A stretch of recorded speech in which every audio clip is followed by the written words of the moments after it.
Maka moro ma intiere minenowa warwaku ni machiegni odiochieng' ma kawuono ma en odiochieng' manyien ma jotelo mane nigi apisi nyoro kawuono onge apisi, mane onge apisi nyoro kawuono nigi apisi. Nyakwara Ramogi Tv, jogo mane oyudo odiochieng' manyoro, jogo manigo ema wach koro nitiere apisi kacha, kendo gin e jotend migepe manyien ma koro dhi konyo William Ruto kaachiel koda sirkal mare riembo chenro mopogore opogore. Chenro gi dhi bedo karingo nade?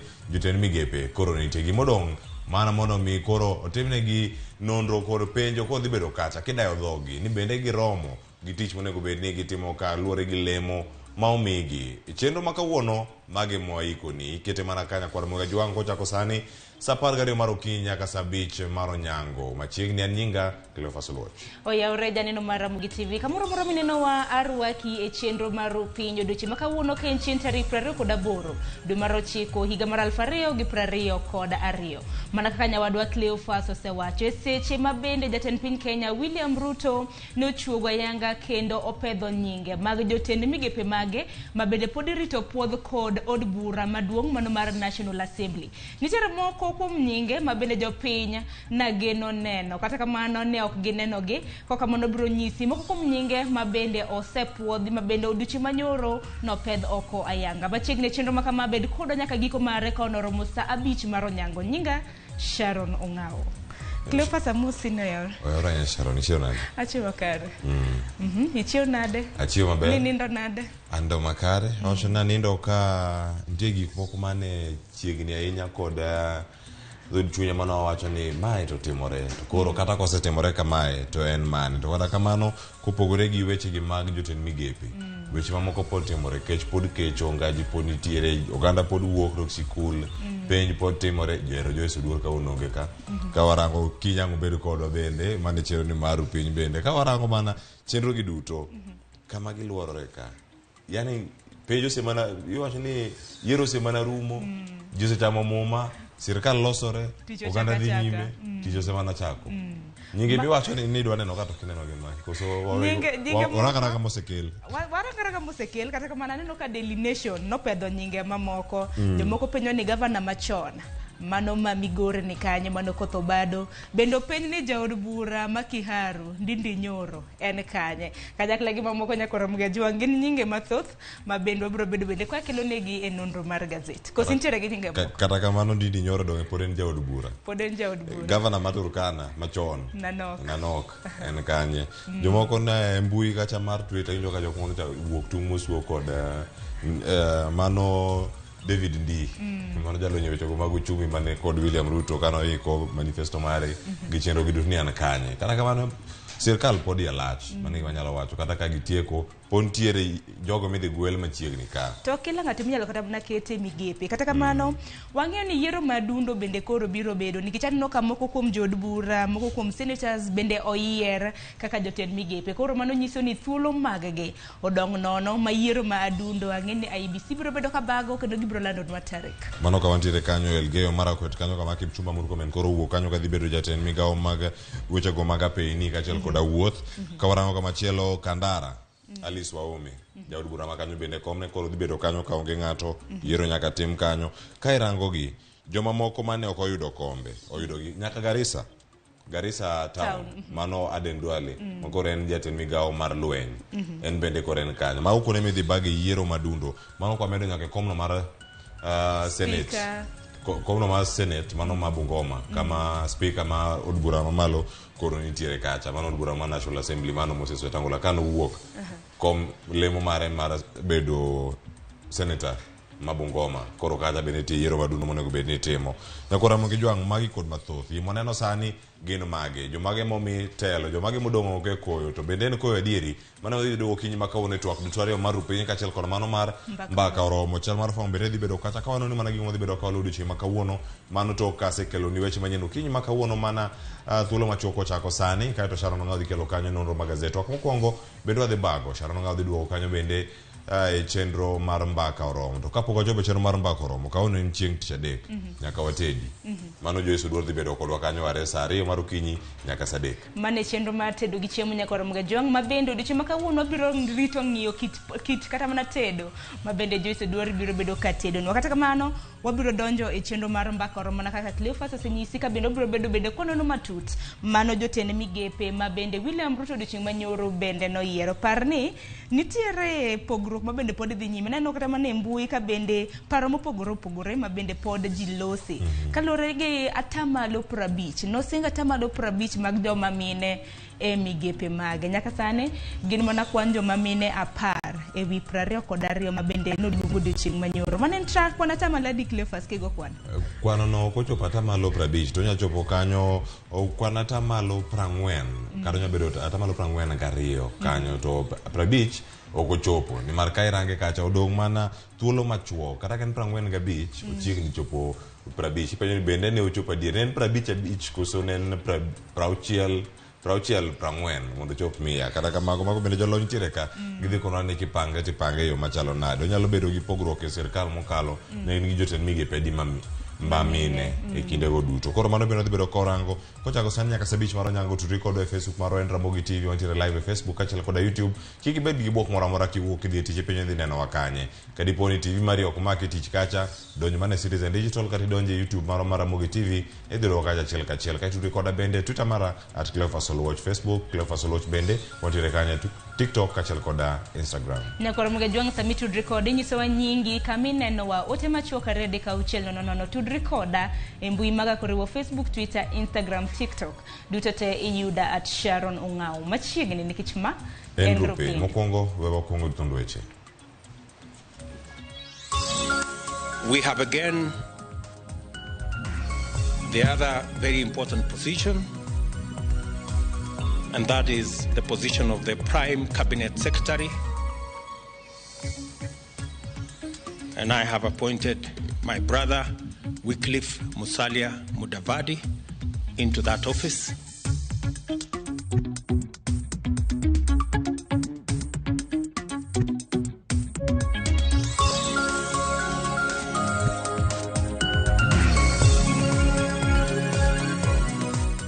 We are confident that with the lessons learned from COVID-19, we are in a better position to be able to mount a response compared to before.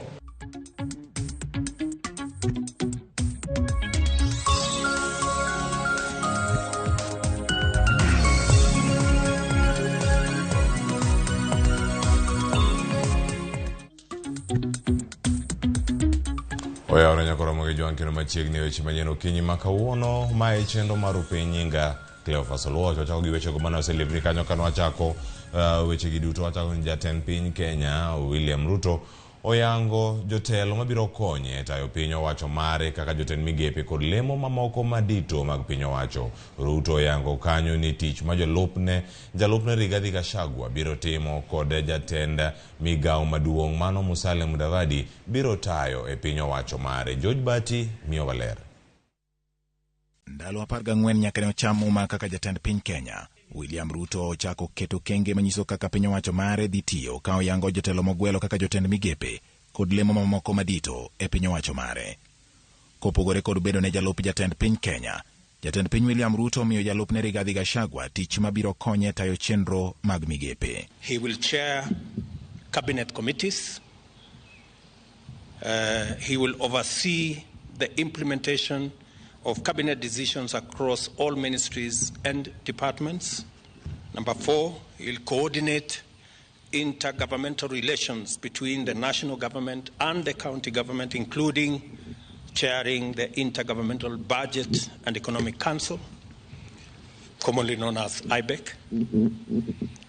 He will be the liaison between the constitutional commissions and independent offices in matters that require intervention by the national government, including budgets, policy formulation, and implementation of their recommendations. And number 6, he will coordinate the planning and supervise the implementation of development partners' funded programs and projects. And he will oversee public sector reforms, and any other functions as I may assign him from time to time. Elendo no mabende omiyo jatend duond bura mar ANC Musalia Mudavadi lemo mar jatend migao maduong' kata Chief Cabinet Secretary. Lemo ma jatend piny Kenya William Ruto wacho ni en lemo mar adek kuom biye pachoka. Ruto yango tije ma Mudavadi biro timo koting'o tudo tije mag migepe. He will assist the President and Deputy President in the coordination and supervision of government ministries and state departments, in liaison with the ministry responsible for interior and national coordination, oversee the implementation of national government policies, programs, and projects. Number 3, he will chair and coordinate national government legislative agenda across all ministries and state departments in consultation with and for transmission to the party coalition leadership in both National Assembly and the Senate. He will facilitate interministerial coordination of cross-functional initiatives and programs. He will also coordinate, number 5, and supervise. He will coordinate and supervise the technical monitoring and evaluation of government policies, programs, and projects across ministries, and of course perform any other functions as I may assign him from time to time. Kopogore kod lemo mag migepe, jatend piny oyango Harriet Chigai kaka jang'ad rieko ne piny owacho ewi ratich joma mine, Monica Juma kaka jang'ad rieko ne piny owacho ewi arita kwe ma pachoka, kama Siwanjau ogwele lemo mar jagoro mar buch jotend migepe e piny owacho mar William Ruto. Bang' keto ayanga jotelo mogwele lemo mag jotend migepe, ting' koro dong' ne jood bura mamalo mar goyo gi kogno kendo podhogi kapok gichako tich ayanga kaluwore gi kidieny mar 152 mar chike ma pachoka. George Bati, Ramogi TV. Kapod wantiere gwelo mag jotend migepe, warango kanyo ni jatend piny Kenya William Ruto yiero Justin Muturi kaka Attorney General manyien ma pachoka. Muturi koro okawo kar Attorney General machon Paul Kihara Kariuki mosebedo e apisino are higa mar 2013 nyaka higa mar 2022 e bwo tend piny Kenya, mane bwo tend piny Kenya machon Uhuru Kenyatta. Wakelo ni sigan Justin Muturi motenore kod okil kachiel kod bang'e kanosedonjo e siasa.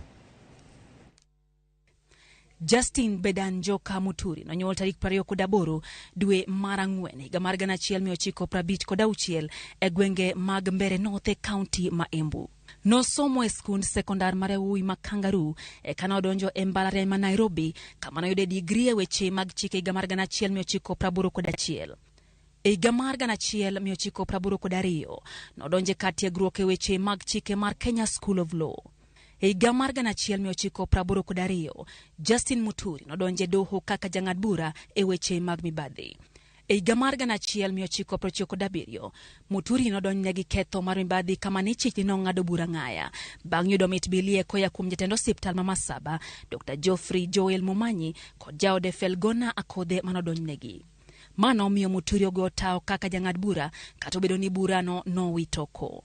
E higa mar 1999 nolaro kom kar chung'od bura ma Siakago kama noyombo e mobedo jaod bura ma Siakago. E higa mar 2002 nobedo chief whip mar kweth mapingo piny owacho. E higa mar 2007 kod 2013 nochako laro kom od burano, to kata kamano kwano manogo ne ok odhi kare kendo noyombe yierogo. Duond bura mar Jubilee noyiere kaka spika mar od bura e higa mar 2013 e bwo tend Uhuru Kenyatta, kom manobedo e nyaka higa mar 2022. Bang'e noriwore gi kweth mar Kenya Kwanza e siro William Ruto kaka jatend piny Kenya.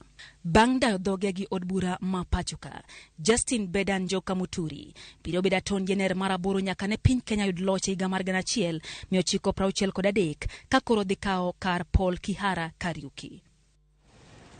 Kama chielo bende nyakoro moge jong'ado kanyo jatend piny Kenya William Ruto e kinde mane olando jotend migepe 22 e kar jot mar jatend piny Kenya e boma ma Nairobi.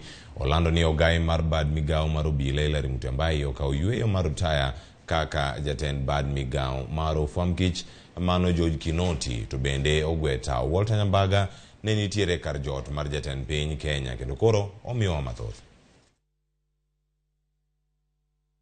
Jatend piny Kenya William Ruto gikone to tengo lwet jotend migepe mane ogwel kod Uhuru Kenyatta piny owacho mar Jubilee kendo owalo jotend migepe manyien 22.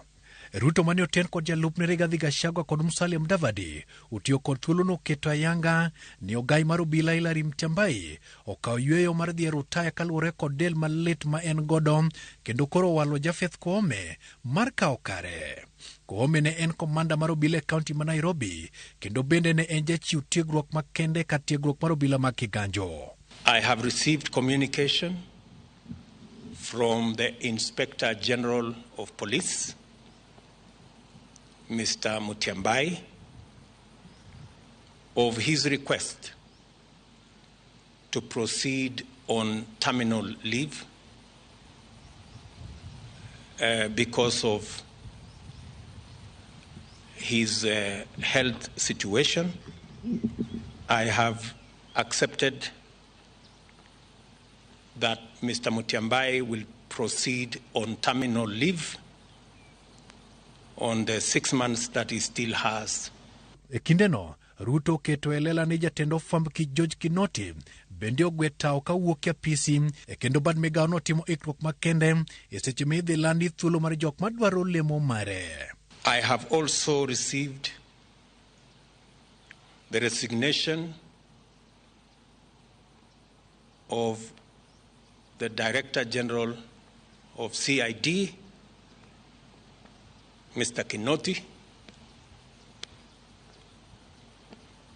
and I have transmitted the same to the National Police Service to proceed with advertising that position. Ramogi Tv rango ng'iyo mosebede kinde Hilary Mutyambai kod tend Kenya Kwanza e kinde mane jatend piny William Ruto timo kampen mar seto ombulu kanyakla kod jalupne Rigathi Gachagua e kweth mar Kenya Kwanza ne ng'ur yo mabad migawo mar obila ne tayo godo tije e kendo ne gibuono kaka Hilary Mutyambai ne chwalo tije. Na ningetaka kuuliza hao police officers kisirisiri, mkipata hao watu wamesimama na Kenya Kwanza, mupeane maoni yenu vile mngetaka polisi ikae. Jalup jatend piny Rigathi Gachagua kanyocho timo limbe e yodho wadh Nam Chumbi ne okoni bad migawo mar ofwamb kich mondo we manyo ji apisi mak mana ni gibulie ng'ori apisi magi mantiere Muthaiga. We have told DCI to go back to Kiambu Road and wait for crimes to be reported there. They have no business in government offices, hovering all over and creating a toxic environment for service delivery. We cannot have detectives in government offices because they poison the atmosphere and the environment for civil servants to deliver. Ruto motelo ne mane soko bad migawo mar ofwamb kich kod mano mar obila mane owacho ni itiyo godo e yor siasa. Hilary Mutyambai ne okawo yweyo mar yudo thieth kaluwore kod midekre mane oyango ni ne entiere godo ka bende ne oketo Nur Gabo mane okawo kare kuom thuolo mane oyudo thieth e pinje ma oko. Bang' jatend piny William Ruto walo jotend migepe 22 mabiro kawo tije mar tend migepe mopogore opogore e ting' koro dong' ne jo od bura mar go kogno kendo walo ka bende ng'utgi oromo jok mar dhi nyime kod tije mag jotend migepe. Walter Nyambaga, Ramogi TV, State House, Nairobi. Erokamano ahinya Walter Nyambaga entiere kar jot mar jatend piny. Komachielo wayudo kanyo ne jumbe ariyo tok chamo muma mar apisi jatend piny owacho mano William Ruto oyango jotend migepe mabiro konyo tayo piny owacho mare. Ruto oyango listi mar jotelo 21 e lendo mane otime kar jot mare mantiere boma ma Nairobi odhiambo manyoro. Mokwongo kanyo warango ni jotend migepe gin jok mage. Jatend migawo mar riwruoge mag saga mano koro dhi bedo kanyo Simon Chelugui, jatend migawo mar pur Franklin Linturi, kachiel kod jatend migawo mar tudruok Eliud Owalo, jatend migawo mar jotich Florence Bore, kachiel kod jatend migawo mar lweny Aden Duale, jatend migawo mar alwora kod bunge Roslinda Soitan Tuya. Kamachielo bende wan gi jatend migawo mar jotich kod kit chwech Aisha Jumwa, jatend migawo bende mag weche tuke Ababu Namwamba, jatend migao mar somo Ezekiel Machogu kachel koda jatend migao mar mwandu mantiere buolo Salim Vuria manen gavana machon bende e kaunti ma Kwale. Kamachielo jatend migao mar thieth Susan Wafula, jatend migao mar pinje Afrika ma Ugwe Rebecca Miano kachel koda jatend migao mar ohala kod kembe Moses Kuria, jaod bura machon mag Gatundu South, jatend migao mar tudruok mag pinje maoko Alfred Mutua, gavana machon e kaunti ma Machakos, jatend migao mar pi kod ler mabende kane poko yiere kanyo Alice Waume, jaod bura Makandara, jatend migao mar limbe Penina Malonza, jatend migao mar lo kod udi Zakaria Mwangi, jatend migao mar teko kod modhi Davis Chirchir, jatend migao mara peini kod wuoth Kipchumba Murkomen mano senator mabende sawa senator machon ma kaunti ma Elgeyo Marakwet. Kamachielo wan kanyo kod jatend migao mar Rita Kithure Kindiki. Kamachielo bende jatend migao mar omenda Njuguna Ndung'u, profesa, jotend migepe mogwel duto biro rito nyaka jood bura puodhgi eka gichak tich ayanga. Od bura iyawo tich ang'wen mar jumani mano dhi bedo kanyo odiochieng' makiny. Mathoth bende nyalo mana yudo e mbui marwa mar Facebook, YouTube kachel koda Twitter mar Ramogi TV mondo ibed kod ng'eyo ni gik mage mantiere kar kanyo. Ka gichako twake jumani mage moko madhi bedo kanyo ka wamiyo pek. To koro sani warango pach jopiny ne sani to gin mage. Jopiny mopogore opogore ogolo pachgi e wi yiero mag jotend migao kata jotend migepe ma opogore opogore manogol kod jatend piny Kenya William Ruto. Judith Omondi miyo waler kaka jopiny orwako welo makamago. Mana dakika machuok bang' lendo mar jatend piny Kenya William Ruto e wi jotend migepe, jo Kenya kokalo e mbui maggi ogolo paro mopogore opogore mag puoch kod pak, seyo ka achiel kod jipo ne jotelo ma oyier. Jatelo ma oyier kaka jatend migao mar somo Ezekiel Machogu kokalo e mbui mare mar Twitter ogo erokamano ne jatend piny Kenya kuom miye thuolo mar tayo chenro mag somo e pacho kae. Kumachielo, gavana ma Nakuru Susan Kihika bende opoyo Zakari Mwangi e bedo ni oyiere kaka jatend migao mar lo kod udi. Justina Wamae, manen jalup George Wajakoya yiero mokalo, bende oro ote mag puoch ne jatend migao ma oyiere migao mar thieth mano Susan Wafula. Kaunti ma Kisumo bende moko kuom jodak chiwe pachgi. Wan kaka joluo pod waparo mang'eny ni mondo rais oparo momiyo wago tin, omiyo kata directors PS gi bende omiyo mondo at least wanyalo yudo kaka wambe Nyanza ka koro wane government together maonge gimo ni sirikal oyiero konchiel konindo konchiel. Jomo yiero go to gin joma nyalo tiyo ni ji nikech ng'eny gi pok notiyo ga tije moko mag sirikal mwaneno. Moko be nitie moyiere igi mane gin jo siasa. Good example en Kithure Kindiki. Koro kimie interior to interior no donge madir gi security. Then that security obro bedo gi that hunger ich wang moro mane gin go mag siasa. Kisii moko kuom jodak yuak e wi wach mar ni Fred Matiang'i ok oyudo lemo mar jotend migepe kata bedo ni giyudo thuolo e migao mar somo. Kupata waziri ambaye ni Ezekiel Machogu anatuwakilisha huko juu kama waziri wa education, tunashukuru sana, lakini tungeomba, lakini sasa ishafanyika kuwa mheshimiwa Matiang'i angekaa kwa hiyo kiti, lakini sasa amepokonywa. Tunashukuru pia. Kitu ambayo tulikuwa tumesitikika nayo ni kwamba usiasi ya Matiang'i tumenyang'anya, tumepea kwenda Garissa County, na hiyo tumelia sana, lakini tunapongeza. Puoch gi pak ni jatend piny ichiwo koa kuom moko kuom jotelo e kaunti ma Kirinyaga. Kirinyaga Central tunashukuru rais na naibu wake sababu wamekumbuka tulikuwa tumepatiwa kiti ya deputy president, tukasema hatutaki, tutakuwa tunakimbia hapa Karatina, na tukachaguliwa mmoja wetu Madam Wajao akuwe secretary to the cabinet. Komachielo, jodongo mag oganda Meru bende onyiso moro magin go kuom yudo thuolo mathoth e tend migepe ahinya to mano mar arita ma okaw kod ngire Kithure Kindiki. Ametupatia waziri Embu, akatupatia waziri Tharaka Nithi, na pia akatupatia waziri Meru, na ya maajabu imeenda area ambayo hazijawahi kuwa na waziri. Nimpongeze rais kwa kuchagua Kithure Kindiki kama waziri wa interior. Profesa Kindiki, tumefurahi sana kwa uteuzi wako na tumefurahia sana mkono wa rais na macho ya rais kuangalia Wameru. Judith Omondi, Ramogi TV.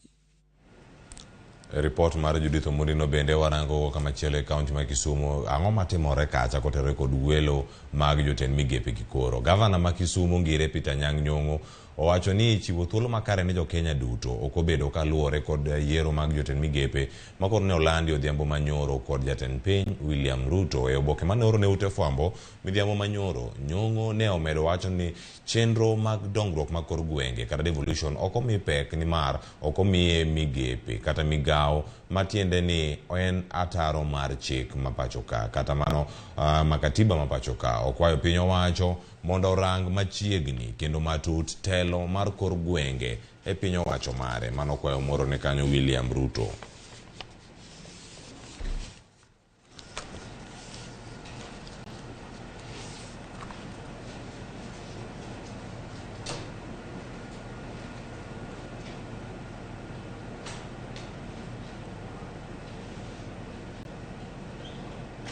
Nyakora mogejo oke county ma Kisumu kendo aranga ne mago matimore koro buon Nairobi kani gik mano timore. Obila mago kwach kich koro sechako timo nonro ewi tho mar okil Kamaloka Paul Gisheru mane oyud ka otho e ode mantiere boma ma Nairobi ka mantiere kare mano tieno mane piny orugo nyoro, mano mane piny orugo chieng' tich ariyo.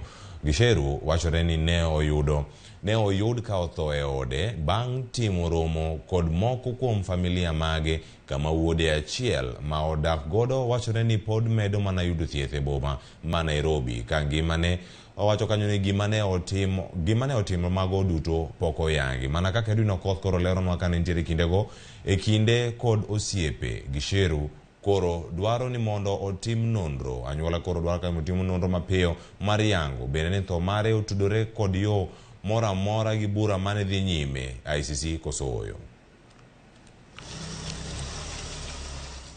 Otieno ma piny rugodo tich ariyo, Gisheru ma odak e boma ma Nairobi e gwenge ma Karen ne oyud ka otho e ode. Obila mag okwach kich mane osechako timo nonro otieno no koro igeno ni biro chako golo wach ewi tho makelo chichno kalure ni Gisheru pod nyocha en achich e bura madhi nyime e doho mar ICC. Eric Theuri ma en jata tije mar riwruogo kinde ma pacho ka LSK wacho ni tho mar Gisheru nyaka non maber kaluwore kod sigana marach ma osebed gi moko kuom joneno mag buche manotere nyima ICC. By virtue of him having a case at the ICC and the fact that he died and we are made to understand that he was jovial and had even a family meeting just before he passed on, then raises a concern to ourselves. And I think the public and the country at large also has a concern. And I think that that is a legitimate concern to have at this particular time, taking into account the history of what has happened to some of the witnesses in the ICC cases. E kar jot mare makare odiechieng' ma kawuono, nyamburko mag obila ne nenore ka donjo achiel achiel, ka bende onge ng'at moro amora manoyiene chorore machiegni kod odeno. Okil John Haminwa ma ochung' ne Gisheru e bura mane omake e doho mar ICC en achiel kuom jok mane olimo kar dak mare ka wacho ni ne oyudo wach mar tho Gisheru kod buok. I was not a party to the decision to go to the Hague at all. Okay. That's why when he came back, I asked him today, my land friend, why did you go to the Hague? And he told me, Haminwa, I just wanted to have my name cleared and to be able to move around in the country. And indeed, his children are learning overseas.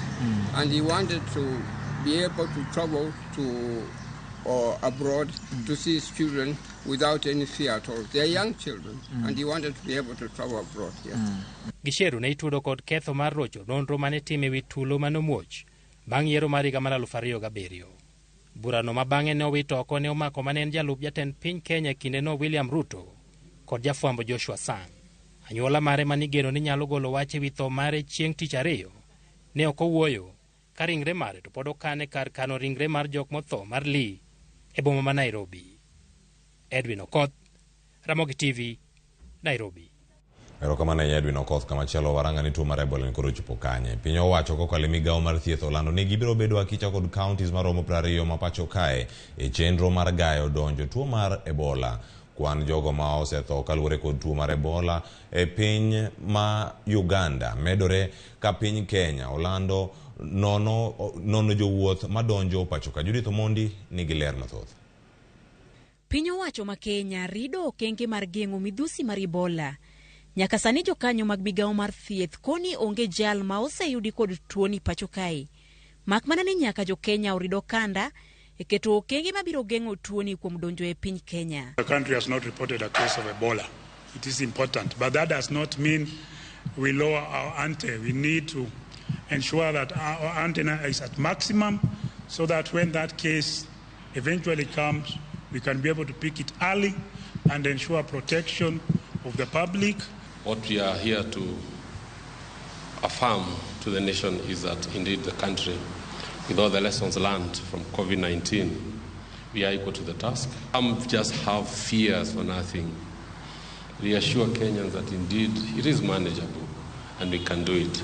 Director mar chenro mar thieth Dr. Patrick Amoth okoni Kenya ni mana kod thuolo mar pimo Ebola e kar timo nonro mar weche thieth mar Kemri ka chenro nitie mar medo kuonde mamoko mag timo pimno. Now we have designated Kemri as our laboratory of choice for diagnosis. However, because of biosecurity and biosafety requirements, because of this highly infectious pathogen, if it lands in the wrong hands, you know potentially what they can be able to do with it.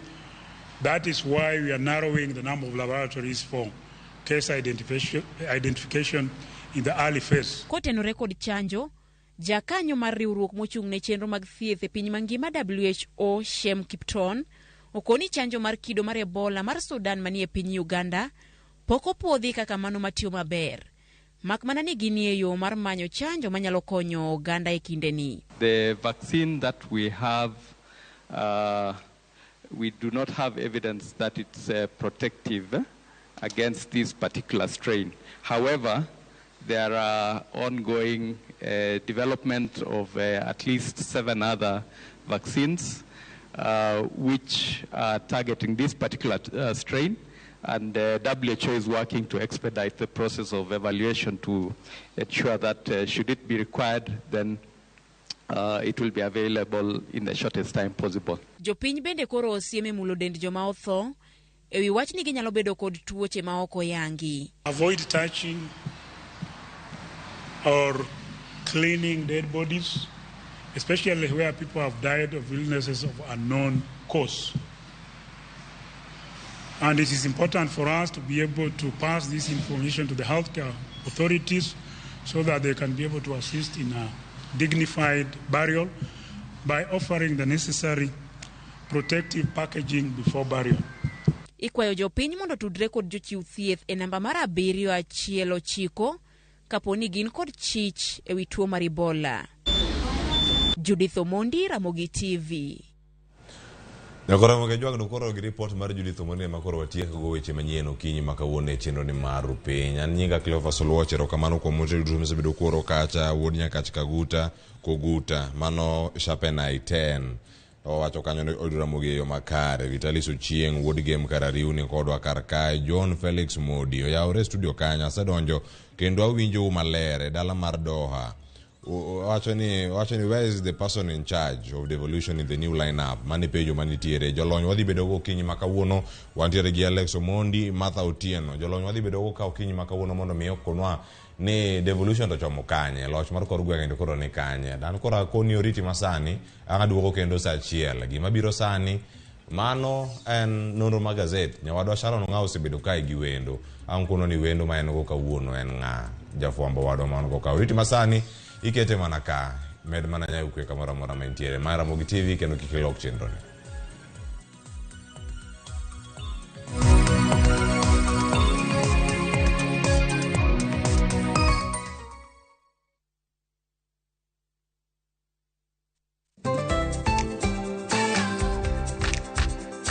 Ng'ama miyo ong'eyo ber mar tim makare kaka math mokinyi manigi ndhadhu kendo milimili kod blue band pile ka pile opong'e gi omega 3 kod omega 6 gi teko madwarore.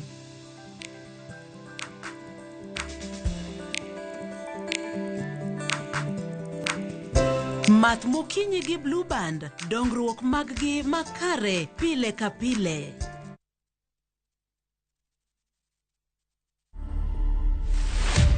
The T-Bin was inspired by me coming to Nairobi County and finding out that people do not dispose waste responsibly. At the same time, there are not enough bins in the city. T stands for tech bin. So once you approach the T-Bin, it greets you and tells you, welcome to the T-Bin. Please dispose of your organic waste, which is on the blue compartment as you saw. Please dispose of your organic waste on the green compartment. To watch this story and more, download the Citizen Digital app today. Kenya's #1 app, Citizen Digital.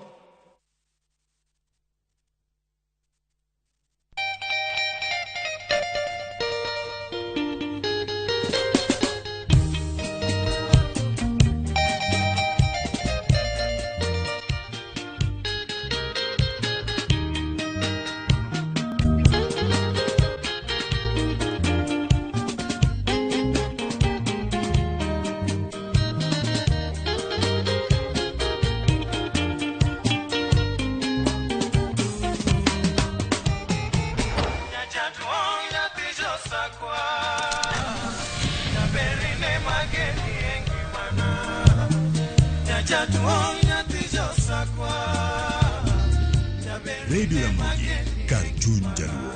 Radio Ramogi.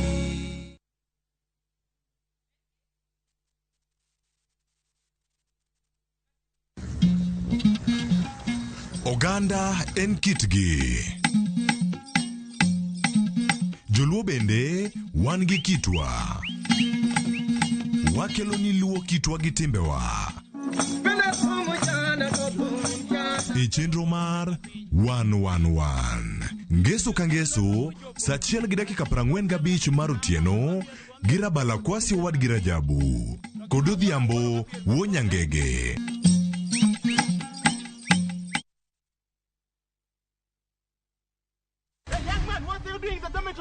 Schoolflix Data Pass is back. Now you can watch all your favorite films for free with 100 MB of data from Safaricom. To get Schoolflix Data Pass, simply tap Data Pass in the app and select Schoolflix. Schoolflix Data Pass, 100 MB to watch your favorite film on View Sasa.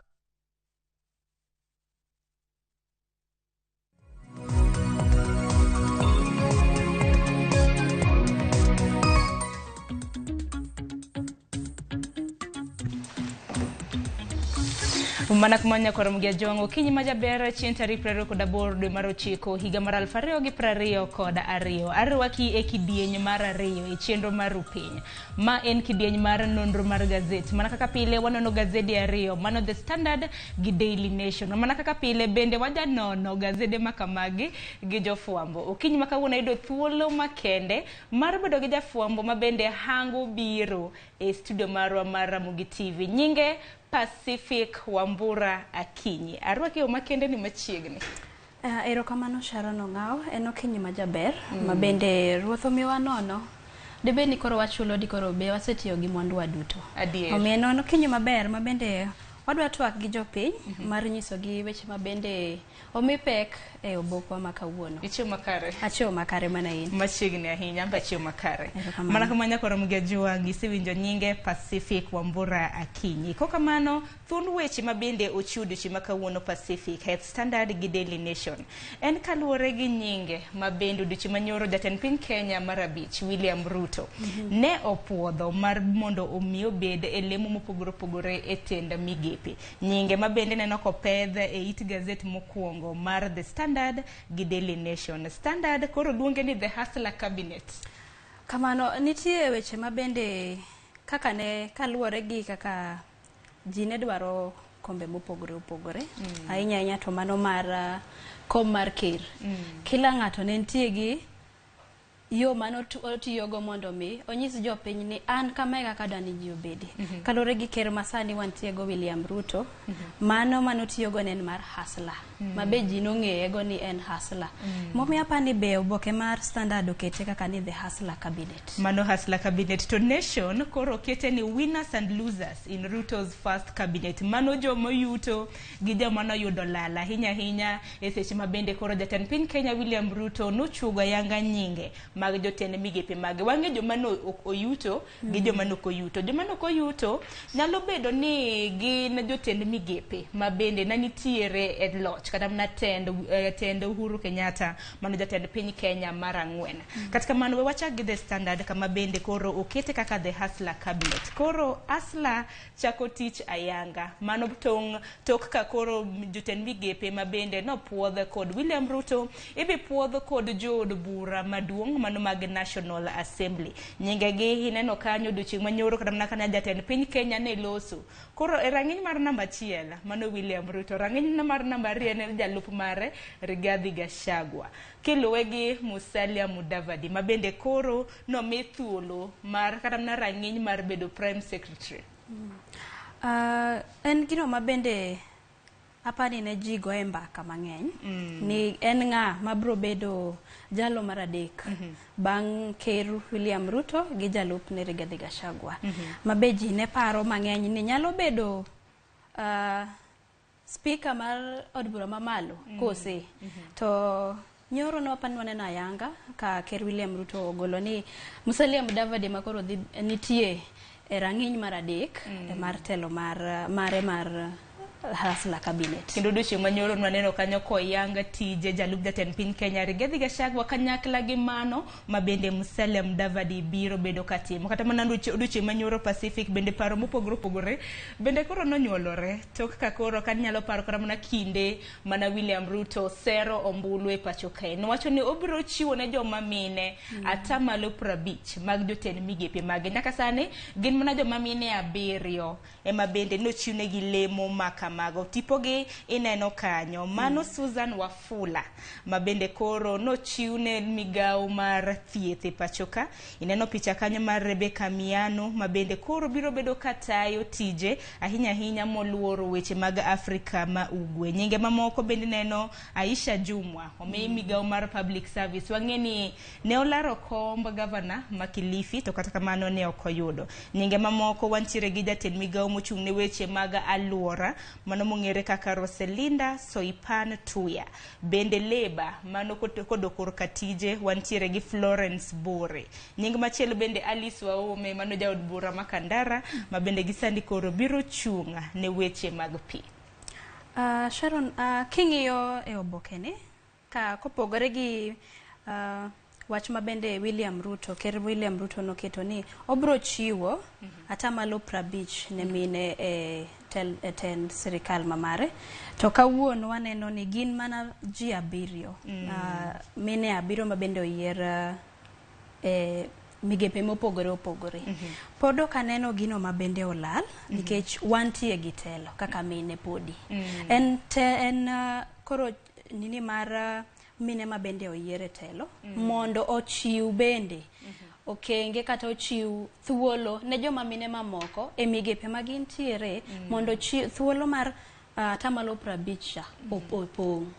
Kata kamana tamalo 50 makamano singo mare ne okochopo nikech ka odiochieng' manyoro nolando jotend migepe kwan mar jotend migepe 22 7 ewi 22 nyaka romo gi jwanke go kwan ok chopa tamalo 50. To bende wagwero kamano nikech kata mna king'iyo telo machielo mano mokadho mar Uhuru Kenyatta kwan mag mine mabende nantiere migepe bende natin. Ko kamano wach makamano omi pek e it gazet mar 2, 3, 4 gi 5 kaluwore gi tend migepe mago jotel mopogore opogore mabende biro telo ne migepe e pacho kaendi. Kata kamano thothgi bende kaneneno kata na gin mana josiasa kopogore gi kinde mosekalo kata mana tend Uhuru Kenyatta no jandiko kata mna technocrats jok mantiere gi lony mopogore opogore. William Ruto koro aneno ka nochiwo mich ahinya ne johera mage mabende nasire bende dhongere luongo ne loyalties. king'iyo maber ahinya mana kaka iwacho Sharon Ong'aw ni jogo mabende oyiere migepe mopogore gin jogo mane nitie machiegni kod William Ruto. Mano nyiso ni wan kaka dhano nitie mich mabende miyi kaluwore gi kaka in loyal, mana kikwacho kaka in loyal.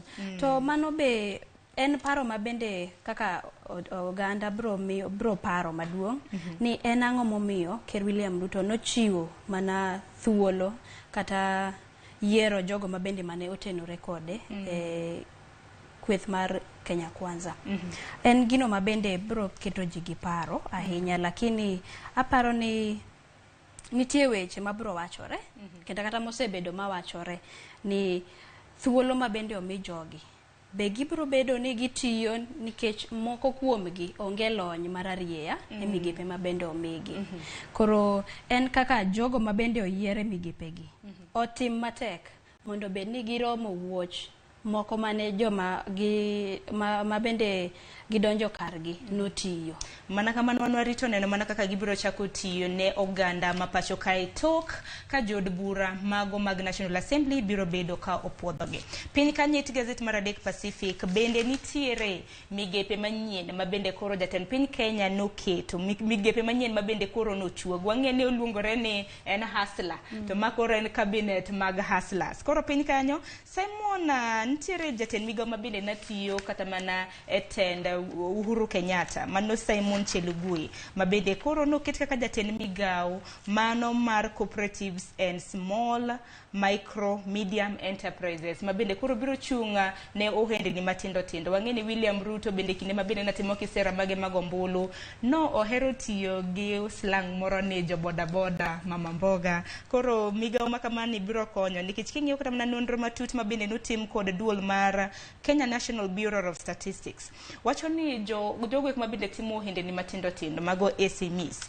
gin ji moheo 5.8 mabende giwacho ni kanye mabende koro oting'o ji mathoth mabende koro odiochieng' manyoro bende nwaneno ka koro ochuog jatend migao mabende biro chung' ne wach makamano. Bathe machielo bende neno ugai mar obila manyien mabende koro nolanda odiochieng' manyoro mano Japheth Koome mabende biro kao kar ugai mano Hilary Mtiambai mabende kani winjo odiochieng' manyoro jatend piny Kenya kana lando nowacho ni Mtiambai noro ne oboke kata mna milome makende ni kaluwore gi thieth mare kata mna chal mare mar thieth doher mar mondo mi odhi e yueyo. Apani mano ben gino maber ma bende Inspector General of Police notimo mar oro ote mare mar dhi e yueyo matin kaluwore gi del malit. En gino maber mar timo kata kamano warito neno bende telo manyien mar Japheth Koome kako odwa tayo weche mane bende ne dhi mbele mane Inspector General machoma koro sani ni yueyo Hilary Mtiambai ne timo. Mana kumanya kwa Ramogi Tv parni Hilary Mtiambai nodong' mana gi thuolo mar dweche 6 to ogweta oktone bedni odhi rutaya kata kamano kwayo mare mabende noro ne jatend piny Kenya mabende nomiyo koro ochuog ogai manyien mano mar obila. Picha ni neno kanyo mong'ere kaka Japheth Koome. Japheth Koome kata kamano osebedo katiyo e migao mano mar weche mag obila, osebedo commandant mano mar obila e kar tiegruok mar obila ma Kiganjo. Kanyakla bende osetiyo bende e migepe mopogore mano koriwo migao mochung' ne weche mag obila, bende en civil engineer, en gi lony mar ria mano kodokor ka civil engineering mano mabende noyudo e mbalarianya mar Nairobi. Kopogore gi mano bende it gazet mar ang'wen mar The Standard bende koro odiochieng' manyoro kana jatend piny Kenya William Ruto bende lando thuolo mopogore mag jotend migepe mage. Odiochieng' manyoro bende koro nonyiso jopiny tich mabende Rigathi Gachagua mano jalup mare biro bedo katimo kanyakla gi tich mabende Musalia Mudavadi mabende koro nochuog kaka jatend migao maduong' mano Prime Cabinet Secretary. tije ma bende biro bedo katiyo. To bende okang' ma kamendi biro Pacifica bende nyalo paro kata mana kinde ma osekalo. Kane jatend piny Kenya mar ang'wen Uhuru Kenyatta kane tiyo neno pogruok ma bende ne ntiere godo gi jalupne mana kindego neno William Ruto. Koro sani no pedha yanga ni jalupne Rigathi Gachagua tije ma bende biro bedo ka otimo ma bende ineno kanyo kopang kanyo.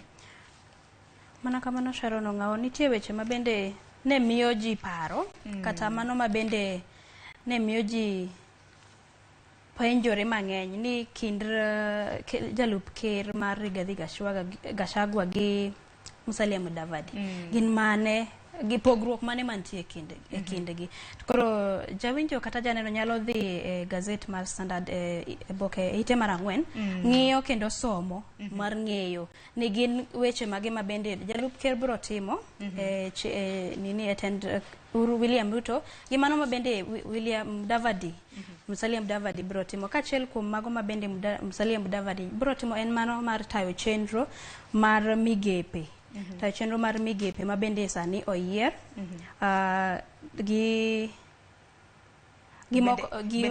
thoth kata mana gineno gi e TV kanyo. Kineno kata mana tije ma bende jalup jatend piny Kenya Rigathi Gachagua biro bedo katima. Achiel kuomgi obiro bedo jakom mano mar committees mag jotend migepe mopogore opogore. Bende obiro tiyo tich moro amora ma bende jatende mano William Ruto biro bedo ka chiwone. En kanyakla gi kata mana Musalia Mudavadi duto te kata mana kande winjo ka William Ruto lando owacho ni Rigathi Gachagua ma bende jalupne nochiwo gi dho ngere nowacho ni obiro bedo a very busy man. Very busy. Mano kaluwore gi tije ma bende nochiwne. Koro kido thuolo nyaka Ramogi Tv gazet mar 4 mar The Standard ibiro yudo pogruok e kind tije ma bende jalup jatend piny Kenya Rigathi Gachagua biro bedo katimo kanyakla gi tije ma bende Musalia Mudavadi biro bedo katimo. Iti gazet mar 5 bende parno odiochieng' manyoro kapok jatend piny Kenya William Ruto nolando jotend migepe mage manyien ma bende biro bedo katie serikande e kind thuolo mar higni 5 mabiro. Odiochieng' manyoro bende noromo gi jotend migepe machona mana tiyo e kinde mag loch mar Uhuru Kenyatta. Kata kamano odiochieng' manyoro kana giromo ne en romo makende ma bende nochakre saa 2 mar okinyi. Romo makamano Pacific bende na gitwak ng'eni jatend migao kiwuok e migapi ma bende nomi migao mari ma bende nomi kiwuok ka ng'ama nyien donjo ne bende ichiwo report uchopo kanye kaluwore gi dongruok uchopo kanye kaluwore gi omenda chiedh nade mane ma bende noyudo kata mana e migao ma bende nitie. Mane odiochieng' manyoro e romo ma bende William Ruto kanyakla gi jalupne Rigathi Gachagua noromo godo gi jotend migepe machon. En mana ne achiel kuomgi bende nokochopo kanyo mano Rafael Tuju ma bende odiochieng' manyoro bende nokochopo e seche ma bende jotend migepe makamago na romo. Kanyo bende ineno gi sani koro ka bende jotend migepe go biro chaka yanga tich bang' ka gisechamo muma omenda ma bende gibiro bedo ka giyudo. Ineno ka omenda makore lach kanyo. Ya aneno ka omenda nitie ma bende migepe biro tiyogo e sekta mopogore opogore. Kamano mar mana kaka ineno sani koro osara mano mar jatend migao biro bedo siling 924 manyiso ni basic salary mare biro bedo siling 554 gi 400. Gintiere gi omenda mago mag housing allowance neno kanyo bende kore lach mar siling 200 mano e dwe ka dwe.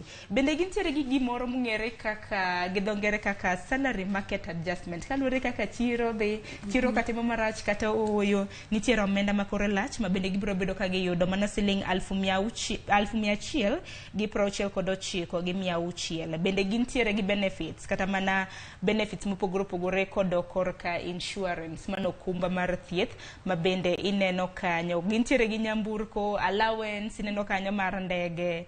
Gintiere gi kata mana ong'we yamo e dwe ka dwe jotend migepegi biro yudo omenda mano mar ong'we yamo minyiewo godo airtime, omenda ma bende itiyo godo e goyo sime siling 20,000 e dwe ka dwe. Dong' en wach moro maber? En wach maber to kaluwore gi mana ka duoki chien matin Sharon Ong'aw ni wacho ni mae Ker William Ruto ne romo gi migepe joma nitie migepe mopogore opogore ma nitie tend Uhuru Kenyatta gi mago ma bende ma sani apani ne en gino maber matimo nikech king'iyo migao ma migepe ma sani ma wal manyien e migepe mopogore opogore. Gintie gi thuolo mar ng'eyo gigo mabende timore e migepe mopogore opogore. Machiedh nade mana kaka niwacho gi mago mabende ginyalo timo mondo omi migepe makamago odongre.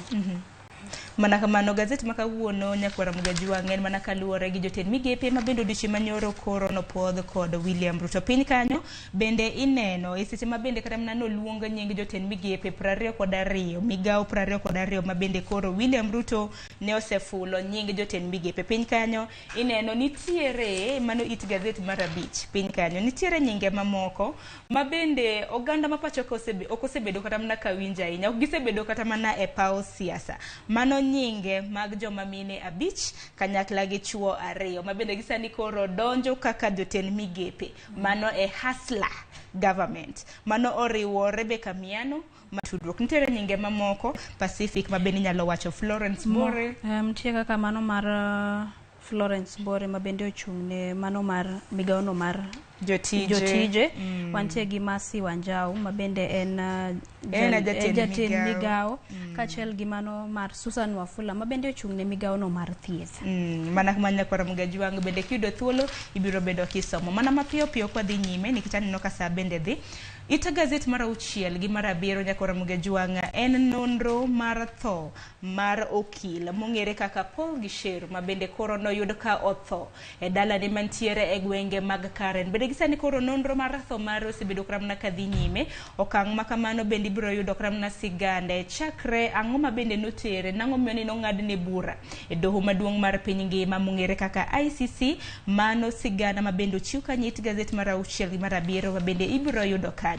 It gazet mar 8 mar The Standard en kaluwore gi penjo matek mabende osebed ka ipenjo kaluwore gi tho mano mar Paul Gisheru mabende nyaka sani ringre mare oseter kata mana notere kar kano ringre mar Lee mantiere buore Nairobi. Koro nitiere penjo 9 kanyo Pacific mabende koro osebed kata mana kipenjo ni ang'o manokelo tho mare. Mano penjo namba 1 mabende penjo ni ne en kwiri mano poison koso ooyo nikech kane oyude kane otho e kare mar nindo kanyo noyude ka buoyo wuok e dhoge. Penjo mathoth bende nitiere kanyo ng'ama bende notudore godo kapok notho. Penjo mar 3 CCTV mago picha mag wang' dede bende nitiere kaluwore gi okang' kata mana odiochienge mogik kapok notho. Ng'ama bende notudre godo bende ne nitiere gi luoro kaluwore gi ngima mare bende nowacho kata ni ngimane ne nitiere kinda kuru gasumbi. Weche mathoth nitiere kanyo penjo 9 mabende penjere nyaka sani. Kata kamano okil Kamaloka mare mong'ere kaka Haminwa kata kamano wacho ni weche mabende osebedo ka wachre ni Paul Gisheru notho kaluwore gi kwiri kata mana poison mago weche mag adier. Kanyaka sani pod warito nonro kata mana ber mabende ibiro timne ringre mare mar mondo mi oyanga tho mare. Kata kamano penjo 9 pod ipenjero nyaka gi sani. Kopogre gi mano Pacific adwaro mar mondo mi wadonje gazet mamoro. Samoro nitiere wach momako wang'i e it gazet mar The Standard kapok wadhi Daily Nation. Hapa ni Sharon Ng'ao watemo luwo mago mabende omi pek ahinya e Standard oboke mar Standard ne majal madwa ng'eyo mathoth ahinya e mamoko weche mamoko bende nyalo yudo oboke mar The Hustler Cabinet mano Standard kaluwore gi ka Standard okete. Mana kuma nyakwara Mugajwang' par ni gazet mar The Standard bende odiochieng' makawuono nyalo yudo thuolo mar ng'iyo weche mag ohala kanyakla kod weche mag tuke. Bende aneno ka gintiere gi it gazet ma iye mong'ere kaka Enterprise. Kiyudo thuolo to mar mondo mi isom. Kopogre gi mano adwaro mar mondo mi wadonje gazet machielo mano gazet mar Daily Nation. Daily Nation thuond wach mabende gimiyo peke it gazet mokwongo en kaluwore gi joloch kanyakla gi jok mane oyombi kata mana jok mane okoyudo yuto ahinya e kinde mabende koro jatend piny Kenya mar 5 William Ruto noluongo nyinge mag jotend migepe mage. Moko kuom gi bende noselero ni jotend migepe mopogore opogore moko kuom gi gin osiepe mage mabende ne osire e kinde mabende notimo kisera mag ombulu. Adwaro mar mondo mwangi mana weche mabende nokwamulo e gazet mar The Standard. E it gazet mar 4 Mudavadi koro owuok e kuyo. bang' thuolo malach kinde ka kinde chakre higa mar 2002 yiero mar higa mar 2002 ochako donjo kendo yiero mar 2013 2017 osebede koyo kuom thuolo malach. Sani koro oyudo migao mabende en thuolo mar namba 3 kaluwore gi oteku mabende nitiere godo e pacho kae. Sharon Ngao, en koyo seche moko siasa kae inyalo wacho ni ng'ato kobet siasa then bang'e yudo ni nitie kwano. E gazet ka ineno ka ondik nitie kwano mabende sani wachore ni en kwano mabende Mudavadi nogo mariek mar koro sani owuok e koyo entie sirikal. Sani koro ne sirikal makoro gweng' moae dhano mor nikech koro sani gin e sirikal. Mana kodwoko janeno mar Ramogi TV chien higa mar 2002 Musalia Mudavadi ne siro Uhuru Kenyatta mano loch kata mana tend Uhuru Kenyatta e kinde mabende Uhuru Kenyatta nochung' mar laro kom tend piny Kenya. Kata kamano noloe kod Mwai Kibaki mano jatend piny Kenya mar adek mabende oseng'ielo rengo. Bang'e nolaro komb kar chung' od bura ma Sabatia. Kata kamano noloe kod Moses Akaranga. E yiero mar higa mar 2007 Mudavadi bende koro nochung' motegno ka bende nosiro Raila Odinga. Kata kamano nwaneno kanyo ka nokoyudo Raila Odinga nokoyudo kom makamano. Yiero mar higa mar 2013 Musalia Mudavadi nochung' mar laro kom mar tend piny Kenya. Kata kamano nowuok e rang'iny mar namba 3 bang' kane Uhuru Kenyatta noyudo loch makamano. Yiero mar higa mar 2017 bende wang'eyo ni nosiro ugai mar ODM Raila Odinga. Kata kamano Raila Odinga ne okoyudo kom makamano. Higa mar 2022 aparo koro ni nogoyo kwano mariek kano siro William Ruto koro noyudo kom mabende ene mabende koro nomiye mich mar bedo oteku mar namba 3 e pacho kae. Kopogre gi mano bathe komachielo bende ineno spika machon mar od bura maduong' Justin Muturi mabende gisane koro en Attorney General mapacho ka makoro biro bedo kata piny Kenya kaka Attorney General mar 8. Koro mano Justin Muturi biro kawo kar Kihara Kariuki mabende osebedo Attorney General e pacho kaendi chakre higa mar 2018 nyaka sani higa mar 2022. Wadhi ni it gazet mar 5 Pacific. Picha mineno kanyo en mar Senator machon Tharaka Nithi mano Kithure Kindiki mabende gisani koro en jatend migao manyien madonjo mar lweny. Akeni wuoche Mama Tiang'i oweyo duong' kose neno ka bro rome? Ananeno ni lemo moramora ma ng'ato mi kaluwore gi nonro mare. Kithure Kindiki kaluwore ni jatend piny Kenya mano William Ruto ne oromo gi migepe mopogore pogore mano machon mane tiyo gi netend Uhuru Kenyatta. Aparo ni e ripode mabende nochiw kod migao mar lweny mano mabende nochung'ne kod mano Fred Matiang'i bende e report mabende nochiwo ageno ni Kithure Kindiki biro ng'iyo wechego mabende mago fuoge mabende ne nitie mondo Kithure Kindiki odonje wuoch mag Fred Matiang'i. Mana kamanya kwa Ramogi Jwang Kithure Kindiki kawuok Tharaka Nithi bende koro wachore ni en jatend migao mokwongo mabende koro iyiero e county mano ma Tharaka Nithi mabende koro donjo e sirikal ka bende odiochieng' manyoro nyaka Ramogi Jwang nolande kaka jatend migao manyien mano mabende biro bedo ka chung'ne weche mag arita kwe pacho ka. Wang'eni migao makamano osebed ka ichung'ne kod Fred Matiang'i. Kata kamano Kithure Kindiki bende olony e weche mag chike koro warito neno kaka biro bedo kotayo migao makamano. Bathe komachielo bende en picha karamna tipo mar Ezekiel Machogu Umbaki jal mabende nochung' gavana e county ma Kisii kod otiko mar UDA. Kata kamano noloye kod Simba Arati ene masani koro omiye lemo mar telo ne migao mar somo owuok e county ma Kisii. Kata kamano Ezekiel Mashogu osebedo e telo mopogore opogore. En osetelo kata osebedo gi lemo chakre telo mar jatend piny Kenya mar 2 mano Moi. Ochako bedo doyudo lemo e tend Kibaki, noyudo lemo e tend Uhuru Kenyatta. Sani koro ochako yudo lemo kendo e telo mar William Ruto. En mabende koro dhi bedo jatend migao mochung'ne weche mag somo mano ka koro ibro puodhe kod jong'ad bura maduong' e pacho kaendi. Koro pod warito neno CBC obro cholo nyime koso oyo. Apani mano be wich bar madhano nitie go e piny ka wach CBC jonyuol nitie gi wich bar maduong' ahinya wach CBC. Koro warito neno mana kaka bende David mabende jamigawo manyien mabende sani owal ni odwa tiyo nang'o, odwa wacho ang'o e wach mar CBC.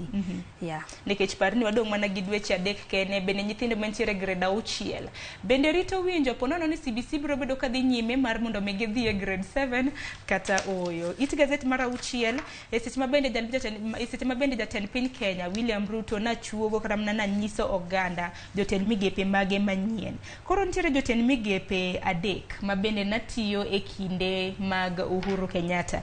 Gin bende na gitony, sani gin bende koro giyudo lemo. Achiel kuomgi en Monica Juma bende koro donjo kaka advisor mano jachiw paro ahinya kotenre kod weche mag arita kwe. Simon Chelugui mabende natiyo kaka jatend migawo machon bende gisani bende koro noyudo lemo ka bende biro bedo kwa otayo ahinya weche mag SMEs ohendni matindo tindo. Ababu Namwamba mabende nen cabinet secretary mano e sirikand Ruto bende sani bende koro noyudo lemo mochuogne kanyo, obiro bedo jatend migawo manyien ahinya modokor ka weche mag tuke. Kata kamano It gazet mar 7 bende nitiere jotelo mopogore osiepe mag William Ruto mabende oganda mapacho kaini na geno mar neno ponono ni biro migi lemo mar jotend migepe. Kata kamano nyingegi nokwa winjo kwa oluonge mana kinyalo nyisi njakoro Mgajuang tipo mabende nitiere It gazet mar 7. Wantiere kanyo gi Johnson Mudhama mabende neno sep William Ruto, jaod bura Makiharu Ndindi Nyoro. Wantiere gi Josephat Nanok mabende ginegino siepe nini mar Ruto. Wantiere gi Dr. David D mabende ong'ere ahinya. Wantiere gi Okoth Ovado mabende nen governor ma Migori County kaachiel kod Hassan Omar mabende ne olap dhoge ndong' e county no mar Mombasa. Mago be mabende kata mana ka neno odiochieng' manyoro e mbui mapacho ka e paro mopogore oganda mapacho ka indi koro na penjo ni Obado to nomilemo mane. Kata kamano nyaka sani mago e moko kuom nyinge mabende oganda na penjore ni ne gin osiepe Ruto mati mata. To nyinge gini kanye Johnson Mudhama ne kanyo, Ndindi Nyoro, Josephat Nanok, David Ndi, Okoth Obado, Hassan Omar mabende duto te nokwa winjo kata mna migepe mabende nochuogegi. Koka mano adaro mar mondo mi watik nonro mar gazet Pacific. Gin tiere wach moro matimore gazet It gazet mar 14 mar The Daily Nation. Mano wach moluoro county ma Siaya. Wang'eni wantiere gi governor manyien e county ma Siaya mano James Agri Orengo. Koro nitiere wach mawachore ni e kinde mabende Rasanga natieko tende, nitiere omenda mabende nitiyo godo marach. Ka bende iwacho ni e kinde thuolo mogik kata mana jotend migepe mopogore mabende natiyo mano ministers mabende natiyo county ma Siaya ne ok ti gi pesa e yo makare. Nitiere siling $400,000 mabende wachre ni ne ochul e kinde thuolo machuo kana Rasanga na wuok e telo. Omenda mabende nyaka sani pok oyangore ni notigo de yo machalo nade. Aparo ni Sharon en wach malit ahinya ka waneno ni pesa mabende onego beni tiyo ne jopiny e counties wa mopogore. Nikech omenda makama kata mna king'iyo wachre ni omenda maromo siling $400,000 notigo do mar chiwo mar timo chudo ne allowances ahinya e migawo mudokor ka finance mano weche mag omenda kanyakla koda county assembly mago jotije mabende natie county assembly. Pacific nikech director mara nyisa ni saa dhi kamayo wawang'wa wach ni mogik watiko chenro makama samoro mano mako wang'i kata mne gazede makamagi. Nitie maro mano mako wang'a mano ite mar 16. Mano machinglo katun man kanyo. Katun mantie kanyo. Mabende mana piny mar katun kanyo tie kaka ondik ni how we chase away investors. Mano paro mar jandiko. Paro mar jandiko kaka wan bende nitie yore mabende watiyogo mar riembo jogo makelonwa dongruok e piny Kenya kata kuonde mogo mabende wadake. Koro Jaindi Kisero mabende en jandiko molonye weche mag uchumi oketonwa kanyo makare ni nitie yore ambaro ni nikech time ringo wabro nyiso jawinjo kata janeno kamoro maro maintie odhi ong'e oboke mar Daily Nation ite mar 16 nitie weche kanyo mathoth mabende bro mi puonj mopogore e yore ma kaka bende in kaka jatim ohala yore mage mabende iriembo godo jalo mabende kelo ni dongruok. Erokamano ahinya Pacific. Nagone erokamano ahinya kuom biro e nonro mar gazet okinyi ma kawuono. Nyakwara Muga Jwanga, gazet mar The Daily Nation bende gintiere gi it gazet maiye mong'ere kaka DN2 Motoring, weche moluoro nyamburko po nono ni yiero nyamburko kata mana weche mag maluoro kaka iloso nyamburko. Iyud thuolo mar mondo misom i gazet mar The Daily Nation. Gikanyo bende makelo wa giko mar nonro mar gazet Pacific. Erokamano ahinya. Ambe amor mar chopo Panwarom kendo chieng' machielo. Mana manya Nyakwara Muga Jwanga, gazet momori e kind The Standard gi Daily Nation idhi e chiro to idhi nyiewo. Kaka mano wan walidhoni mar mondo mi wami siso. Orituri masani mabiro en twak mokwongo e chenro mar piny gi nyawadwa Cleophas Oluoch. Kik dhi mabor.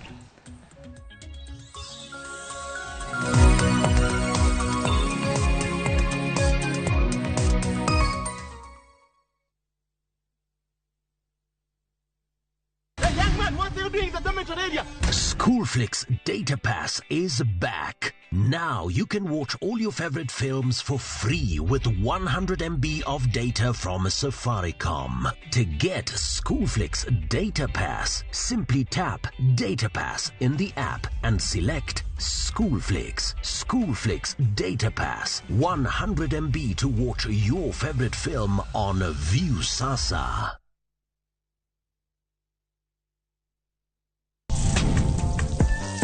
Chiemo kelo wa kanyakla, ibedo kod paro mabeyo mag chiemo motedni. Karibuni.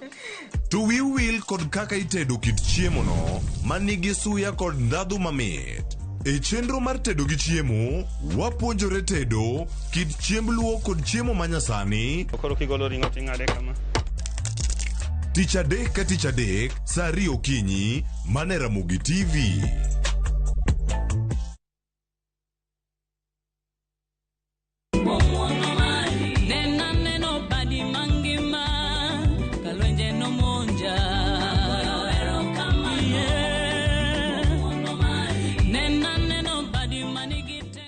Ponono ni kuom ng'wono ma Nyasaye yiero wenda manyien mar erokamano dina *8 6 0 *4 1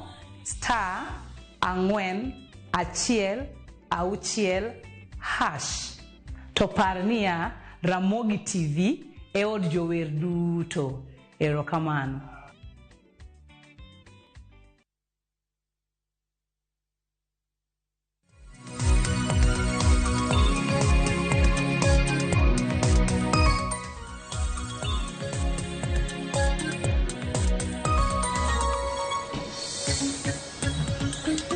Nyakwara Muga Jwanga yawre kendo machiegni okinyi ma jaber ma Nyasaye oselosnwa ka dakika 13 osekalo bang' saa 1 mar okinyi. Chenro mar piny wakelo ni weche gi makoro osebedo katimore chal mar piny Kenya. Gin gik mage ma osetimore e piny Kenya.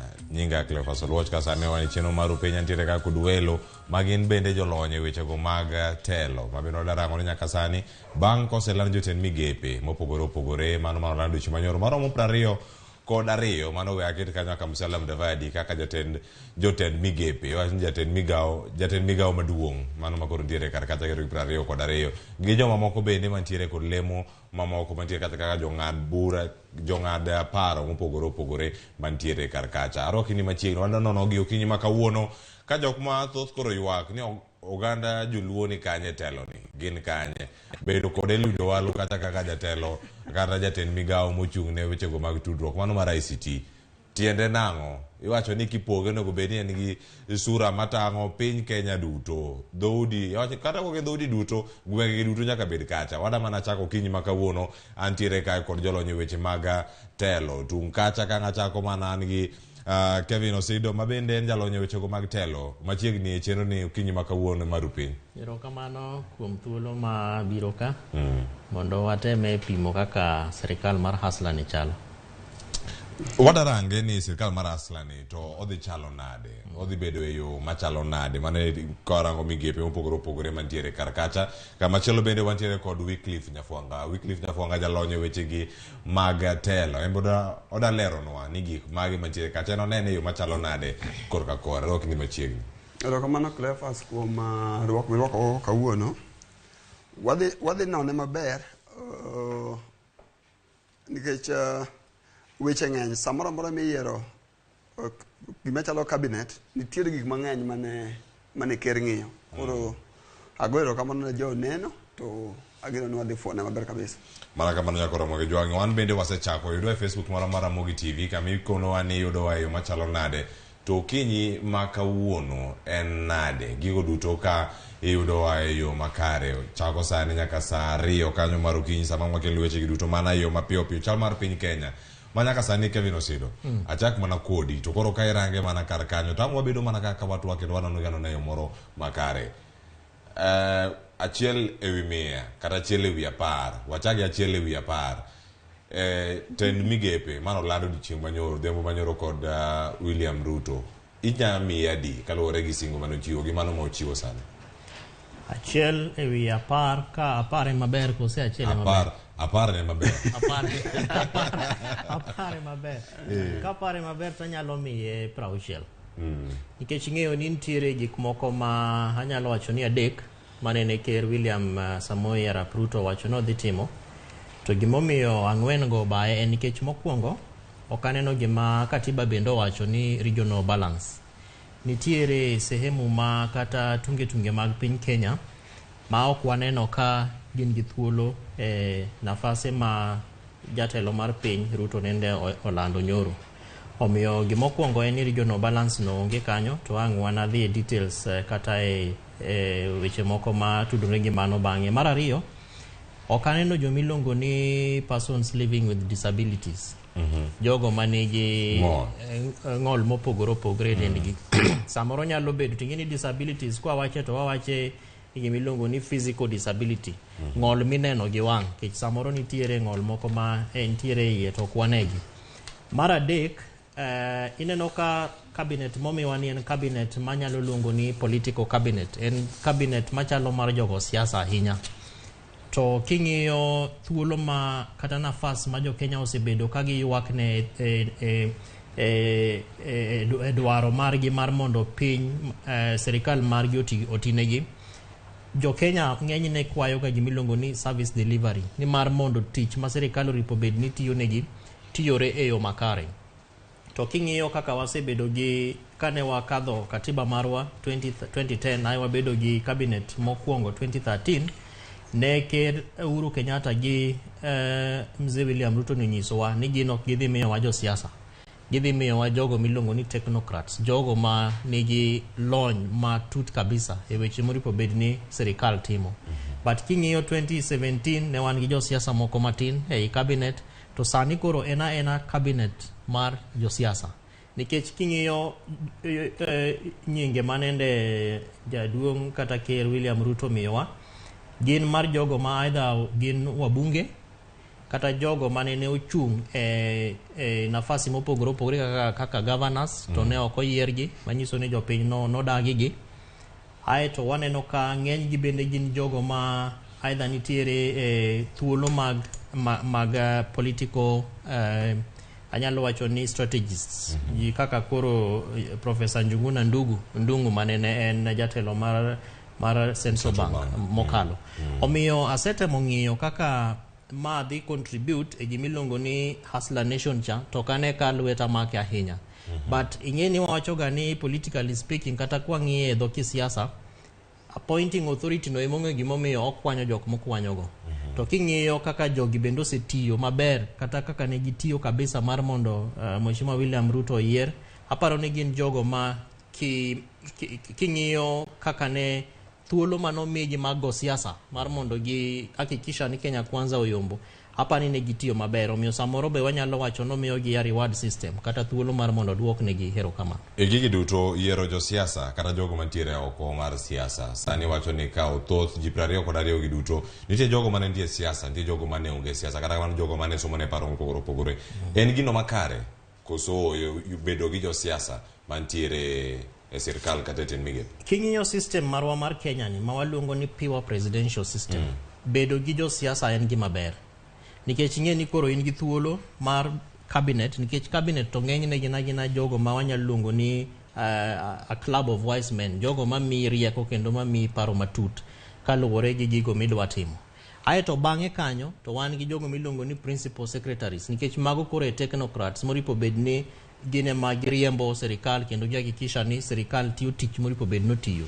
But problem ndugu Cleophas en ni king'iyo tudruok mar jatelo mar cabinet kata cabinet secretary ma nyoluongo ni ministers dware ni mondo gibed gi tudruok machiegni ahinya gi principal secretaries. Inyalo paro bende ni ker mose kalo Uhuru Kenyatta nochako miwa thuolo mar gimiluongo ni cabinet administrative secretaries, manyiso ni beyond ng'iyo siasa kod technocracy mar jogo moripo bed ni bede cabinet, noketo thuolo moro kanyo ma ojaso godo kantiere na gigo ma oparo ni samoro cabinet secretaries kata principal secretaries ok migi, but largely speaking ne gina thuolo mar migoni godo ji erokamano. Omiyo anyalo wacho ni en gima ber ahinya to samoro bende onyalo bedo gi rach mare, but gima wuora ahinya ni en devolution poko miwa cabinet secretary. Ma bende ang' warango kanyo ni telo mar loch gwenge ni endo chomo kama chalo nade. Wycliffe arwaki to kendo sanity ilenwa ni achiel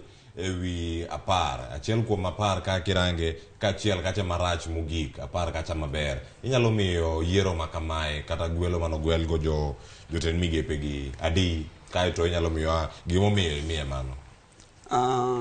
King'iye koro maler anyalo miya biche wi aparo. Ilwar mana achiel mano osedo chiwa. Ya, ilwar achiel osedo chiwa. Kane wan kasa mane ker ne chamo muma, ne wawacho ni manifesto kisungu luongo ni campaign tool. En itiyo kode mondo ywa jopiny mondo go kura. Kosa go kura, to koka gima kisungu luongo reality, koka ker wacho ni yawa to kare dang' atim nang'o. Koro samodo pango serikal, koko fwenya ni nitiere weche mang'eny manyaka ong'e. Makaka osiro wacho cabinet ni ok en gimi luongo ni technocrat. En joma no reward system omi ng'ato ni mak nama. Kidwa yiero Kenya ka cabinet nitiere weche moko ang'wen maker nyaka ng'e. Mokwongo en ethnic balance, ni to jo Kenya te wariwo nang'o nikech wan kabila madhi 40 chiegni chopo 50. Koro nego beni kikelo ng'ato mondo ja Kenya moro mane Kenya ka mano goni kura kata nokogoni kura nigi mor nikech sami sachako tich koro kitine ng'ama noyieri jogo noyieri koro in president war piny mangima. Koro number 1 number 1 monego beno tim gimiluongo ni ethnic balance mondo ong'e ni Kenya okelo together. Number 2 monego tim wach mar mon joma mine. No wacho ni atamalo 50% di bedo mine to kan wacho koduo kana wacho ni mano ok nyal timore nikech mano gimi chake bato. Koro yudo kamano be king'iyo cabinet neni bok nitiere teko ahinya manyiso ni manyo no onge. Kichako ng'iyo wach mar people with disability kako siro sa wacho embe no nego ng'iye ka bigin koro onge. Number 4 ma kibedo ker ting'iyo en osiepegi. Nitie joma no wuotho godi e siasa, joma no wuotho godi e siasa sama ne siasa tek. Koro nene be kocha kong'iyo wacho ni ng'ani no wuotho kod ng'ato kaka Kindiki Kithure ng'en no ok nyadong oko kaluwore gi kaka nono siasa gi sama ni yiero jalup ker mandalo cha. Number 5 monego bende ng'iye ni gimiluongo ni technocracy and professionalism. Ng'ani bo nyalo konya mondo ogola ka achop kuma na adwaro. Koro king'iyo cabinet ni manyalo wacho ni ng'at mosebedo consultant minya wacho ni technocrat wang' manyien ka en Eliud Walo, lakini minena Aisha Jumwa Njuguna Ndung'u binyalo paro ndalo mane Njuguna Ndung'u ne jatend Central Bank exchange mar Kenya shillings ochopo $1 ndalo cha no chopo siro to chopo 110 no almost chopo 110 ma nitiere weche mano wacho mang'eny ma kano ndiko policy no wacho ni Njuguna Ndung'u nigi kuonde moko monego oted kama moro matek. Koro gima kero keto ni oko ber na kaka ne nikech nitiere dala moko notemo tiye gi ker ong'ama tiyo matek kana ok en kata ka nitiere kuonde moko consultancy ong'ama tiyo matek ong'ama ok nindi. Koro no nego ker technocrat to wageno nikech jok mineno ni mbele gi magi luongo ni policy joma chiwo policy side gino oketgi kanyo mana mondo gibed kanyo mondo gikony tich maber onego bed ni permanent secretary ma koro dhi timo. But kata kamano ng'ato kaka Kindiki Kithure to ang'eyo ni ng'ama jalony kendo asomo buge na mang'eny. Ng'ato kaka Alfred Mutua jasiasa, Kechumo Murkomen jasiasa, Davis Chisi nosabedo serikal ka mokalo. Alice Waume nosebedo sirkal, nosebedo jasiasa. Koro gin jok ma inyalo somo history mi understand ni ng'ani pache capability mare kata wisdom mare telo chalo kama. Koro ing'eno ok dhi buoga. Ka ng'iyo ng'ato kaka Aisha Jumwa, ka dwaro ndiko kata polisi moro mar somo Aisha Jumwa, ing'eni en wach matek kweli kweli. Mane kuma kele penjo machielo makoro warango ni gintiere jotend migepe mantiere karka makoro yier Aisha Jumwa ni kacha koro kaka public service ng'ama ntiere public service kacha wang'eyo osebedo kacha thuolo malach Joseph Kinyua fuok moweyo migaono mar public service ka joseno kaka otiyo nyalo bedo machalo na nikech koro iluonga Aisha Jumwa wana manano gi mos kawadhi Aisha Jumwa gi ng'ama okawo kare odhi chalo nade otek nikech king'iye ka koro ing'iye koro yonge siasa koro kerbo ok chal ng'ama seto ker koro iwuoyo analytical ka koro ing'iye mondo mi Aisha Jumwa di donje komcha mati maber ma fit kacha nyalo bedo gi gwandruok matin makage kacha nikech ing'ene ndalo moko ne wuoyo paka gosiep nambole wach kata Kisumo ndalo mane governor Masani makoro yier kendo Nyong'o kano donjo ne wacho ni Nyong'o ni olwa gi polisi tasatimo consultancy mondo mi ket gerruok kamora mora kidwa manyo pesa kata ko sani osiro bu ngisi ni kodwa manyo pesa moro kata kodwa konyo Kisumo atete example ja ket pesa bro ok bibiro no mi pesa obro biro to pesa kidwa ginene kidwa na kel kambi mar machungwa polisi mane mentie mar machungwa nikech ngeni development mora itime polisi mana mawinjo ka wan gi gino sustainable development goal ok cheche ukinyi ne dwa timo iketo gimoro matin tilwo gini tiketo indicators to be asa chopo koro king'iyo Aisha Jumwa to nonro mare gi sombe gi history mare ok ler kuma kamano maybe ing'eyo osedo ponono ing'eyo kendo nyalo lero nwa ni yiero mane timo ka nyabedo ni rango kit lony mar ng'ato kosi mi kaluwore gi gino mane time siasa to bende direction moro maber ka piny kawo nikech ka jite nyabedo kata ni siro ng'ane mondo bed jatend piny koro in gi thuolo mar bedo apisi mare ere kaka odhi bedo nikech kirango lony gi jogi mokwongo jogi mondo gichak tich nyaka gidhi kacha mondo puodhgi kapok opuodhgi bende gin gi thuolo mar kalo kata puoth kacha wang'e maber nitie jogo man nigi buche do mapod gin kacha kwan mag jood bura kacha ere kaka puodho ni bende idhi time yo moro mapiyo mondo jogi chak tich puotho to Cleo puotho to jogi dhi kalo jotelo ma osetimnegi nominations jogi dhi kalo puothono nikech king'iyo kata king'iyo chenro mar kwan ma be iselose ka wang'iyo ei National Assembly kata bunge marwa kacha nikech gine ma bang'e to gidhi loso kamati miluongo ni Nominations and Appointing Committee kata Delegated Legislations Committee hai bang'e committee no ema dhi puodho jogi to ka gisepuodhogi to gidhi tero report ne bunge te hai bang'e to koro wach mar as many as the opinion say aye contrary opinion say nay ayes have it to ng'enyne na ayes have it nikech ing'eyo ni bende gima jatelo ker marwa William Ruto osebedo ka otimo en advocacy osebedo ka advocate ne bottom up ni to en bottom up madonjo nyaka e Azimio kech nitiere jo Azimio bende miwacho no osenyiewo kata osekwayogi mondo gimed kwan margi to king'iyo kata kamati ma wawacho ni ben kamati ma jatend en speaker koro speaker to en speaker margi omiyo bang'e dhi bedo matek ka samoro kata kigo kurano mar mondo gima ker dwaro speaker ang' notamre dhi bedo matek kabisa omiyo politically speaking puotho kata nonro midhi timne nominees gi kacha to gidhi kale but koro wach matek kabisa dhi bedo delivery bende onyalo tiyo matek mar mondo tim gima jo Kenya dwaro nikech bende kaka isewacho to moko kuom gini cases to gima waseneno e Kenya Kwanza serikal manyien ni en ni kata ka en gi case to sama tino di chienge mokari adek to case no osewit oko omiyo kata ka koro ing'iyo tudruok ma bende gisebedo goro gi migawo mar do kata judiciary chal ka gima sani gisechako bedo gi some friendly bedfellowness ma koro ginindo machiegni wanyalo wacho ni gibete a pam moro ma samoro tek mar mondo gikwer ng'ato. Omiyo kata ka koro ing'iyo cases gi, I'm sure ni jogo manigi cases in the next few days kata kapok otimnegi puoth kata nonro, samoro gini doho dhi wito cases go oko. But technically speaking, ji ka Mheshimiwa Aisha Jumwa en samoro nyalo ket matek mar ng'eyo gima osetime, nikech kipime gi Professor Margaret Kobia ma ene mane nentiere Cabinet Secretary mar Public Service, Gender and Social Protection, nyalo bedo matek kabisa nikech koro kiketo gi side by side, ni koro ipime ni to Aisha osetimango to Professor Kobia osetimango, but gima ng'eyo kuom Aisha Jumwa en ni kanene obende en jatelo manigi luong mar delivery.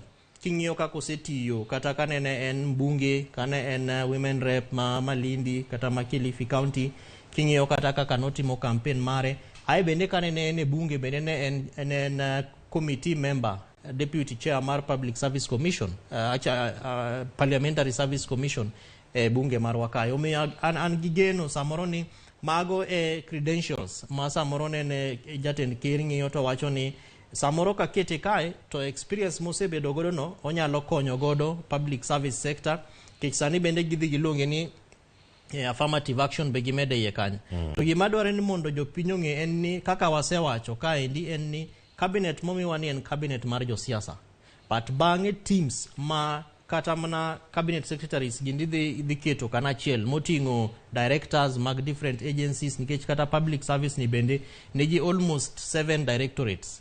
In kacha gi social protection, in kacha gi gender, in kacha gi affirmative action koro ero gimedo, in kacha gi public service itself, aeto buoye kanyo ben gi moko kaka NYS gini nie iye kacha, pesa mimiyo jogo moti mag elderly funds gi dware ni mondo koro jatelo ng'ini to ere kaka dhi build a team manyalo miyo jogo matiyo godo hakikisha ni jopiny feel the ministry momiyani.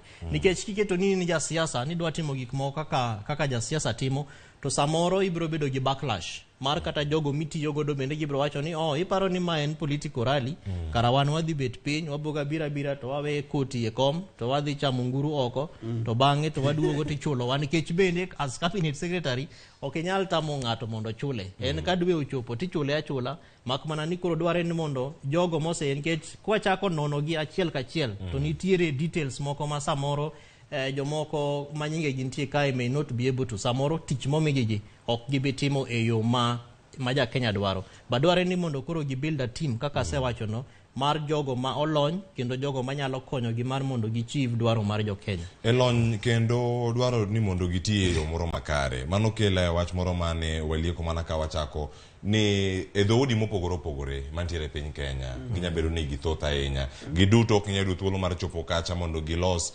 iwacho ni ten migepe maromo 22 giduto kama ne gintiere kar kacha 21. Wang'e maber ni Musalia Mudavadi koro miko mar jatend migawo maduong' mochung' ne jogi duto chenro mag bedo kacha ka gitimo ka en namba 3 koro kirango sirkal mar Kenya kiwuok kuom jatend piny Kenya, jalupne ka donji Musalia Mudavadi. Dhoudi opog nade? Ng'ato nyalo penjore ni koro kaka Uganda joluo chomo kanye? Iwacho kanye ni sirkal mar Asla ni koro wacho ni Asla cabinet ni joluo ni kanye? Eliud Owalo emantiere kar kacha kende, en migawo no mara tudruok. Ka warango kama chielo dhoudi gi opogi kuonde mopogore opogore. Dho Akamba kacha nitiere kod 2, Alfred Mutua ni kacha kachiel kod Penina Malonza kantiere kar kacha. Ka rango Abaluya man kacha nitiere Susan Wafula makoro dhi chung' ne migawo no mar thieth na Mwamba ne kachiel kod Ababu na Mwamba mabere nika Mudavadi be koro ni kanyo koro keto gi 3. Ka rango jogo mawuok iwacho nyandwat mar piny Kenya, wantie kata kod Aden Duale mochung' kacha. Oganda gi osebedo ka wacho kede gi gatenge kuom thuolo malach. Kata kamano e sirkal mokalo kuri atani bende pod nitiere kar kacha. Biro mar Aden Duale, biro mar Eliud Owalo, iwacho ni mage makoro dhi bedo kacha ei cabinet chate. Gintiere kacha ka gintiere dhoudi manya bedo ni gin mana 1, 2, 3 mantiere e kacha. Opoge yo machalo nade kalure kod dhoudi. Be pan nitie jok madhi wacho ni waonge oko ma sirkal. Ok ing'en sama ker pogo kolore gi parameters 4 ma wacho no kelo cha. Embe en gi nikech nitie joma nie ng'e joma na go siasa mana ge yudo go telo. Koro ing'en sama ipoge tipoge kaluwore ni to ng'ama ni kanye to opportunity mane kanye badango mi ng'ato we wakaw kaka wan kaka onage kaka iludo walo ing'eni ng'ane noringo dhi kocha mutua noringo dhi kocha sama ne neno ne weche ma Kalonzo Mutua no koro Mutua nodhi kocha koro sama nodhi kocha nodhi kacha kaka ng'ama ne luongore ni principal ni koro nochalo ng'ama koro ne face of Kamba ne koro ni neno ni jakambe mane mungo mapeka ka wan ng'ama luongo ni Alfred Mutua koro ing'eni kosabedo kacha kaka onwa pek koro ing'eni nyaka ng'imiye gimoro mondo mi ka jo Wakamba neno to ne ng'ato moro ni kanye ng'ato moro ni kacha kati ing'eni samichiwo cabinet ni tichiwe e mindset ma siasa be kik wiwilgo nikech ing'eni siasa ni mbele ka kendo 20 higa wala 47 idwaro to ng'ewa kaka mana kod wang'e platform mar siasa ong'eni to dang' wadil gi jo kaka wan joluo be miyowa cabinet nyalo kelo mor ma wabed excited muaher ker koro mana iyudo ka technocrat ng'iro ni hapana ka bedo tek ahinya koro we wamiye lido walo nikech lido walo ni en professional mar ariyo lido walo ni ok en just siasa motegno ahinya notemo siasa otimo nade to dhi owe siasa mar adek en ng'ama professional ma gima osetimo nitie mang'eny koro an gima adwa nawachi nikech yo mong'ego no dhi kelo msukosuko mang'eny nikech nyalo kelo shida kamoro but adieri makende en ni kaka onduse ok onduse kaka ne watemo paro ni nyalo nduse nikech ka Waluya isaido kosaket kata jawa mwaluongo ni Waluya generally miluongo ni Waluya iyudo ko omiji adek pare ni jok machako kaka ng'anene kaka Ndini Nyoro mosiep ne personal friend ogoloko ne wachorega nodhi timre nade nodhi donjo ka moro mane mang'ise ni lobbying ne tek ka e yo mamalo koro iyudo ka seche moko ni yiero ng'ato makoro wacho ni hapana wach mar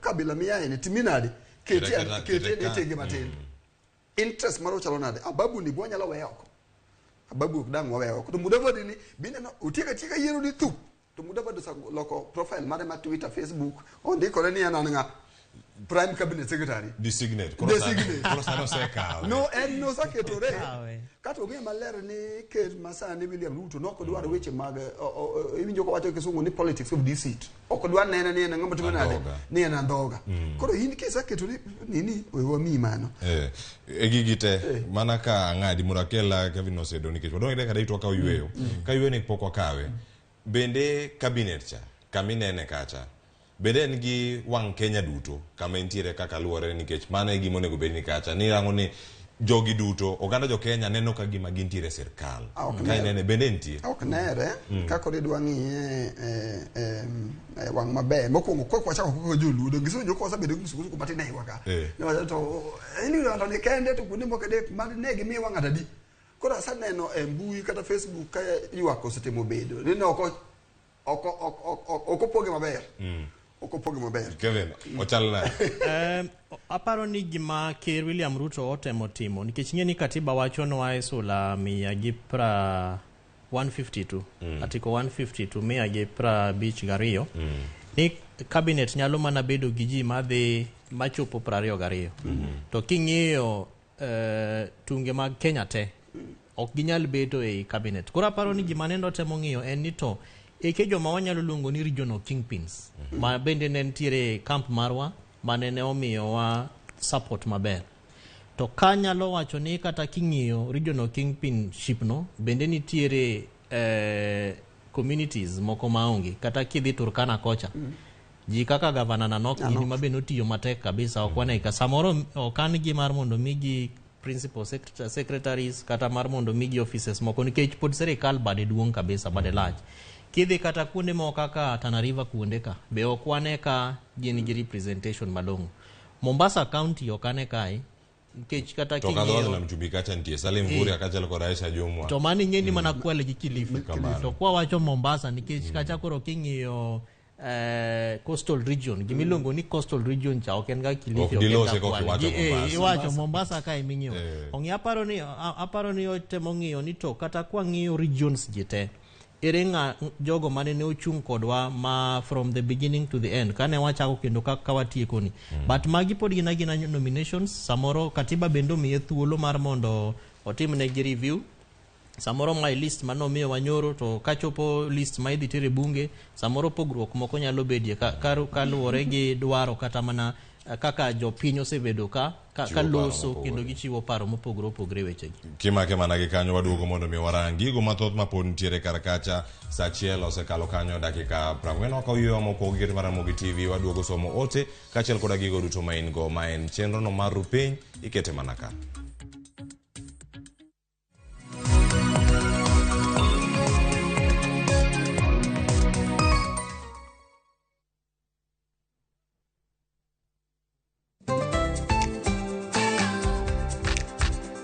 Ng'ama miyo ong'eyo ber mar tim makare kaka math mokinyi manigi ndhadhu kendo milimili kod blueband pile ka pile opong'e gi omega 3 kod omega 6 gi teko madwarore.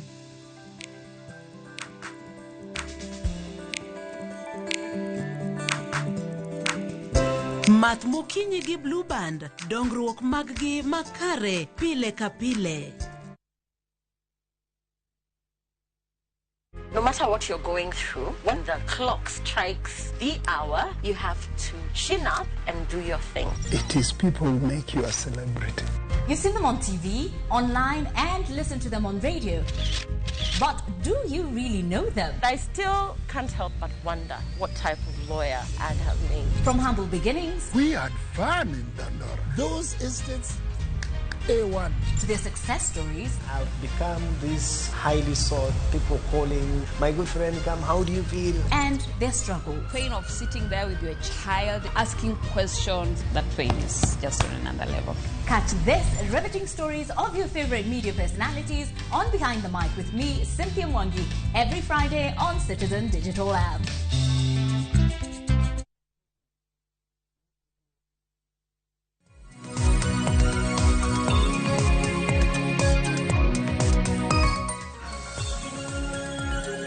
Yakwara ke juang waseduogo mana kaka wasingo ni yo ni wakaw mana matin warango chal mar piny Kenya gigi koro wada mana rango gi kar kae ka waduogo sani wasingo ni wada mana neno ni itimo geyo machalo naro ro mana dakika 20 to twako kinyi makawuono to daher mar nono kendo awinj pach jolony manu e studio kae mano jogo ma odhi rutaya mago bila kachiel koda moko mantiere kar kacha to mokwongo wawinjane tije jalupa wadarango tije jalup jatend piny Kenya kachiel koda mano bende mara prime minister wacho ni prime cabinet secretary mano mara Musalia Mudavadi gin magi wawinjane kaka ne jatend piny Kenya mano wawinj mar Rigathi Gachagua kaka ne owach tije modhi timo alafu waduogo ne wanon bende kavino sedo kachiel koda Wycliffe Nyafwanga mar Musalia Mudavadi bende ni en mane ka wanyalo winjo kata ka giluore nyalo bedo mamit ahinya wawinj gi ane kaka ne giloso. He will chair cabinet committees. He will oversee the implementation of cabinet decisions across all ministries and departments. Number 4, he will coordinate intergovernmental relations between the national government and the county government, including chairing the Intergovernmental Budget and Economic Council, commonly known as IBEC. He will be the liaison between the constitutional commissions and independent offices in matters that require intervention by the national government, including budgets, policy formulation, and implementation of their recommendations. And number 6, he will coordinate the planning and supervise the implementation of development partners-funded programs and projects. And he will oversee public sector reforms and any other functions as I may assign him from time to time. The President and Deputy President in the coordination and supervision of government ministries and state departments, in liaison with the ministry responsible for interior and national coordination, oversee the implementation of national government policies, programs, and projects.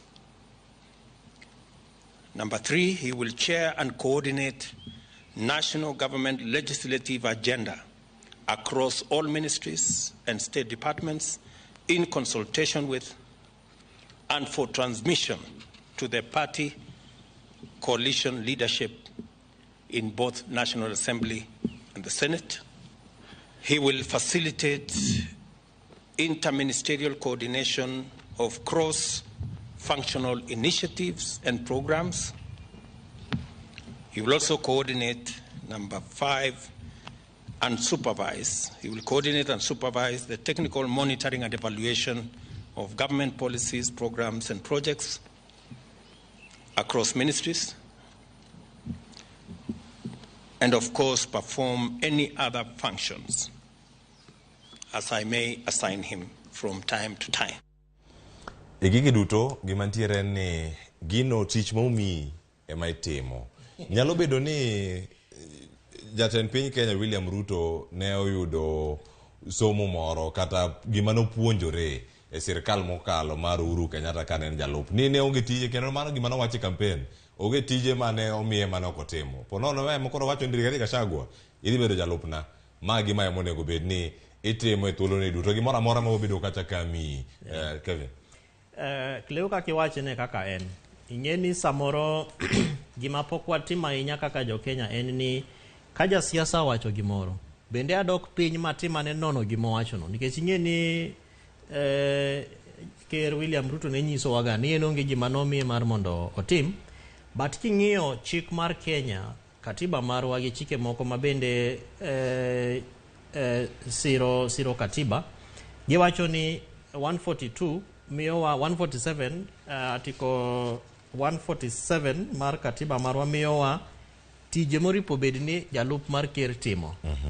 Aeto bang'e king'iyo chike moko kaka mag Public Finance Management Act, County Governments Act 2012 gi break nwa down, gimiyowa e tutne kata in details nito tich ma oripo bed ni jalup ker timo en mage. Omiyo gima nende Mheshimiwa William Ruto timo nyoro en ni koro osomonwa ni dware ni mundu ng'e ni kato bedo ni an kaka jalup mar ker manosebetie kato bedo ni nanyiso uga ni onge tich manomiya ni man mondo ati, but kora ng'eyo ni nitiere tije moko moripo bed ni jalup ker timo. Omiyo gima notemo timo nwa en mar mondo o inform the public ni nitiere office miluongo ni Office of the Deputy President kata office no mar jalup mar ker to en gi tijene. Namba 2 kenda yie kodi en ni samoro ne osomo gima nyalo luongo gi dho ngere ni baptism by fire. Ni beta office ni in koro irito mar mondo mi other duties as may be assigned. To duties gi gin mage. Omiyo kata king'iyo Azimio benene ne Mheshimiwa Raila Amolo Odinga nowacho ni en kobedo gi jalup ne miluongo ni Martha Karua to kobi beta jalup ker. Odhi bedo nyaka jalup ker mabende en waziri. To nowacho ni en waziri mar gimiluongo ni Justice and Legal Affairs. Manyiso ni en somo moro mabende giseng'iyo ni katiba marwa kaka nondik rita ni jalup ker rito ni mar mondo miye tich ok en gima ber ahinya. Koro dware ni mondo wa assign specific responsibilities. Makoro kata ka gibet piny kaka jo cabinet to jalup ker ok beda kacha kaka koro ng'at marito ni mondo ore ni dhi ome pi amodhi dhi luonge ng'ane kaka nyoro nyiso can you go and call Mr. Kinywa ne mano koro ing'eno ripo bed ni tich ma jalup ker matimo, but giwacho ni ok oripo bed kamano. Dware ni bende kata ka wane cabinet kama to in gi penjo ma wanyalo penji to devolution cha dhi nade. Emomiyo samoro bende kata ka wacho ni wizara mar devolution kata ministry mar devolution onge, samoro dwa nikech tije mang'eny mosomogi to ng'eny gi gin gik ma relate gi devolve governance kata mana gik ma moluongo ni partnerships, donor funded programs ng'eny gi gik mitimo gin gik mitimo piny kuma jo Kenya nitiere. Omiyo samoro an amor ni nendo somo details kata tije ma dware ni mondo jalup ker ma otimi to en gima paro ni oripo bedo ni o inform ere kaka koro wanyalo loko katiba marwa mar mondo gibed specific issues ma ok rely on executive order mar president. Gigo duto manitiere mano gigo ma jalup jatend piny onego bed ne timo. Koro gino ma tij Musalia Mudavadi ino kata koro entiere no dhi bedo korango migepe giduto kaka gitimo tije kendo ka gilor nyaka e loch gwenge ka gintiere piny kacha, nikech bende achiel kuom gigo ma Rigathi Gachagua onego bed ni timo kata kendo tudruok kod sirkende mopogore opogore. Iwacho ni piny owacho mar county bende nitiere kacha, sirkal mar county ni kacha gi mago man malo ku. Nyalo bedo maga achiel kuom gigo momiyo kata telo mar devolution ni onge tango miyo oonge e gige duto akele to Wycliffe Nyafwanga mondo lernwa tije momi Musalia Mudavadi kalure kod pen chike wagigo mwageno bende ni nitiere monego tim gin magi gima mokwongo mapok wang'eyo kapok odhi Musalia Mudavadi ok wang'eyo nodhi yiero minister mar devolution kata ok odhi yiero kata pod opimo ing'e nyalo bedo ni pod opimo ni to wachore nade nikech seche moko court ni ka ng'ato nyalo dhi e court ng'ato nyalo penjo kedi keto gimitimo ni maber to kwando oseromo 22 kata madwaro koro nikech oseromo 22 koro chal gima Mudavadi ni mana ka koro inone chal gima Mudavadi ni odwa no konye e tije mag devolution kumane devolution chanitie kaluwore gi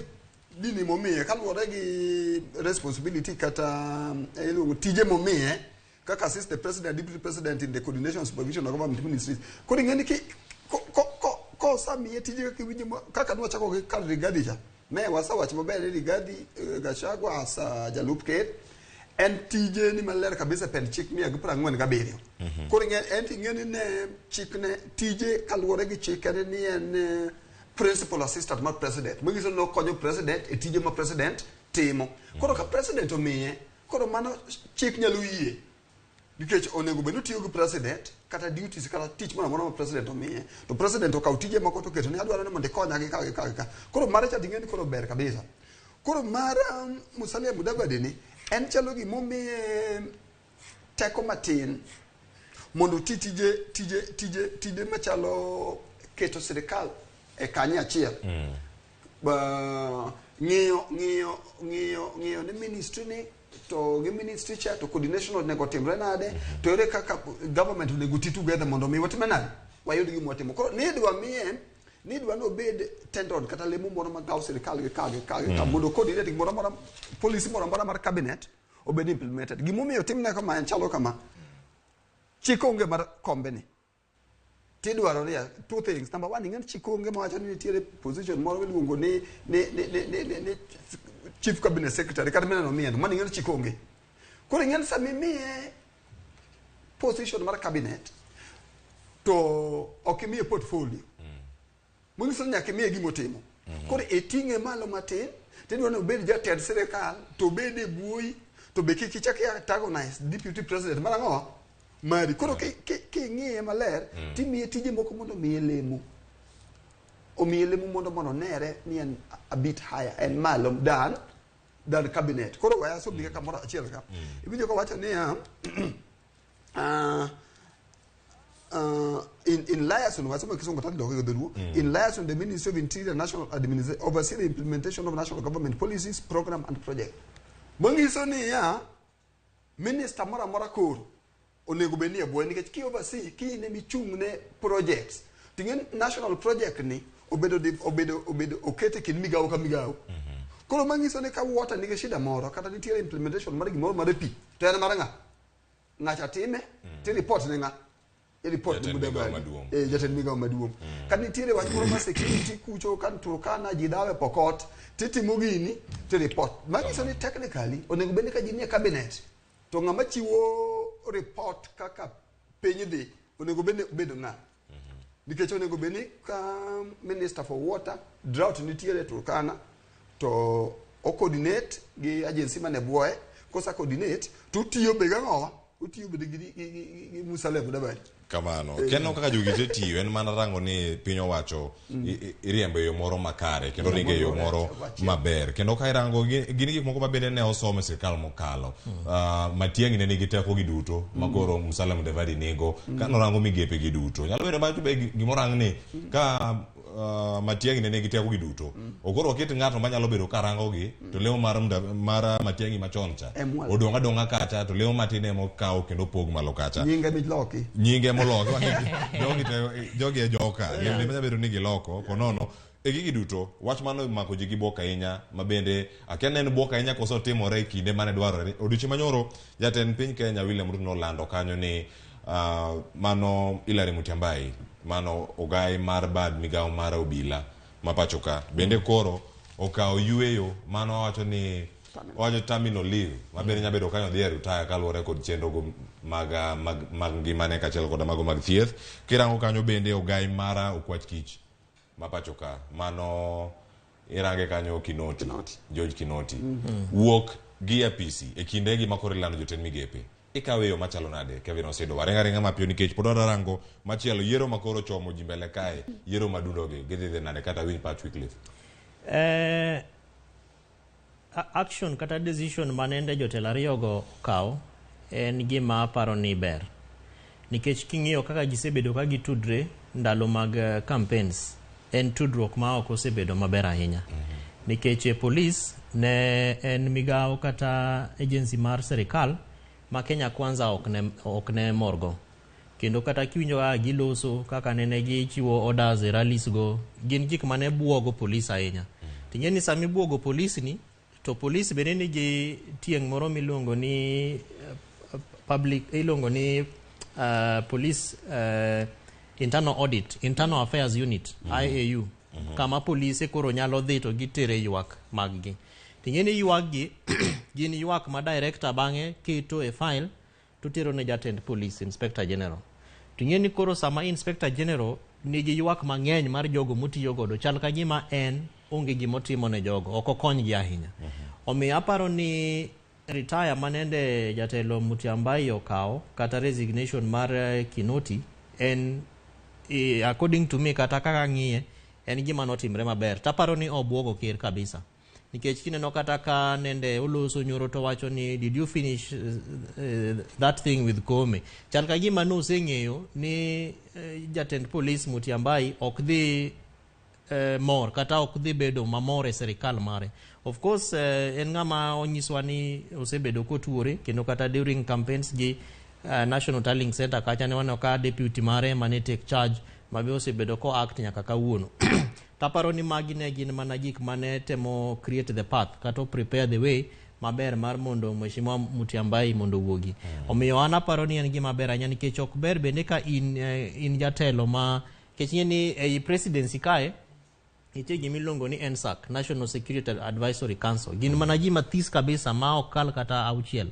magine magibet gi jatend Kenya kata ker to gipimo ne kaka weche mag serikal dhi kendo kata weche mag security to ka in Margarita to ka in koro jatend police mok nyal bedo eye to eye gi jalup ker kata gi ker aparo ni owe in a way ma ok feel comfortable to seche go ng'e ni obende en gi jolupne madhi ang'wen kech nitie AP TGSU nitie anti-terror police unit nitiere units mang'eny kabisa maka gino ka samoro weche ok dhi maber gi ker taparo ni gibende performance margi dhi bedo interfered with omiyo aparo ni en gima ber nende giwe office to wahope ni Mheshimiwa Kome mabende osebedo police commandant ma Nairobi ka kendo en jatend training mar Kiganjo Nyeri kucha dhi pick up the shoes kendo dhi hakikisha ni ywak mang'eny ma jo Kenya osebedo godo particularly actions mag police kande gin gigo madhi konyo jopiny ok ni koro kete kacha mar mondo ng'iya ni to ker dwaro nang'o to watim kaka ker dwaro kech wasenyaka neno jo siasa mang'eny gi bende osetero ne ker ywak kech ni nyao iparo kata ji ka Oscar Sudi kaka ne wacho ni amomiro na police 200 Mutiambai iti mang'one wachni ni police bire dala mar jatelo sa boro okinyi ka ji pod nindo aparo ni gin stories ma ok osebedo maber kabisa omiyo wahope ni serikal manyien ni kaluwore gi jogo ma gitiyo godo en serikal madhi hakikisha ni gitiyo kaka chik wacho kendo e dwaro mar jopiny kanga dogo iri ang' miyo wach mari mogik kotenore bende gi weche go mag yiero madhi timore mar adundo kuonde mopogore opogore wan kanyo gi Bungoma wan gi Kandara Elgeyo Marakwet kaachiel koda Garissa Town jogi duto donje sirkal kom mar speaker Bungoma Kandara kanyo donje migawono mar Elgeyo Marakwet mag Apeini kaachiel koda mag Garissa bende donje mano migawono mar lweny Wycliffe kama waweye kacha wuok oko mar Kinoti gin jogo mane bedo kata ka timo nonro e weche mopogore opogore mosebedo kata ka chopo e doho ka otiyo machiegni koda jomin wach mano ODPP kaira kaka gibitiyo machiegni wuok oko mar apisi ka warange mana mapiyo tere mano bende gi wach mar yiero madundo madhi bedo katimore kaachiel koda wach mogik ka watiyo ko sari kochopo kanyo nego beni koro wawuok chendo machielo onego beni chako mokwongo adieri mar wach en ni Kinoti ne ok gine good terms gi Kenya Kwanza kendo ywaruok osebedo mang'eny manyaka sama ne itimo kura nineno ka weche nowuok ne nitie jok moko mobiro Kenya ka wuok Venezuela noyudi gi IT ginene weche moko mag computer kama koro yudo ka tulo sa muoche kinji Kenya kwanza ka ngo gi ofis kinoti samana sa yere ni jalup ker no wacho ni DCI in bet kia burot we biro kanye we biro ofis kal koro mago gik moko dangwa wit kucho ni koro no wacho ni kinoti ni ne ditiyo ne bad blood ne gisebedo joma ne gi kwadro kage kacha koro bogi make some personal conviction and gima ne ber mondo kinoti wuo nikech ku sabedo gi gwandruok e yo mitiyo go to mai ngami do tiyo boy to ngano sawacho ne ya okiti maber to mako le jatendi and ne buditi okunya ko ni ngam principle by the way okunya tiyo nikech ana bedo trend ni investigation kana nonro atim office ko kwal kata no kwal ka okay mi bido time nonro ka wacho ne no kwal allegation ni wach bro no wuok dongo office ka manyaka gibiye to mag tulo so wuok ko aparo ni wuok ne gima ber kendo miye nafas koro kasa ne individual ko integrity mare chaka kadano wacho ne aneno ka wanya tiyo gi jogi kaluwore gi chade to yo mari yiero mede timore kuonde ma jogi no nikech koro nyaka gigweta e pise mane gintiere yiero chik wacho ni ka kombe mane gin go bedo declared vacant bangiso ni ok koro gin kacha to nyaka duol mar IBC ditimo nang'o ditimo ne yiero shida mama ndo kanya kan nikech koro siasa ne wae wadona koro donje e dongruok sani mondo wawere wach mar siasa gi tension gi piny kage kacha kuma charo kalo Elgeyo kata kuma ne Murkomen nitie ngene ne county mangima en ok en constituency mungiso ne kacha te siasa ko timore ni jidigo e siasa Kandara jidigo e siasa Bungoma kanyo Garissa jidigo e siasa koro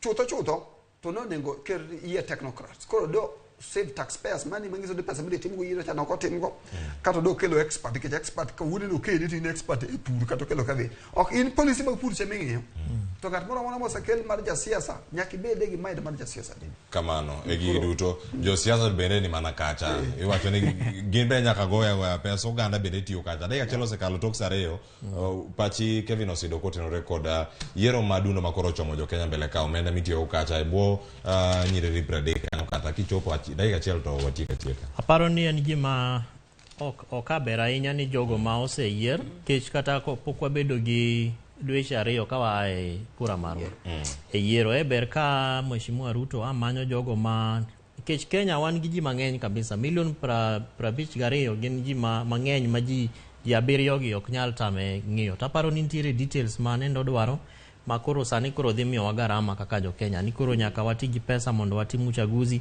to gin gigo maparo ni bende ka aber to da giwinjra gin giwegi kech mago koro gin counties ma waseneno ka Kenya kwanza noyombe taber ka gi temo insulate politics ma jo Kenya ose kendo osebedo aparo ni ok osebedo maber kaluwore gi siasa mane wagoyo 2022 kech pod wan gi petitions manie court by elections moko pod wa expect omiyo seche machalo kama bende pesa kata garama midhi tigodo en gino madhi duoko Kenya piny but gine sirikal koro wa hope ni policies kata legislations magidhi come up with gin mago madhi siro kaka services dhi bedo kaka sirikal dhi tiyo ne jo Kenya nikech aparo ni gima Kenya kwanza temo en ni mondo gima thise ma mondo nen ni nie sirikal taber kiyawe kitayanga mar mondo you feel ni they are part and parcel of the government. I'm against the by-elections, but en gima katiba imawacho ni a public officer may not hold any other office. Tinyeni bende chon kane wan gi sirikal mokwongo kata wabunge ne gina ministers. Katiba marwa katiba no wacho maber ni kose yieri to nyaki gwetao kendo iluongo ni gwetao resignation. Iwuok kanyo mar mondo IEBC otim by elections. Koro wadhiri to speaker ka gisebedo vetted, speaker bro lando e bunge ni kombe go gin empty vacant ai bange IEBC bro gazette dates. Jogo manigi interest bro tero nyingegi ibro puodhi gibro dhie campaign. Agunero kama na Kevin Osido kachel koda weekly nafango kumudo thulo matwa koda ngeno bedo thulo machelo keno mar twak Ramogi TV kae ka wan kae kodu nyakora moge jwan katin bende kamine no akacho wagoni ero kamano ote mek more Facebook poda boduogo e chenro machelo mondo me wayurgi kendo ka wadhi nyime Honorable Johana Ochieng ote mari ochopo kaya Jakinyar Modi wasomo gi kar kae Clinton Ntigamu ero kamano Richard Mary David Onyango last born wa Mutongwe oneno wakaen guku ero kamano nyika Cleophas Oluoch oriti masani koro kwa wuoka wadonjo mane tedo gi chiemo wada mana chiemo koro sane ka watieko ne osedo yud mare afuanga yud mare akia ni Joyce okano nwang'o kata kamani kete mana kanya kora moge jwang oriti masani.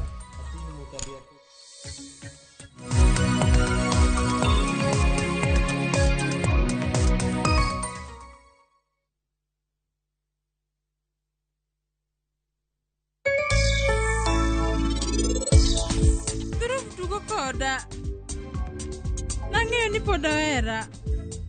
An ang'eyo ni wiyi ok nyal wil koda kata matin. To an achano gimoro amora maber. Gimoro amora machano. Kata idhi kanyo to an nyaka mak. Jaode mambo timo gimitimono. Ino kim jaode. Ineno, wan waketo kamera e ot kae. To sani pod watemo gi mondo one ka gibeyo. Deal ni deal. Dial star 334#. Ebu tuma za lashes. Unajamina poverty. Tume social distance. Make chaguo smarter on voice, data, and now on Airtel Money. Airtel, the most affordable network.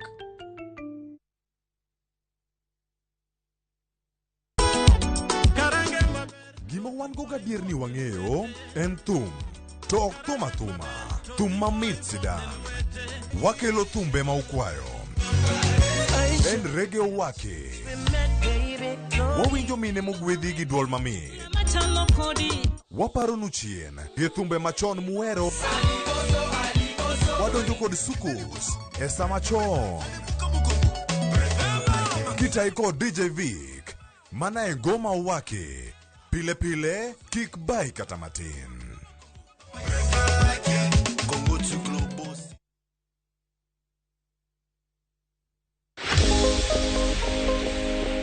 Madho ndawa nyalo miyo pien dendi jore nikech oduoko piny okang' mar remo ringo go e dendi.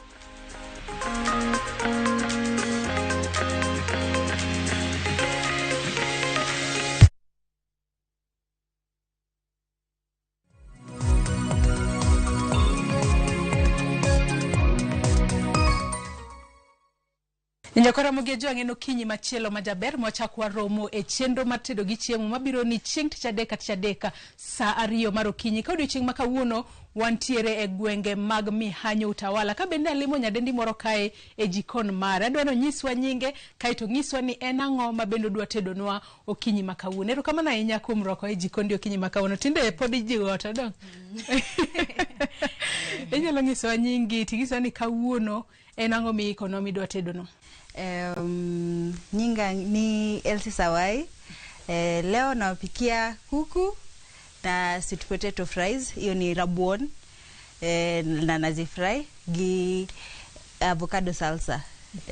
Anyakora mogejo mana kakise winjo kawuono wadwa tedo gweno rabuon. Ang'e ni jomoko kido mitedo godo rabuon opogore, jomoko boke, jomoko bende chiele, kata kamano kawuono wadwa tede ma obedo deep fried. Mano kitedo ma bende Elsie dwa puonjwa tedo kawuono gi salad ma bende dwa puonjwa tedo. Kata kamano angi yienwa mar mondo mi okwanya wuoyo dholuo ahinya angwa kikie matin waketo nyaka oswayo moro matin tin wabobole ye kanyo mak mana ni kwachope giko mar chenro ni to waduto wabro puonjore tedo gino ma Elsie dwa puonjwa tedo kawuono. Tukianza kupika tutaanza na nini Elsie? Tutaanza na kukata kuku alafu marinate ndo to grill. So tunakata kuku aje vile nakatwa regularly ama inakatwa aje? Tutai divide into 4 pieces. Ndo ikue big chunks na ikue rahisi ku grill. Alafu after hiyo tutai marinate alafu tu grill. Afanya basi wewe ndio mpishi wa leo. Tunazikata zote? Tunazikata zote. So ya kwanza tunataka kuigawa into half. Tukishagawa into half tena tutaigawa into 4 pieces. Sasa tunaanza aje? Tunakata hapa katikati. Nyakora mugejo manaka kineno koro wabaro gweno manaka ka Elsie ngisa kani ing'ade nyadiriyo kata ing'ade nus. Unaweza kata bones hivyo. Na mimi si mpishi naona imenishinda.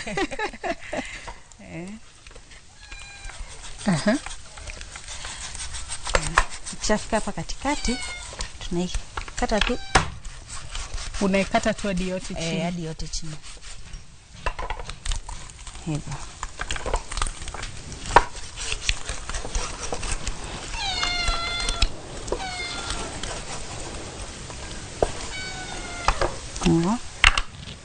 Itabidi nisaidie juu. Ni kama kana kwamba mimi si mpishi vile, hata hivyo tunajifunza sisi wote. Sasa acha nimalize hii. Tena tutaikata into 4. So tunatoa hii part ya juu ya mabawa na mapaja. Ikue piece, pia hii side nyingine ikue hivyo. Na mbona tunazikata hivyo into, tunaweza sema big chunks? Juu unajua most of the time watu wakipika hata kwa nyumba watu wanazikata pieces ndogo ndogo. But sasa nini kwa portion, the right portion ya mtu kukula inakuanga like 250 grams. Na sasa kwa kuku 250 grams inakuanga hii size, the quarter part of the chicken. Hata ukionanga kwa restaurants ukiitisha kuku unawekanga quarter. Hii ndio quarter. So acha niweke hapo. So ni hivi ushakata hiyo into halves. Hata mimi yangu nimejaribu. Lakini na Elsie, sasa wewe ulijifunza kupika aje, ama hii kupika ulianza kupika vipi? So nilianza kupika nikiwa class 7. Babangu alikuwa anapenda kutupikia vitu mpya kila wiki. So tulikuwa tunatoa recipe kwa gazeti, kuna part ya kupika.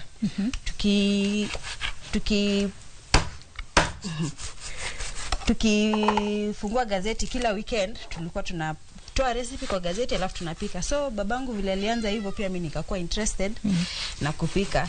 Alafu kama hayuko nilikuwa najaribu pia mimi nipike kama hayuko. Sasa hivyo ndo vile nikaanza, watu wanapenda chakula yangu, naweza pika.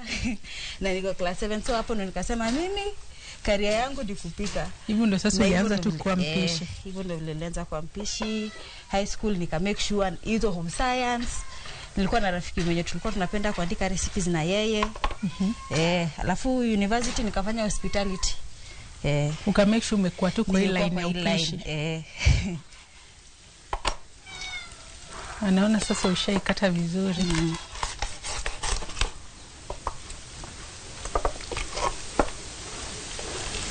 Na sasa after kwenda hadi college ukasema ukafanya tu hiyo hospitality. Sasa hiyo ndo kitu unaendelea nayo, umefungua place pako pa kupika ama unaifanya aje? So after nikiwa shule, nikiwa university nilianza kubake keki. Alafu vile nilianza kubake watu walikuwa nauliza kama nauza nini, alafu hivyo ndo vile nikajua kumbe naweza uza hizi ma products za pastries na makeki. So hapo ndo ikaanzia hapo. Nikafungua biashara nikiwa university kabla bado sija graduate. Alafu sasa ndo nimekuwa nikifanya hadi wa leo.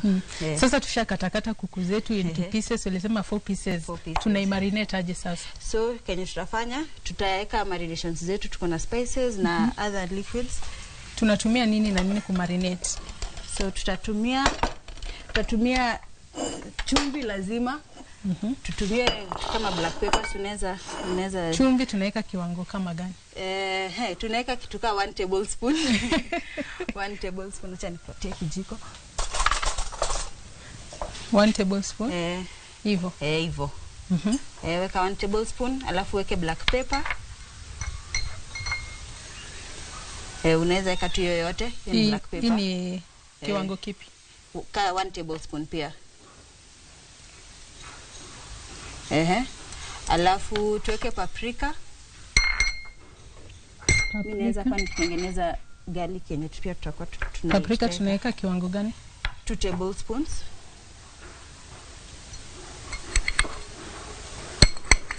Hivyo. Haya, tuweke cumin. Muhimu gani ya kuweka hizi vitu zote tukimarinate? Cumin tukimarinate mostly ni kuipatia flavor. Alafu tukiweka kwa grill, hii method tunatumia ita amplify hizo flavor na pia ita introduce hiyo flavor ya smokiness. Ikuwe choma hivi lakini iko na tu hizo spices, kila kitu combine vizuri ikuwe chakula tamu. Cumin tunaweka pia 1 tablespoon. 1 tablespoon. Yoyote. Alafu utaweka soy sauce. Soy sauce. Eka tu yoyote. Jikuku ni 2. Tunahitaji mingi. Cumin tulishaweka. Tunaweza ndio cumin hapo. Hii. Tuweke yote hiyo, pia ni 1 tablespoon hivi. Alafu mafuta na vinegar. Cooking oil. Hii pia inawekwa kiwango kipi? Wewe ndio mwalimu leo unanifunza kupika, wale ambao wanatutazama pia wanatufunza. Weka kitu kama 4 tablespoons.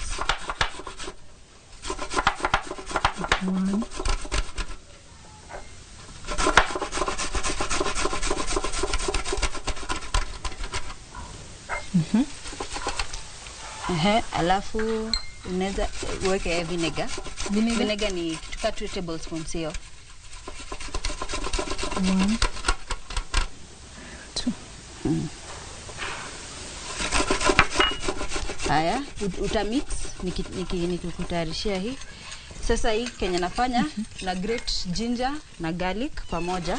Alafu tutaimix kwa hiyo mixture ya marination. Alafu tuweke kuku yetu ndani.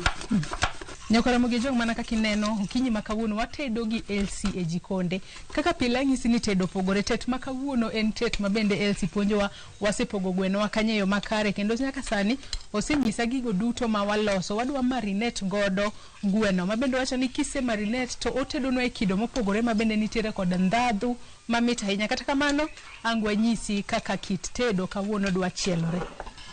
Yes, tuongeze garlic na ginger. Garlic na ginger nyusha grate vizuri.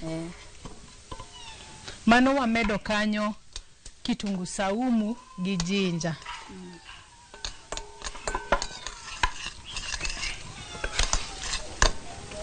Kisha alafu sasa tutaweka kuku. So unafaa kuimarinate for how long? Juu watu wengine naona time ya marination wakimarinate, watu wengine wanapenda kuweka marination ilale overnight ndo anze kupika. Wewe sijui unafanyaje? Marination best inakuanga ukiweka overnight. Ndio hiyo flavor ingie ndani kabisa. But sasa juu ya haraka na time, sisi tutaiweka tu for 1 hour alafu ndo tu grill. Least unaweza tumia ni 1 hour na si lazima uweke kwa fridge. Unaweza iweka room temperature ikiwa warm ndo sasa hata hizo vitu hizo flavors zinaingia ndani. So tuna mix tu na mkono hiyo marination yote, tuna massage vizuri. Make sure una massage kuku yako ukiingiza hizo flavor ndani. Na kila piece ipate marination vizuri equally.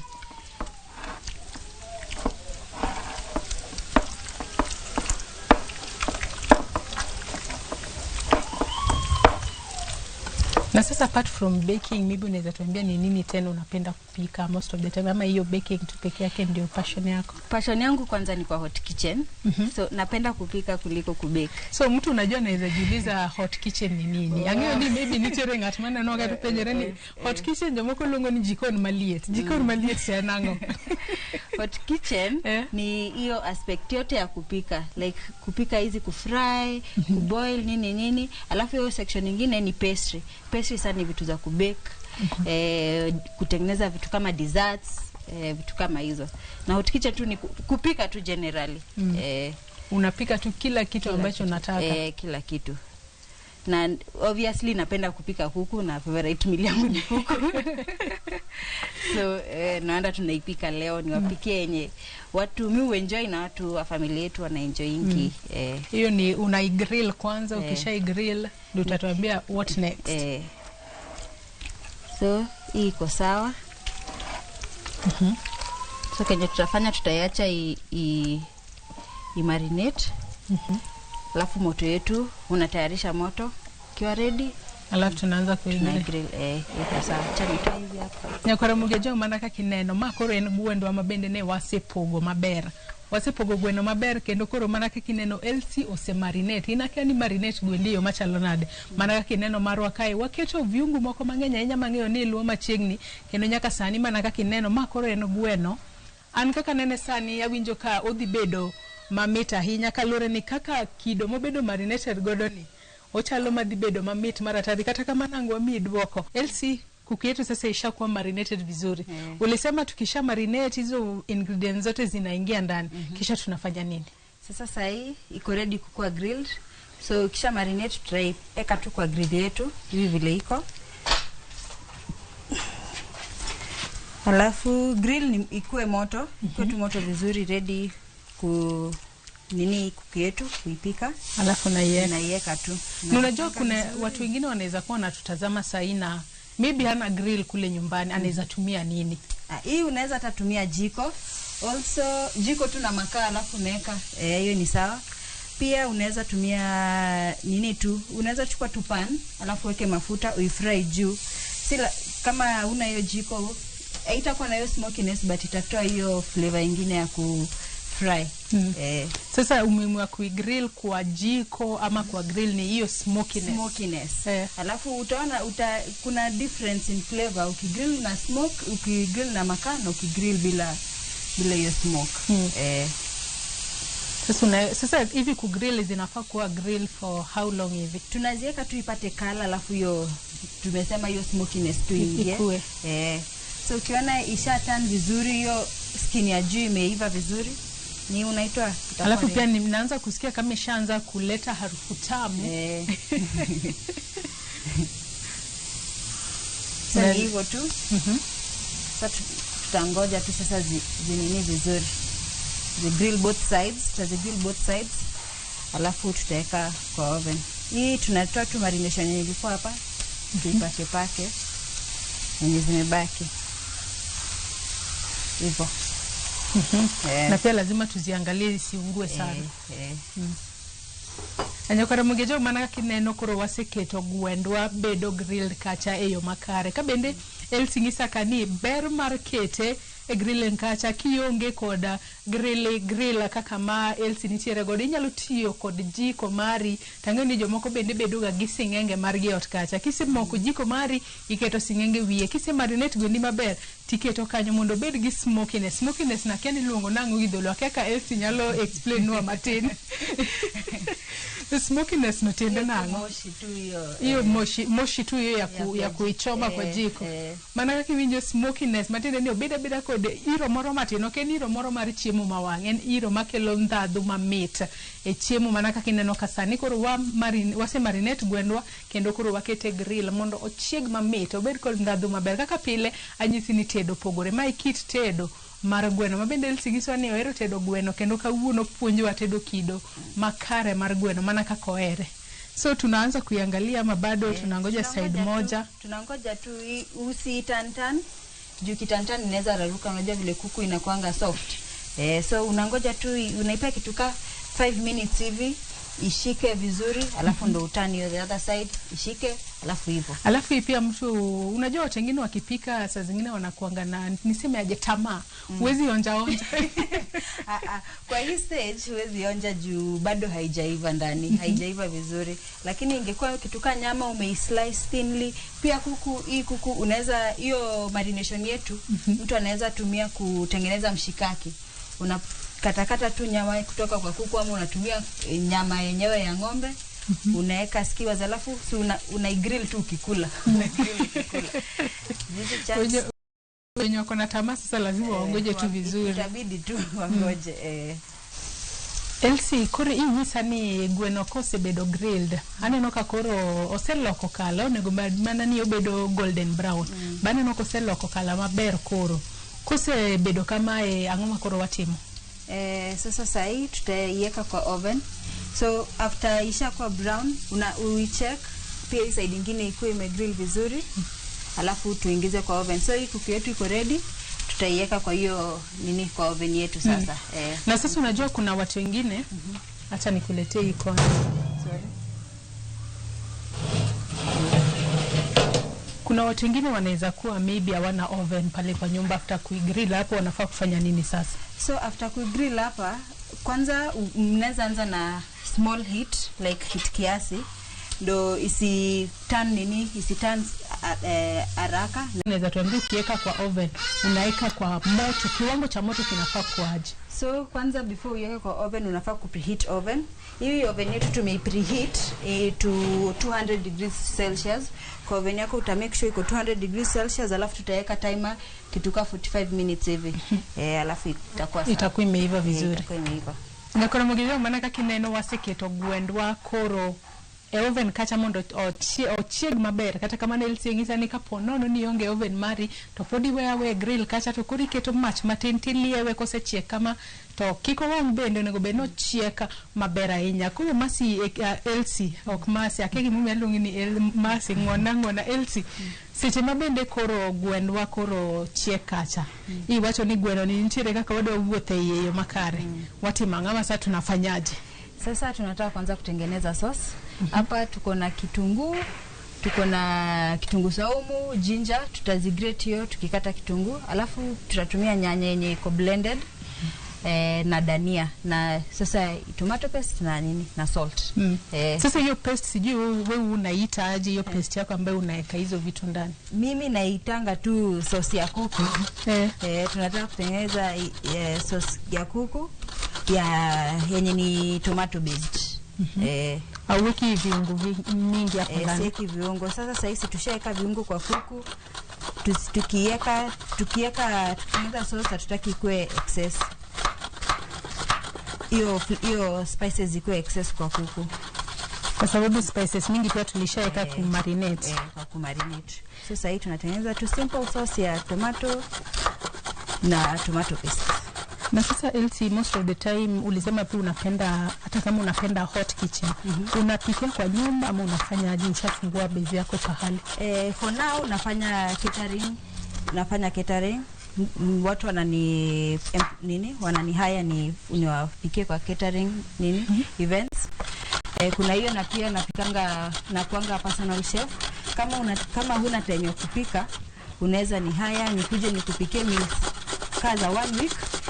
Inaitwa meal prep. Nikutayarishe meals za 1 week, sawa kazi yako itakuwa tu kutoka fridge ukichemsha ukikula. Na sasa hiyo wakati ambao mtu anakuita unaenda kwake ama unaenda na hizo vitu kwa ushatengeneza already? Kama kwa meal prep hiyo ni rahisi tu nikienda kwake, lakini hiyo catering ita depend na vile tumeagree na client. So kuna yenye mimi upika tu hapa alafu napeleka food na kuna yenye napeleka naenda kwake kupika hizo food zote. Sasa tuseme mtu kama mimi Joyce nataka kuita, bibi unachajaje ama inalingana na chakula ambayo unaenda kupika? So kuna vitu mingi tuna consider. Ya kwanza tuna consider the how many guests tutakuwa nao, napikia watu wangapi. So hiyo itakuwa price itakuwa based on how many people unataka nipikie, alafu pia the type of menu unataka, like the type of foods zenye utataka ni include kwa menu yako.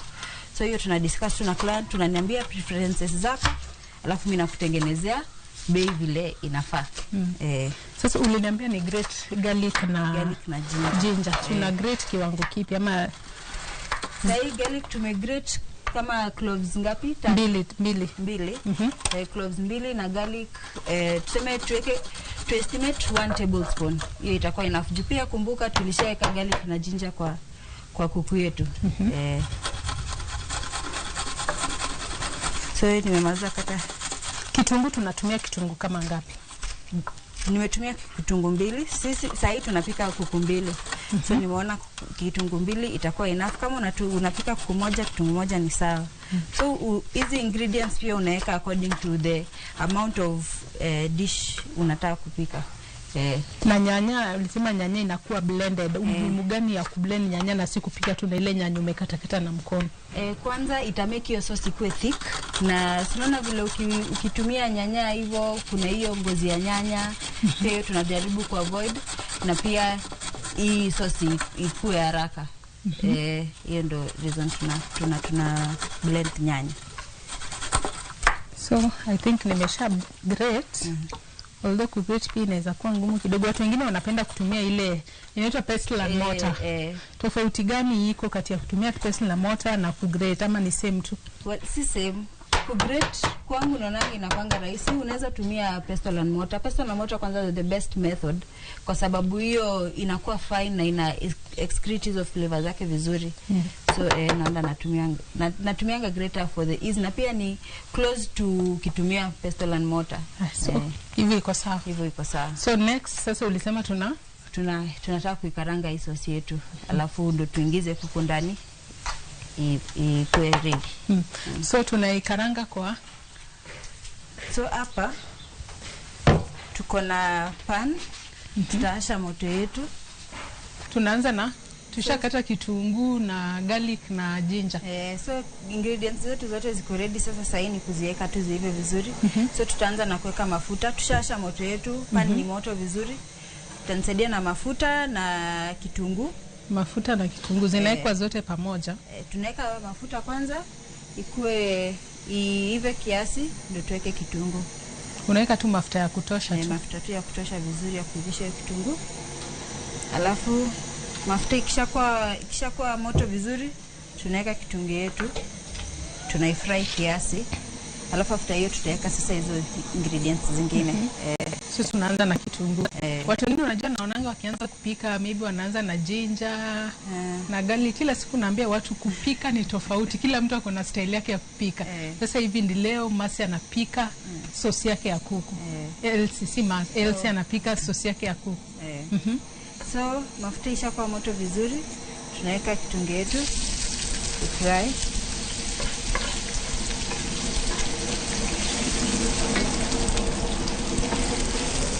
So the reason tumeanza na mafuta tumeanza na kitunguu ni juu ukianza na garlic na ginger uta realize garlic na ginger inaiva haraka kuliko kitunguu. So tutaki iive sana kabla kitunguu haijaiva. Naona tunaanza na kitunguu iive kiasi alafu tuweke garlic na ginger. So watu wengine wanapenda kitunguu yao ikuwe golden brown. Hii pia tunangoja kitunguu ikuwe golden brown ama ikishashika tu ianze ikishashika tu ikuwe soft hivi. Tuweke garlic na ginger pia ikuwe iive vizuri. Si lazima ikuwe golden brown kwa hii yetu. Hii tunaacha tu fry, isweat kiasi alafu ndo tuweke hizo zingine ingredients zingine. Umesema tunaacha na sweat kidogo. Hiyo inaitwa sweating. Hiyo sasa ndo lugha ya upishi. Si ile sweating ya kutoa jasho yenye watu wamezoea. Hapa ni hiyo term inamaanisha the same thing. Tunataka tu kitunguu tu lose water ndio ikuwe soft. Hiyo tu ndo the reason behind ya kuiacha ive kiasi na kuweka nini. Na kwa mgejo ngibinjo ni kitunguu sweat matin. Kitunguu goloma na pi mantiere ye kacha akae to kokimedo keto gik machielo matin ni kose sweat. En sweat moro mar golo luya cha koro mano were gi golo luya del cha mano koro kitunguu golo pi mantiere ye cha eka wamedo kete ginger gi kitunguu saumu mabende waseloso makare. So isha sweat ama bado tunaipea time sweat vizuri. Itakuwa translucent hivi. Tunaona ina change color. Kishaanza kuwa translucent tutajua iko ready. Tunaona unaona nikaa inaanza kuwa pale. Hivyo ndo sasa inamaanisha isha sweat vizuri. Ina sweat vizuri. Acha nilete ginger na garlic ikuwe ready.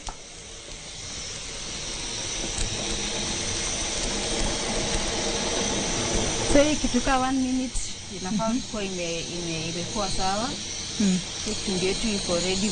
Sasa hii tunaweza introduce ni yetu ndio iendelee kuiva nayo. Ginger na garlic. Tutaiweka.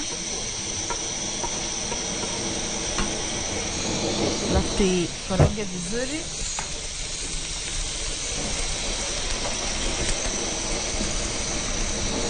Hiyo ginger na garlic ukishaeka kuna aroma inaleta tofauti. Hiyo ikishaiva tu vizuri. Hii hatutaki kuwa golden brown. Tunaacha tu kitunguu ive tu vizuri. Alafu tuweke zingine. Iko sasa tushaweka kitunguu, ginger, garlic, alafu kulikuwa na tomato ama nyanya tulikuwa tumegrate. Ama sasa ulisema pia tumeblend. Pia tulikuwa na tomato paste. Najua kupika ni tofauti. Wewe sijui unaanza na gani wakati wa kuweka nyanya sasa. So mimi ziweka tu zote pamoja ndio ziwe pamoja. Unaweza anza na hiyo unataka. Kuna wenye wanaanza na tomato paste, wengine wanaanza na nyanya hivyo kwanza ndio weke tomato paste. But mimi naonanga nikiziweka hivyo pamoja, sauce inatokea thika na zina combine vizuri, like zinakuwa pamoja. Sasa hii utaanza na gani? Sasa hii nitaanza na nyanya. Hata ndio hii ni yetu ishakuwa ready. Kitunguu yetu.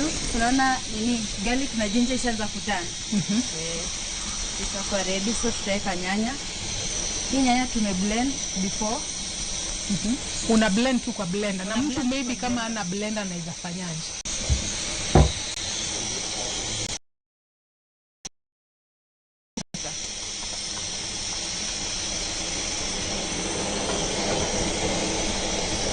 Alafu tutaweka salt. Kama kawaida chakula lazima iwekwe chumvi ndio ikuwe na taste. Tuseme tutaweka kitu kama 1 teaspoon. Ndio kuku yetu, kumbuka tuliweka salt. So tunaweka tu kiasi ya hii sauce. Alafu sauce ikishakuwa ready, ni hivyo tunaacha tu sasa sauce reduce vizuri, thicken vizuri. Alafu tuweke kuku yetu. Na kuna maji tunaweka hata kidogo. Tuweke maji saiju. Tukiblend hii nyanya tuliweka maji kiasi. So kama uja blend unaweza ongeza maji kidogo ndio ndio ithicken vizuri. Sasa si yetu si iko sawa, tutangoja tu reduce vizuri. Alafu tuweke kuku. Hebu acha nisikie uzito wake kidogo. Tuongeze moto. Anyakora jo mana kakineno makoro sauce marwa mabende waseloso wadwa keto gwendo mabende ne ntiere oven ye kamana kakineno walose ka kenda winjo kosechako golo suya moro mamit. Anyisi ni kawuono watedo kit chiemo mabende puonjo watedo kae gi Elsie mabende olwako e jikonde jiken mabende imbi neno kondisore kendo kalure kod kit jikon ka kondisore bende koro inyalo mana go kwan ni chiemo mabende watedo kae en chiemo manigi ndhadhu, chiemo makonyo del e yore mopogore opogore. Sasa hivi sasa nafaa iva kwa dakika kama ngapi? Dakika 5 itakuwa sawa. Tutaweka pia kuku yetu tuiache ive kiasi. Alafu hivyo ishakuwa ready. Kishaweka kuku. So bado tunangoja ive kwanza ndio tutoe kuku tuweke ndani. Na pia ulituambia leo pia tunataka kutengeneza ilikuwa inaitwa avocado salsa. Avocado salsa. Kuna another time inaitwa guacamole. Lakini sasa hii juu hatutaki kuibonda bonda hiyo avocado, tutatengeneza tu tutaikatakata alafu tuweke kwa mixture inakaa kachumbari. Ndio sasa tunaipewa jina avocado salsa. Avocado salsa. Bonda hiyo avocado alafu tuweke kwa hiyo mixture ingekuwa guacamole. Maana akeni winjo guacamole. Akeni winjo guacamole mogi karango kata avocado salsa mogi karango. Mano kachumbari mabende iwuothe iye kod avocado. Makmana ni Elsie osenyiso pogro kocho kanyo ni guacamole en mano makiketo kachumbari mari to ikete avocado ni kacha ti hodo. Kata kamano kawuono dalos avocado salsa ma okihod avocado mari ikete kanyo kiseng'ade matindo tindo. Ket mana wangi kai idhe neno kaka waloso kit kachumbari mamit makawuono wadwa tedo. Sauce yetu sasa imefika wapi? Sasa hii sauce yetu iko ready, tutatoa kuku kwa oven, alafu tuiweke kwa sauce. Tuimix alafu tuiache kiasi ive na hiyo sauce, alafu itakuwa ready. So kuku pia ulisema inafaa kuiva for 45 minutes. For 45 minutes. Sasa iko tayari. Sasa hii tutaitoa tuiweke kwa sauce yetu, alafu tuimalizie hapo.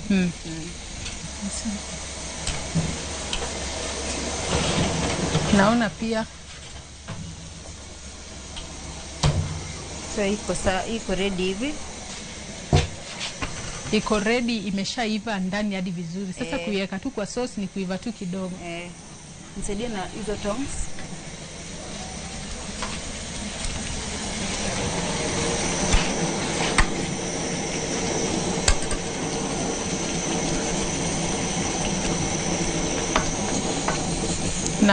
Nasikia harufu pia inatoa ni tamu sana. Mimi naona kama appetite yangu nishaanza kutengeneza. Iwa chogidhuluni olap dogo si cha kondom.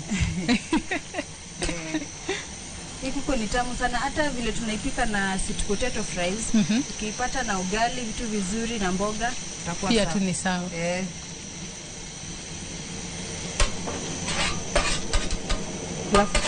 Kuna juice ilikuwa imenitoka kwa kuku.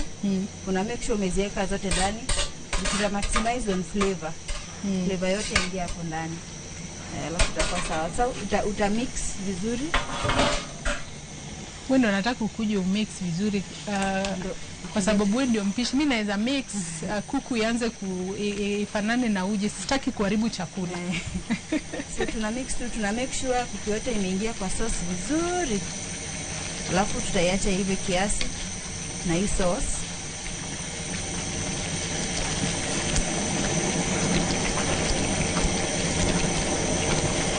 Pande zote ziingie kwa sauce vizuri. Sasa tukishaika hivyo kwa sauce, sasa tunaiacha for like how many minutes ndio sasa ujue kuku imeiva vizuri, ama vile ilikuwa kwa oven pili ishaiva. Sasa hii ni sauce tu kuingia ndani. Sauce tu kuingia ndani. Na ipeke tuka dakika 10 hivi itakuwa sawa. Iko sawa sasa. Tunaiacha tu hivyo. So hiyo time kuku sasa ina hivi, ulisema acha sasa tutengeneze avocado salsa. Avocado salsa. Avocado salsa sasa tukitengeneza tunaanza na kutengeneza nini? Hiyo time sasa kuku inaiva, una reduce moto pia ndio ive vizuri. Sasa tunaona vile unatengenezanga tu kachumbari. Tunakatakata kitunguu, nyanya into cubes.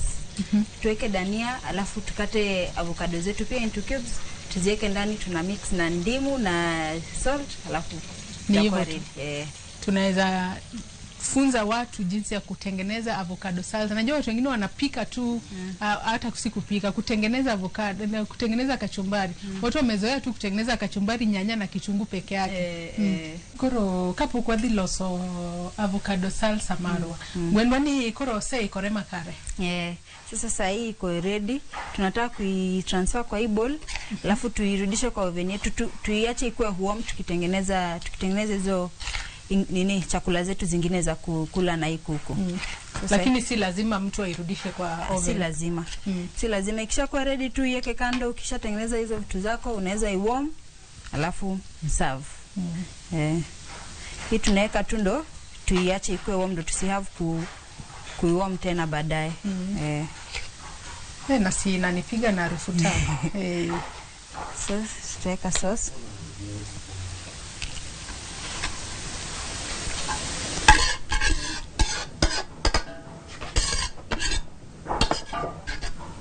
Hivyo iko sawa. Nyakwara mugiajua. Dongine no kaka gweno. Kidoma elsitedo meat maratari. Mana kaka anene kai suya mabende ogoyago kai en suya ma meat makata nyalo miyo lap dogando. Kata kamano podi wadwa medo tedo. Kalura ni gweno ni okwa chame kama wadwa chame kod rabuona mabende otedi kata obedo deep fried. Umesema sasa tunaweka kwa oven. Tunaweka kwa oven. Tuweka tu kuchini ndo juu ishaiva. Tunaacha tu kwa warm kwa gafu. Haya. Hivyo. Sasa tunaiacha tu hapo. Degrees si 200, unaweka maybe 100 degrees hapo kama utataka kuweka kwa oven. Ibaki tu warm, ikuwe hot by the time una serve. Sasa hii tunaenda kutengeneza hiyo salsa.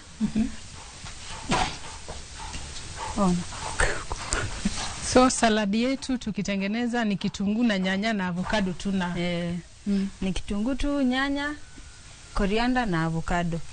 So utakata kitunguu tu into small cubes, cubes. Mimi nitatengeneza nyanya. Kitunguu tunatumia tu kitunguu kimoja. Ya nyanya tunatumia ngapi? Nyanya tunatumia 3. Alafu avocado moja iko sawa. Kwa hii mixture.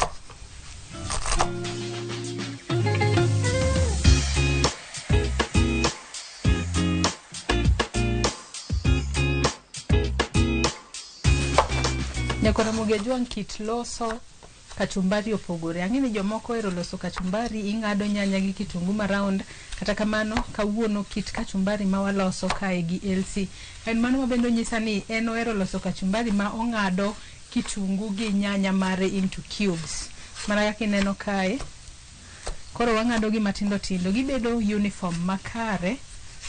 Mondo obed kachumbari makichamo. Tichamo gi maber kabisa. Elsi nishamaliza kukatakata kitunguu yangu. Umesema unapenda kitunguu ikiwa cubes. Natumaini nimejaribu. Sijaribu kitunguu. So alafu after kukatakata tunafanya nini sasa? So tutaisoak kwa salty water. Tutaweka tu maji na salt, alafu weke kitunguu yetu ikae for some few minutes ndio itoe hiyo ukali. Alafu tukishatengeneza hizo vitu zetu zingine zimebaki, tunaweka kitunguu ya last. Tuna mix alafu itakuwa sawa. Sasa niweke maji kwanza. Weka maji, uweke chumvi. Chumvi haimata yenye utaweka, bora tu ikuwe salty water. Maji pia imata. Maji unaweka yanatoshea hii kitunguu yetu. Alafu chumvi. Iko sawa. Umuhimu gani wa kuweka kitunguu kisha katakata ndani ya maji kuna chumvi? Kutoa hiyo ukali ya kitunguu. Unajua kuna kitunguu inakuanga na some ukali na pia taste nyingine hapo yenye haikwangi pleasing kwa most people, so tunatoa ndio itoe hiyo ukali kwe iko sawa. Nyako Ramogi jong manaka kineno wasengado kitunguu abo bedo cubes maber kaito wakete e pi manigi chumvi ma elsingisa kani ber kete mar mondo mi ogol kech manitire kitunguu. Sami chamo kachumbari mari kata avocado salsa mwaloso sani kikubed koda kech mora kata matin. So tushaeka hii tunaweka kande. Inafaa kukaa hivyo for like how long? Tuipe kitu ka 10 minutes hivi. By the time tunamaliza hizi hiyo inafaa kukua iko ready. By the time tunamaliza kata kinyanya, avocado na dania, hiyo inafaa kuwa iko sawa. Sasa next ni kukata avocado na dania. Hii pia nitaiweka kwa bowl. Alafu tukate hizo vitu. Nyanya pia naona umeshakata hapo in cubes vizuri. Vizuri inaendanisha na hiyo kitunguu. Alafu pia avocado tutajaribu tu match size yake. So tuko na bowl hapa, acha niweke.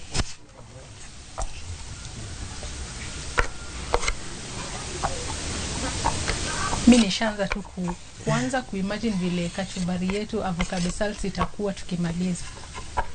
So avocado tunatumia moja pia. Tutatumia moja.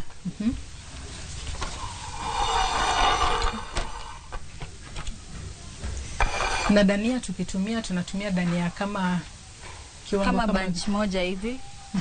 So hii tutatumia nusu yake itakuwa sawa. Avocado pia ukitumia avocado unatakila avocado imeiva sana ama avocado haijaiva sana? Avocado yenye imeiva tu vizuri. Unaona ile kama yenye watu wanaekanga kwa salad, fruit salad. Inafaa kukua hivyo.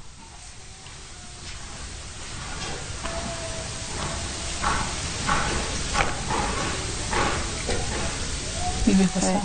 Naona hiyo avocado inakaa avocado. Wanasema avocado imeenda a group of schools. Ndani yake iko sawa kabisa. Hiyo ndio sasa ukipata avocado mzuri kama hiyo ni hiyo watu wanasema umedunga jackpot. Sasa ni benefit gani mtu anapata akikula hii avocado salsa? Tofauti yake gani na hizi kachumbari za kawaida watu wanatengeneza?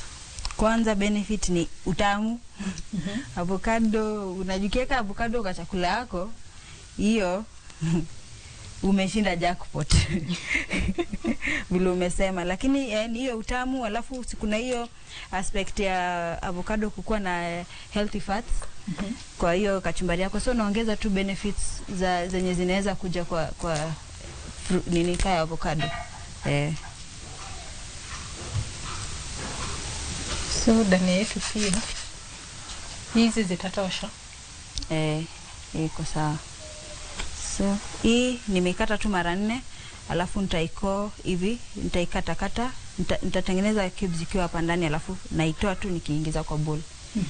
Unazimix tu na nyanya ama lazima uzimix zote pamoja? Tutazimix zote pamoja baadaye. Sasa hii nitaweka tu kwa bowl kando na hizo zingine, alafu tukimaliza tutazimix pamoja.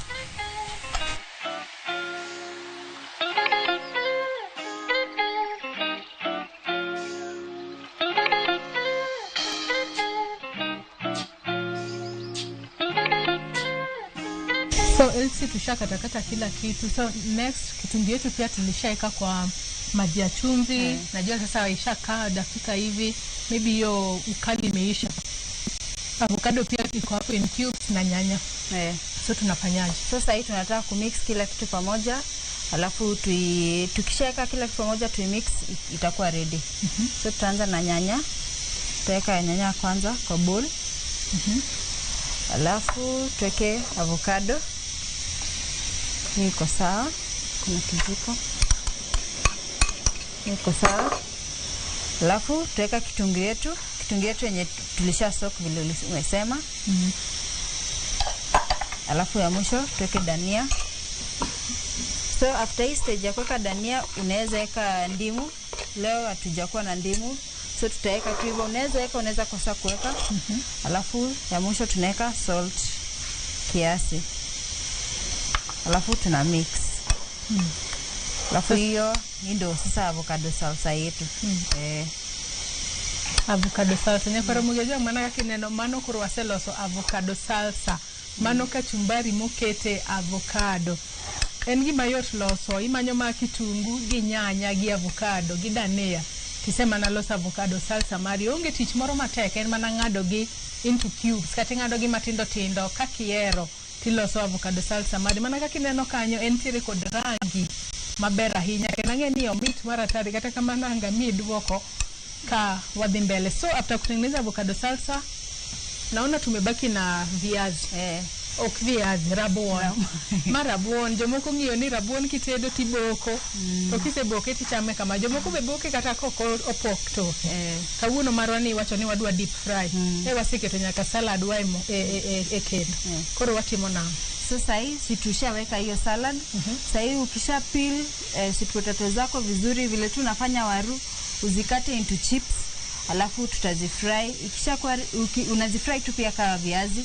Ziive vizuri, alafu hii utarealize ina caramelize sana kuliko waru, like itaiva haraka kuliko waru. So ikishaiva, ikisha turn to pia hiyo golden brown, itakuwa ready kutoa, alafu itakuwa sawa. Tuiweke basi. Mafuta yetu iko ready ama bado? Mafuta yetu ishakuwa sawa. Ukitaka kutest mafuta, unaweza chukua mwiko, nyuma ya mwiko ukiweka hivi, ukiona inaanza kupanda juu nikaa inaiva, hiyo inamaanisha mafuta yako iko ready. So mafuta yetu iko ready leo. Tutaweka sweet potato zetu vizuri ziive. Vile tu viazi.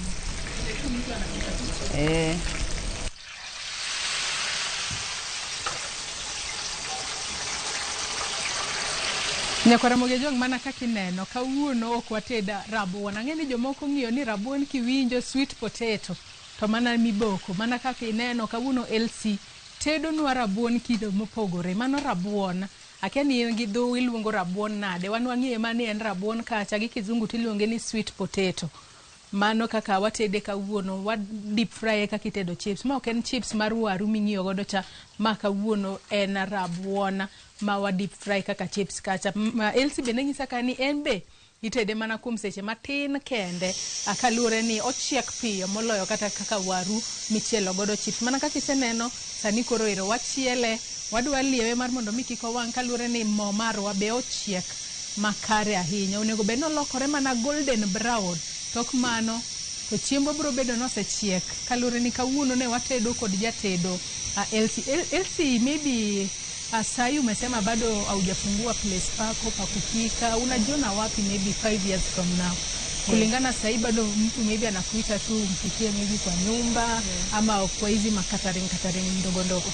So 5 years from now napanga kufungua restaurant yangu hapa Nairobi. Itakuwa fine dining restaurant. Kwanza sahi napanga kurudi nifanye hizi culinary. Culinary ni nyingine ya kupika, ya upishi. Nikishafanya culinary in the next like 2 years hivi, nirudi nifungue restaurant yangu, na pia nitakuwa na hii bakery yangu. Bakery yangu sasa inaitwa Chocolate Zen. Tunauza cakes za kila occasion, birthday cakes, weddings, hizo events zote, graduation, hizo. Pia tunauza cupcakes na pastries pia kadhaa kama cinnamon rolls na brownies.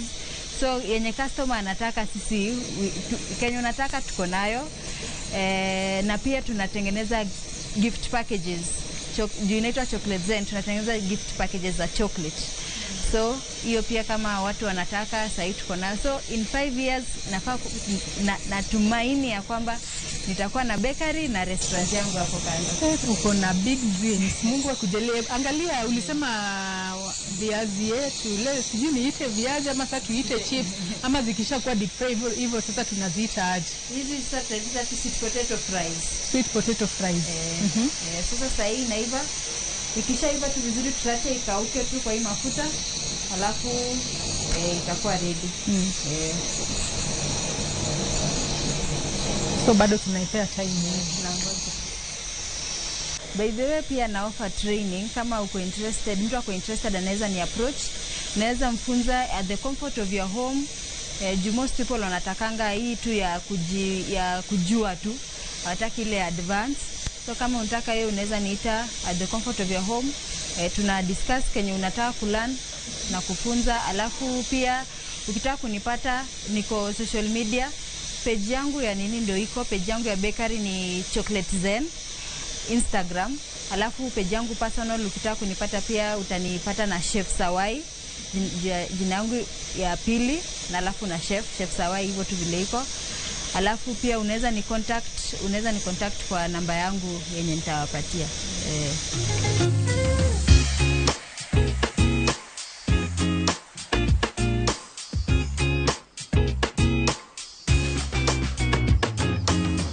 Elsie, sasa sweet potato fries zetu ziko sawa, hivyo ndo kala inafaa kuwa. Sasa tunaonyesha turn golden brown vizuri na ni crunchy. So tunazitoa, alafu tukishazitoa immediately tuta sprinkle salt.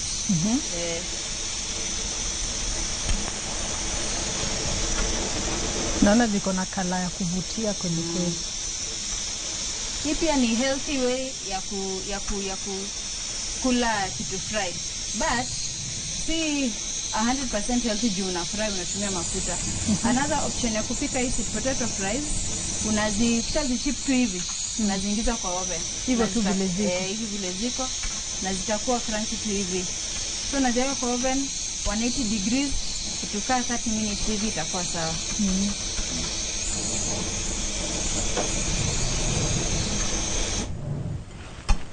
Hivyo sasa iko sawa. So iko sawa hivyo. Sasa hii tuta sprinkle chumvi, na sprinkle immediately. Ndio chumvi ingie ndani. Sasa utaitos. Nikitos zikamwagika. Zilikuwa tu careful. Alafu hivyo, iko ready hivyo. Nyakwa Ramogi jo mana kakineno makoro sweet potato fries marwa marabuon makoro wasechielo koro chalo chips to oken chips mar waru, ma chips marabuon mabende watedo kawuono gi Elsie. Mana kakinene kae rangi ne rabuor kendo mamit, kata kamano podi nyaka ang wabile wang'isi ni ochalo nade kalori ni kawuono ne watedo sweet potato fries gi gweno mabende wasetedo kacha, mabende wamarinate wakete grill kacha, kaito waloso ne sauce mara mamit ahinya. Elsie, sasa tushamaliza hii kuku yetu, pia ilikuwa tayari. Ilikuwa tayari. Unaweza leta kuku sasa, utuambie sasa wewe kama mpishi unafanyaje after kutengeneza kila kitu, umeandaa chakula chako vizuri, alafu unafanyaje? Kuku yetu pia ulikuwa umeweka kwa oven ndio isikuwe baridi. So naona iko sawa.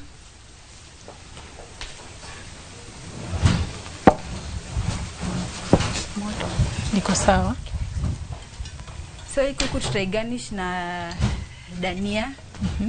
Alafu tu serve. Naona pia bado iko moto vizuri kabisa. Si umesema tunaigarnish na dania. Dania pia tulishakatakata vizuri. Sprinkle vizuri. Umuhimu gani wa kugarnish? Garnish ni kuifanya ikue irembeke. Ni urembo tu. Urembo, na pia hiyo flavor ya dania hiyo fresh itafanya food ikue fresh. Hivyo sasa iko sawa. Hivyo iko sawa. So iko sawa hivyo. Sasa hii imebaki tu kuserve. Sasa wewe kama mpishi after kupika pale unafanyaje? So after kupika tutaserve tu vizuri. So mimi napendanga kuanza na kuku na protein nikiserve. So naeka tu kiako vizuri kwa saidi ya sahani. Naeka sauce hiyo kidogo pia ndio ishike vizuri. After hiyo tunaweka pia, unaweza tengeneza hii sahani nyingine. After hiyo tunaweka fries zetu.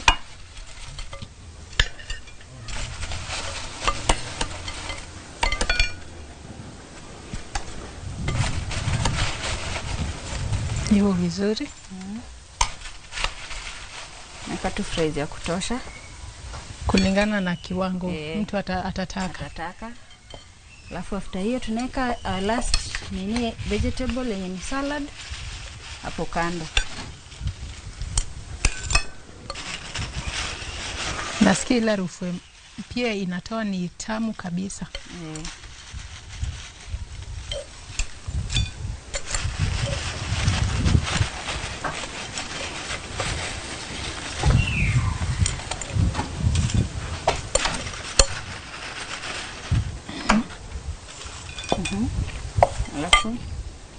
Hii sasa ni hiyo salad. Avocado salsa.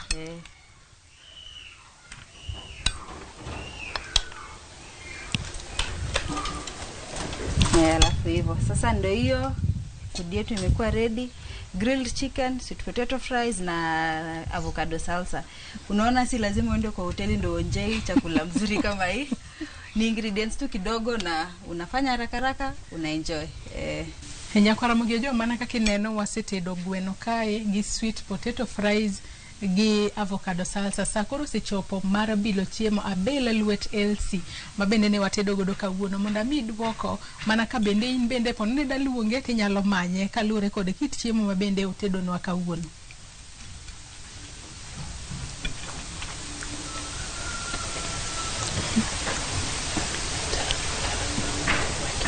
Awinjo ka sweet potato fries meat. En nyaka gi taste mar mana rabuon mapilecha. Abil nyaka avocado salsa.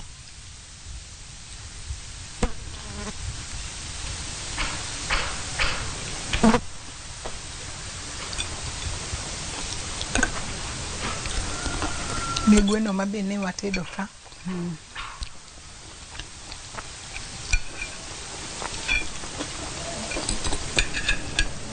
Aket pa kijiko piny matin.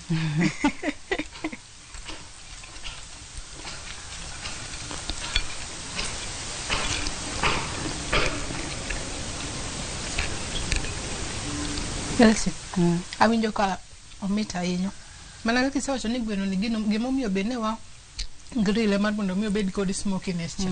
Bende nitiere ka kono ng'ato dwa luongi kumoro itedne kata itedne ot kata itedne nyasi morinya yudi nade.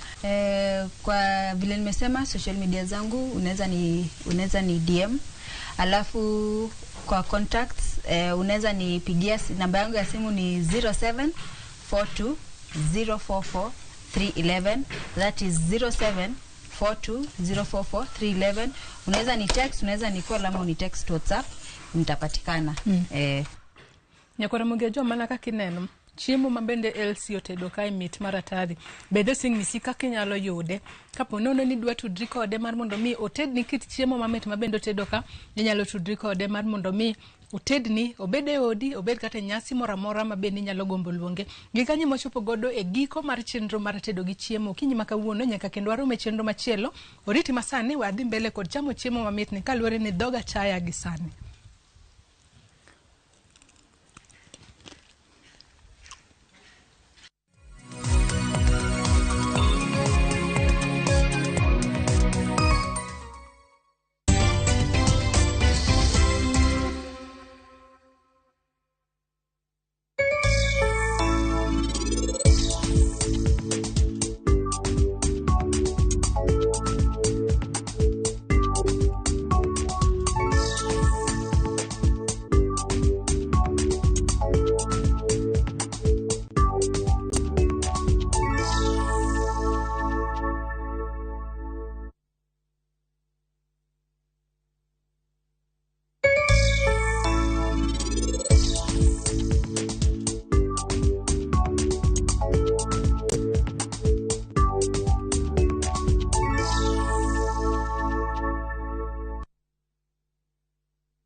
For the first time kijiji ile kidogo kabisa imetoa the deputy governor wa Murang'a County.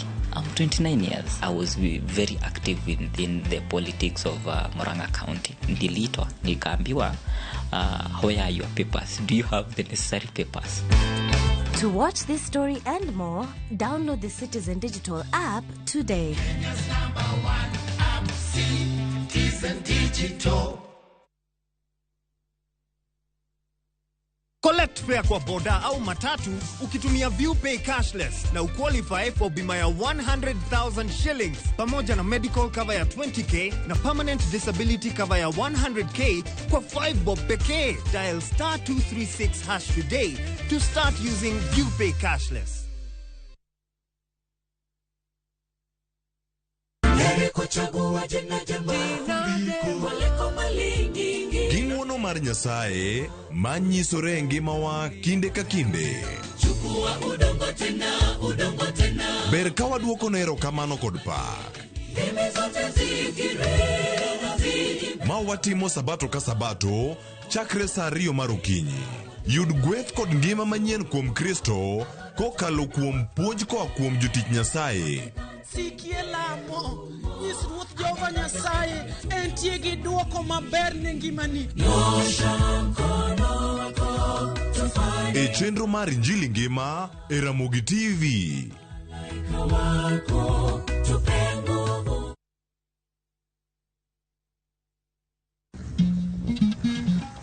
Oganda en kitgi. Joluo bende wan gi kitwa.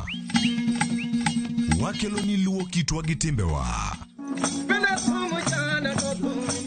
E chenro mar 111. Ngeso ka ngeso, saa 1:45 mar otieno, girabala kwasi owad girajabu. Kodo dhiambo, wonyangege.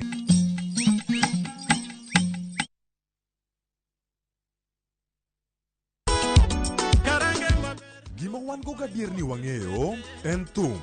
To ok thum athuma, thum mamit sidan. Wakelo thumbe ma ukwayo. En rege owake. Wawinjo mine mogwedhi gi duol mamit. Waparo nu chien gi thumbe machon muero. Wadonjo kod sukus e sama chon. Kitai kod DJ Vic, mana e ngoma owake. Pile pile, kik bai kata matin.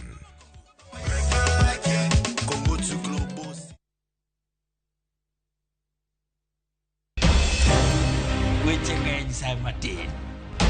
Nyakwa Ramogi. Kaka jokanyana, ere kaka wadhi gore gi jogi e yor loso mwandu. Tich adek ka tich adek e twak mar buch jopiny. Ng'ato kik iluong ni mwashemewa kapok otimo gimoro ma eshimika. Tini jopiny. Wakelo ni matut kuom gigo ma otudore kod dongruok mag oganda. Jowa ok thor lao ohala chi. Twak maywayo jotelo mowuok e kidienje ma opogore opogore. Buch jopiny. Tudri gi jalendo Trevor Mbija saa 3 otieno mana e Ramogi TV. Kik bai.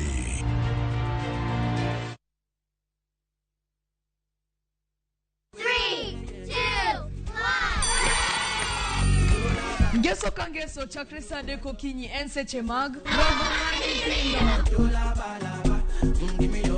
Wayudo weche mamoro nyithindo kaka talanta, tuko full top kimaso, sitendawili koda lunga. to chenro ok nyal bedo chenro ka onge Sigana sigani mamitna. chuo gik moko kod tedo. Turu kodwa ngeso ka ngeso ka wan gi Lox Ponde kata Lox P, Josephine Achieng kata Josephine Jos kod Ansali Kosgeo Odhiambo kata Kihero Sally the Queen. Wanero ngeso. 3, 2, 1. Ngeso ka ngeso chakre saa 3 okinyi en seche mag Wayudo weche mamoro nyithindo kaka talanta, tuko full top kimaso, sitendawili koda lunga. to chenro ok nyal bedo chenro ka onge Sigana sigani mamitna. chuo gik moko kod tedo.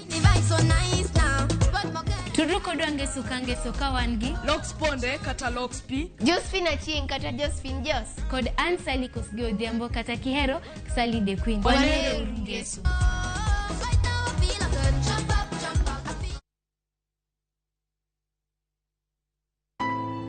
Wuond koda ndhoga timore pile ka pile. To joma onge ketho ema hinyore ahinya. Apo mi ywak malitin. Kata kamano, hera pod riore kendo medo lo. Aheri ahinya to. Ka joma moko geng'o joma gihero kuom yudo rem. Hera mar anyuola medo mana loyo. Thapki, wuok tich nyaka ngeso saa 2:15 mar otieno mana e Ramogi TV.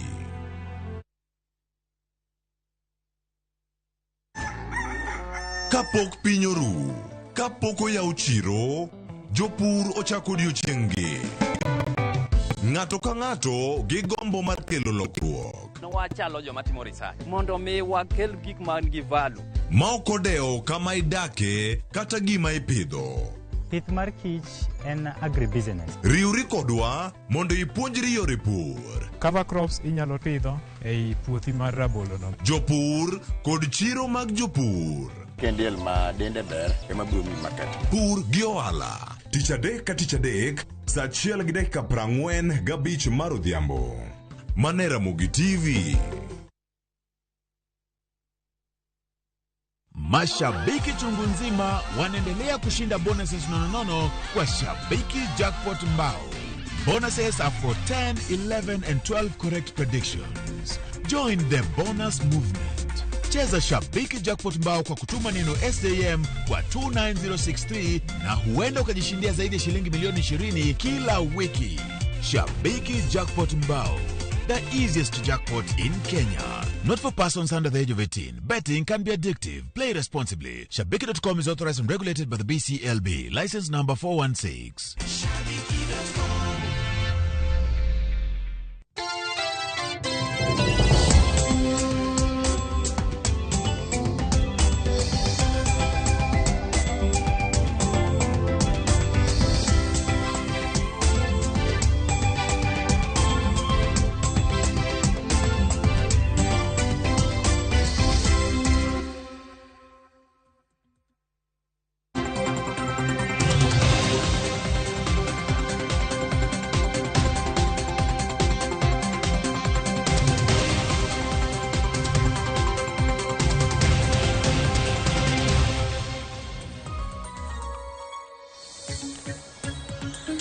Nyakoro mga jonka moro mintiere aneno kanyo kosekadho dakika 12 tok saa 3 mar okinyi. Mana kaka pile koseromo saa 3 mar okinyi wadonjo e kidieny mar mbaka oromo. Kidieny mabedo wadhi godo nyime nyaka saa 5 mar onyango. Koka mano wadonjo gi twak e chenro mar mbaka oromo okinyi makawuono. Mana bang' seche manok toka jatend piny Kenya mar 5 William Ruto nochiwo nyinga jotende migepe mage manyien mabende biro katiyo e tende e kind thuolo mar higni 5. Nyinge mabende nochiwo odiochieng' manyoro e kar jot mar State House mantiere buore Nairobi. Nyaka sani paro mopogore opogore osebedo kanyuolore. Oganda mapacho ka bende osechiwo pachgi kalore gi jotende migepe manyien mabende jatend piny Kenya William Ruto nochiwo.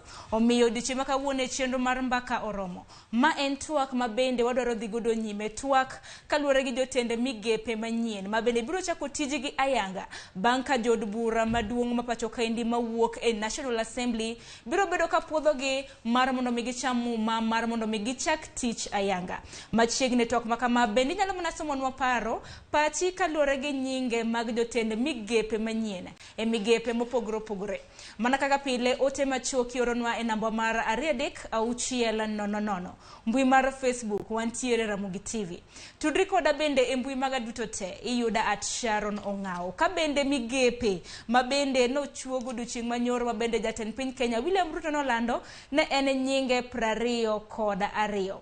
E nyinge 22 mana 7 kende ema bende na gin joma mine. Okang' makamano bende nosenyuolo paro mopogore opogore kaluwore kod singo mabende William Ruto nantiere godo e kinde mabende notimo kisera mar ombulu. Mano mabende nosingo ne jopiny ni obiro chuogo kwana tamalo 50 mag mine e tend migepe mage machiegni. Odiochieng' makawuono nyakoro mga jwang'a dhi bedo gi welo adek. Mosechopo e studio gi sani en Meshak Odede mabende wajabedo godo kinde ka kinde. En mana ni Meshak wang'ni ni lalonwa yamo matin. Koro onge wach Sharon, antie eroru kamano nyikwa Ramogi, wamor twak kodwe okinyi masani weche mag jotend migepe manyo okelnwa nyoro gi jatend piny Kenya President William Ruto. Asebedo mana gi dich matin Sharon, tich osechakore koro ji nie ng'wech. Machiegni ahinya Meshak e chenro. Kopogore gi Meshak Nyakwarom Gajwang, bende abiro yudo thuolo mar bedo kod jonon siasa mamoko. Wantiere gi Laktar Joseph Obosi, ma bende biro riwore kodwa e thuolo manok, kanyakla gi Laktar Nancy Omolo. Duto te ma bende biro bedo kwaporo godo wach kaluwore gi migepe, jotend migepe manyien ma bende William Ruto noluongo nyingi odiochieng' manyoro. Meshak, mana kachako kodi, asenyiso jopiny mar mondo mior na pachgi kaluwore gi jotend migepe manyien ma bende noluongo nyingegi odiochieng' manyoro. Pachi kaluwore gi jotend migepe ma bende nochuogi? Namba achiel, aparo ni jotend migepe manye okelnwa nyoro, kang'iyo ng'eny gi nyinge go kotere parliament, aneno ka gibro dhi through, nikech okane achiel kuomgi kata moko kuomgi madibed gi ng'ikruok malich ahinya manyalo miyo ok gikal stage mar vetting parliament. Ing'e ni mano e kama ikuongo go, e kama muhimu ahinya. Koro ka wan gi nyinge maonge gi to mang'eny, to nyiso ni ng'eny gi kata giduto ginyalo kalo vetting e parliament. Koro chal ni wanyalo bedo gi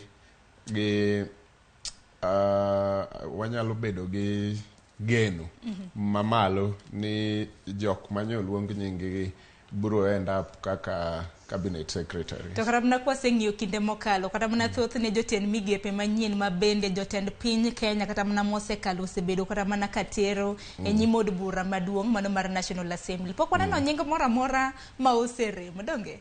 Ng'enyne nyingego ok rem, nikech seche moko iyudo ka executive president samoro diyo parliament matek mondo nyingego kal, kata obedo ni nitie ng'ur seche moko miwinjo kawuok kuom wabunge kande ni nying makama kata makamacha ok ber, lakini pod iyudo ka gikalo, nyiso ni at the end of the day ochungi ni mondo gikal nyingego.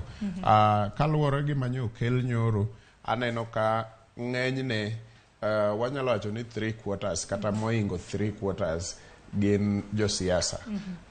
Chal ni kata obedo ni constitution nowachonwa ni koro wayud jogi oko mar parliament, to chal ni chunywa pod nie parliament e yo mamalo ahinya.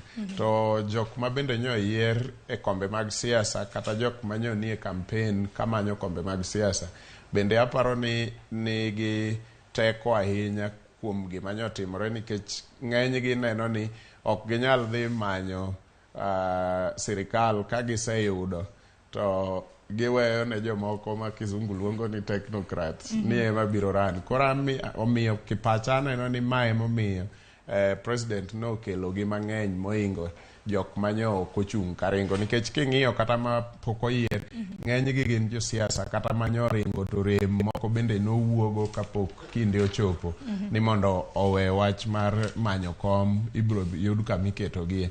So kang'iyo iye kate, taneno mana ka maybe achiel kata ariyo, for example kaka treasury, former central bank governor, ene manyo kwasenene ahinya koringo e weche mag siasa, to ene iye ka, to modong' to ng'eny gi gin jok ma nyocho chako ni dwaro kombe mag wabunge, moko ne dwaro governors, moko ne dwaro women reps, to wayudo ka koro gin ka, moko noweyo gie kore, moko be noringo mochopo moyier, kendo koro chuno ni gidhi resign mondo gichak gibikon. Mana kaka iwachono, nikech odiochieng' manyoro kata mana kanineno kata mana kaka oganda bende network bang' kano segolo oko, kano pedho oko nyinge makamagi. Ng'eny gi to nwacho ni gin mana osiepe mag William Ruto, kanineno kane otene nasire motegno, mago miluongo gi dho ngere kaka loyalties. Maneno gi kacha thoth gi gin josiasa, moko kuom gi noyiere kombe mopogore opogore, moko kuom gi bende mana kaka nisewacho ne gichung' to ne oyombgi. Kata kamano e kinde makamagi nitiere nyinge mamoko ma bende jopiny na geno mar mondo mi one kacha e nyinge 22 mag jotend migepe ma bende ne okuluongo odiochieng' manyoro. Kata kamano kapok wadonje mano, da wach kata mana kaluwore gi twak kata mana point ma bende igolo kaluwore gi makoro in newcomers, joma nyien ma bende koro donjo kacha, mang'eny gi nokwanene pau siasa. Nwaneno ka joka gin ji 7, mano moriwo chuo 5 gi joma mine 2. Wantiere gi Rebecca Miano ma mabende koro donjo e migao mar East African Community. Ong'i weche mag Afrika ma ugwe. Penina Malonza madonjo e weche mag limbe kanyakla gi le mag bungu. Wantiere gi Zakaria Mwangi Njeru mabende koro iwacho ni nosiep Susan Kihika. Wach mathoth mna ji wacho kacha koro donjo e migao mar weche mag lo. Bende Eliud Owalo. Kata kamano Owalo tananeno kana ntiere pau siasa matin. Owalo to en ja siasa nikech Owalo no en go siasa kata gi Jakom Raila Amolo Odinga e kinde machien kane podwan e yiero machien ka to ae bang'e be nyocho chung kata Kibra e ndalo by election jalo paro kama ne owacho ni liwe liwalo ni Owalo to wan bende wawacho ni Owalo walo. Anyalo paro. Koro en chuny ja siasa. But kwang'iyo Sharon to yudore kendo ni yes ng'eny gi gin osiepe mag William Ruto. Mano taonge go gi problem nikech thothne ka iloso jogo madwa konyi timo tich ma jo Kenya omiyi. Samoro chunyi nyalo gombo ni mondo ibed machiegni gi jok ma wuotho go kanyakla ma ong'eyo dwachi bende ong'eyo pachi. Kato bedo ni jo Kenya moko to nyalo bedo ni expect ni mondo ji okaw mopogore opogore. But okapani en makosa kata gimarach bedo ni William Ruto okawo osiepene kata jogene manyocho konye campaign nikech jogo manyo gi believe go kuom weche manyo gi uso ne jo Kenya ni gidwa timo negi. Okapar ni en gima lich ahinya e wach makamano. Wach machielo makoro kendo bedo mabet ka tek cabinet manyo aneno kani en kaka opog gi e gwenge mopogore opogore. An gadieri ni nitie gwenge ma nigi ywak to nitiere gwenge bende ma oyuto mang'eny. King'iyo kata oboke ma kawuono ineno ka nitie oboke moko mawacho ni gwenge ma masawa kata Mount Kenya chal ni oyuto maber. To dong nosingnegi. To gwenge moko bende nitie. Kata imbo mar piny Kenya. Gwenge moko nitie ma jomoko wacho no yuto to jomoko bende neno ni yuto gi okoromo gi kaka ne gitiyo matek mondo sirikal no yudre. Kata mna kuom ranyisi mana kaka iwacho ni nitiere gwenge mamoko ma bende koro yudo yuto e okang' mokwongo koro e gweng' mar Tharaka Nithi. Wantiere gi Kithure Kindiki ma bende koro yudo jatend migao mokwongo chakre kata mana e kinde mosekalo Tharaka Nithi pok wayudo jatend migao mawuok e gwenge makono. Kithure Kindiki ma koro donjo ka jatend migao mochung' ne weche mag arita kwe. Wuoche mano mawuok mano Matiang'i koro kana wuok obiro rome koso nango nikech Kithure Kindiki ramna king'eyo kramna historia mare en profesa bende lonye weche mag chike. An kang'iyo Kithure Kindiki ong'ama ber. Kithure ok ng'ama rach, profesa ng'ama ber kendo ong'ama ong'eyo chike ma dwarore. But kadipo ni obro romo e wuoche mar Migosi Matiang'i ok wanyal wacho sani, wabro rito mondo wane nikech ka koro ok en about ng'eyo chike ma ng'ato ng'eyo kata kia ma ng'ato kiago chike. Aparo ni weche mag arita kwe dwaro lony maduong' moepogore gi mosome skul. Odwaro lony ma bende luwore gi kuonde misebedo kitiye ma dho ngere luongo ni experience. Koro gimang'eyo ni sirikal to sebede moromo. Ing'e ni Kithure ne nie sirikal kinde Kibaki. Mano ema ji mang'eny ok ong'eyo. En sirikal kinde Kibaki kaka PS, although ne ok otiyo malach, notiyo matin kaka PS mar Justice. To e seche gieki to docket momako ni kata migao momiye ni en migao manyiso ni en ng'ama ni e chuny William Ruto. Nikech migao ni ok en migao mimiyo ng'ata ng'ata kata bed ni ne wa campaign kanyakla kata bed ni in ability mano is one thing. To migao ni en okalo nyaka ability no, en ng'at ma ne chuny sirikal. Omiyo kineno komi ng'ama chalo Kithure Kindiki to duoko wa e wach moro ni kinde moko kane gi yware gi Deputy President Gachagua kaeto Gachagua okaw oweye. Nyiso ni chal ni chuny ker ne gombo ni ng'ani nobed machiegni moloyo. Koro kama nyalo yudo machiegni moloyo kama okete Gachagua en mana migawo. Mana kama nyakwara Ramogi Juang Kithure Kindiki bende par ni bende noweyo dwaro kata mana mare mar laro lemo mar gavana e kaunti ma Tharaka Nithi. Bende kopogore gi nyakwara Ramogi Juang mana kana sesingo ni okwan gi Mesha Kodede kende bende ntiere gi Laktar Nancy Omolo ma bende osemole studio odiochieng' ma kawuono. Laktar Nancy Omolo en jalony e weche mag telo. Nancy rokin machiegni. Erokamano kuom luonga. Ichiew makare. Achiew makare. Odiochieng' ma kawuono twak ma bende pod wadhi godo nyime en jotend migepe manyien. Lakini kaluwore gi in jotend migepe manyien ma bende nogwel gi jatend piny Kenya, ineno gi nade? Kaka neno jok mane oyier e migepe mopogore ni, aneno ka okel jok manyien, kendo aneno ka gitemo magikelo jok matindo bentiere mobiro, kendo aneno ka mine be gimiyo kombe, abiriyo. To kata kamano pod aneno ka kaka gimiyo ji kombego oluwore ni in loyal to the party loyalty. Ineno ka jok mano campaign ne jatelo omigigo. Koro kako miji kombe en more of loyalty moloyo competence, ni be in gi experience makabisa. Nikech gima dagombo neno kokelo ji manyien magina technocrat ma jomoko ok gin josiasa. Kendo daero ni ane jok moko kendo mokelo machalo private sector, nikech kaka sani wacho ni waonge pesa mang'eny. Koro wadwaro ni mondo ne wane jok mang'eny be koa korka wacho nango private sector. Mago mag ji giwegi, kembe mag ji giwegi. Mago mek giwegi. Kato gimoro kendo mana neno ni jomoko moyier ka ande gin gi weche moko e court machalo kata wach moro mar corruption, kata wach moro mamulo kar human rights. Koro kako no yier gino podok gi chiwore gi podok ginyal kalo integrity test madwaro ni kata ko yieri jatelo betimbe ni ber kata kamano. Koro kata ka ng'iyo to wacho to koro kose yier gi telo ni weche manie koti gidhi adhia lal koso wadhi luwo wechegi. To kata kamano kata kose yier gi nyaka gidog kendo e od bura mondo jogo kalgi. Koro mapenjo ni to jogi te be gibro kalo e od bura mondo koro gibed confirmed.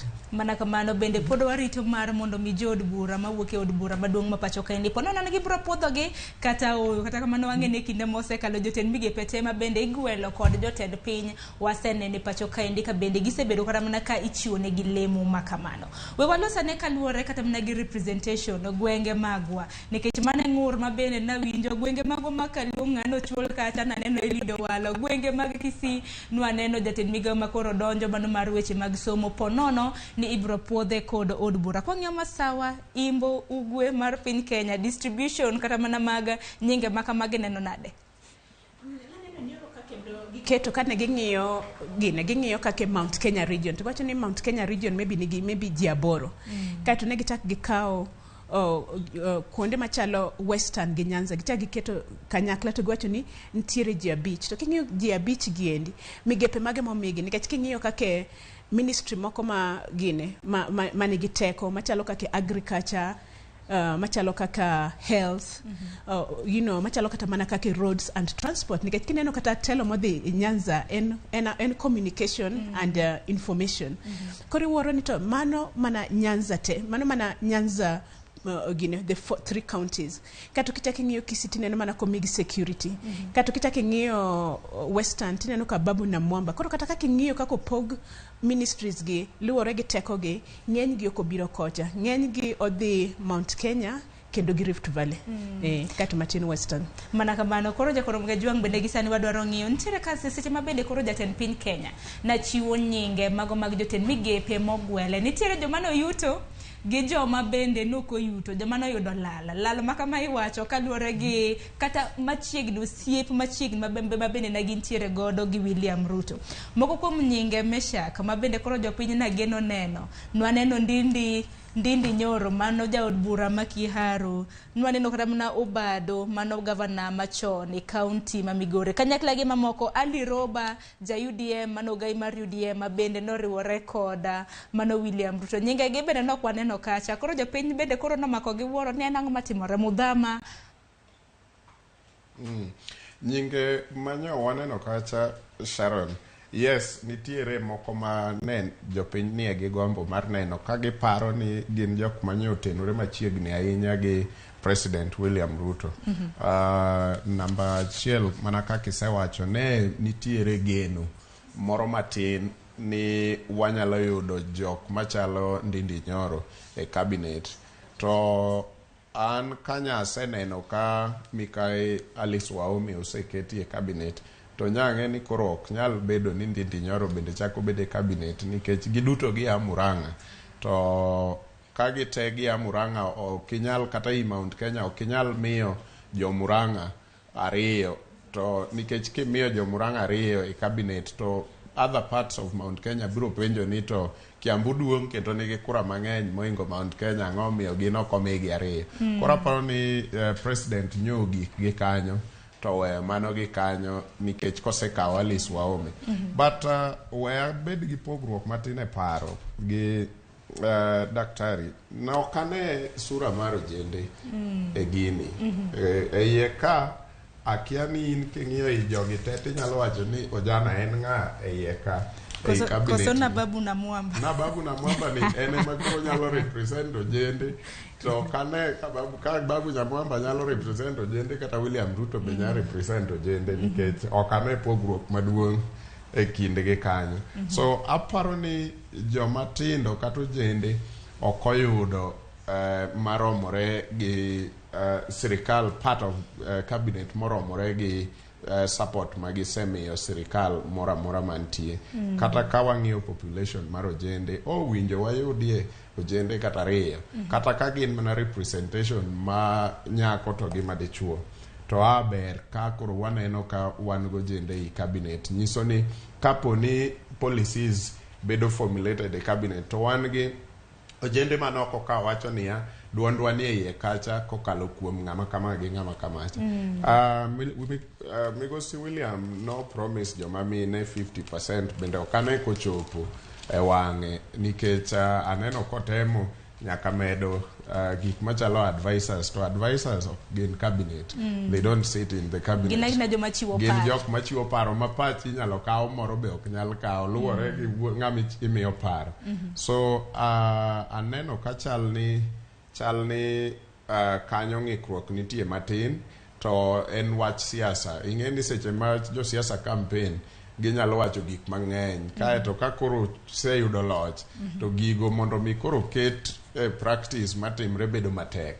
Omiyo aneno ka kanyo pod nigi ng'ikruok matin, but ang'e ni seche moko nyalo timo compensation e migepe mamoko mopogore gi cabinet. Although ni e wachne to no promise ni e cabinet biro bedo 50% nus joma chuo nus joma mine. Mane mabendo diche manyoro naneno ka paro mathoth bendo chako mienjo ni nang'o miani ni singo ni biro chiwo kwana tamalo 50, to diche manyoro koro ka gin nyidendi ni achkata ni wakei ni 7 ewi 22. Mane ni kwana tamalo adi mana mapiyo piyo kata ni boro 50 ndio Nancy en 30 maybe gariyo.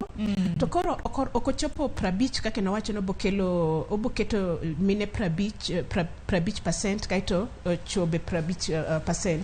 To koro gimochopo en the constitutional the two-thirds majority. Mangiso ni gimora mora miyiero nyaka jibedgi at least 30%. Mano tiende ni percentage mar 30.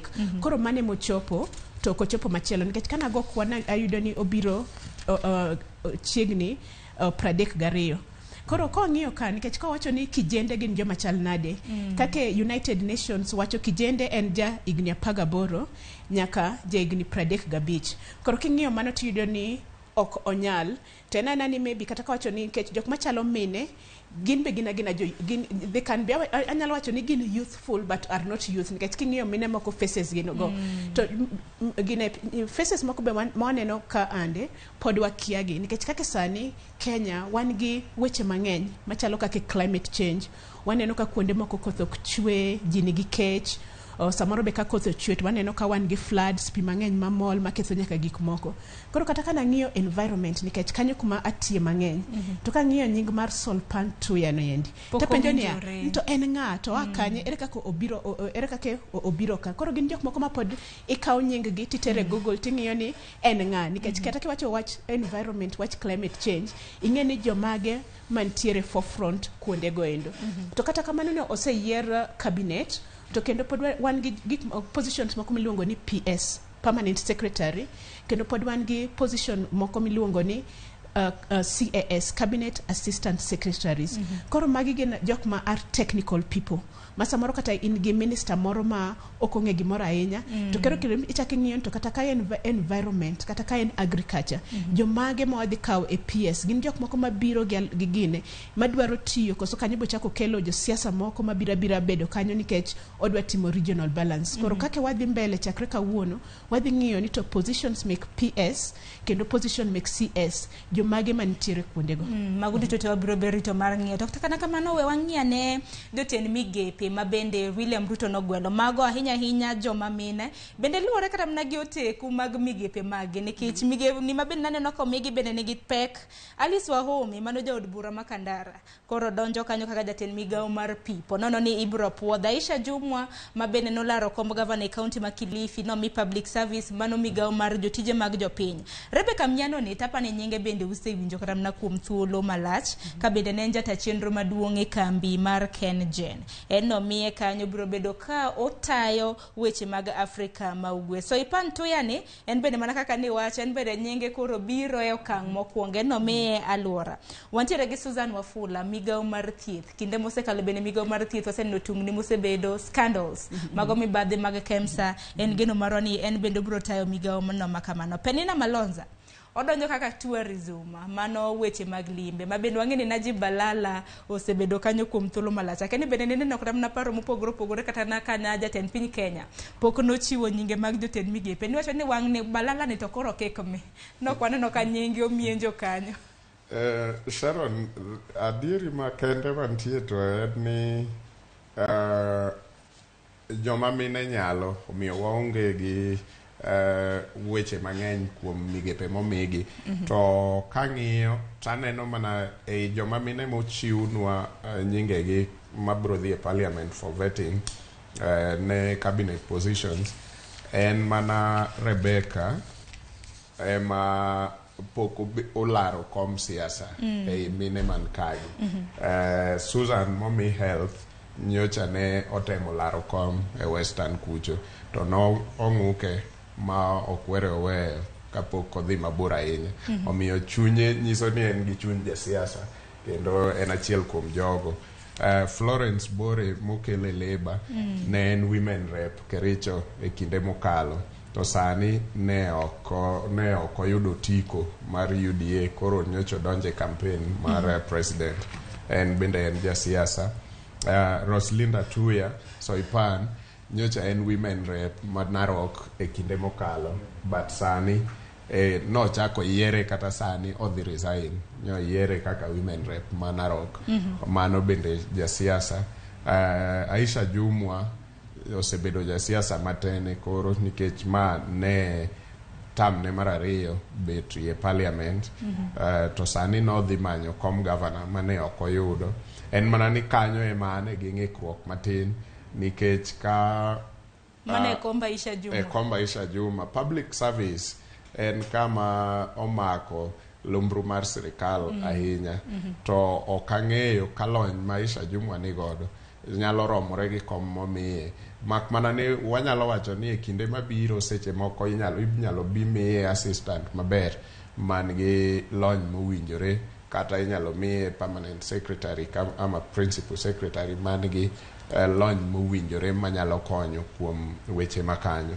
Alice Wahome en jasiasa matene aparo ni mane dhi bedo tam ne mar adek e bunge omiyo en jasiasa en be kata kamano en okil kuom weche mag lony en okil to ero koro omiye wuota koro kang'iyo jogi te kata mana joma chuo man ka to namba achiel aneno ka Migosi William ok ochiwo lemogi kaluwore gi lony kata somb ng'ato.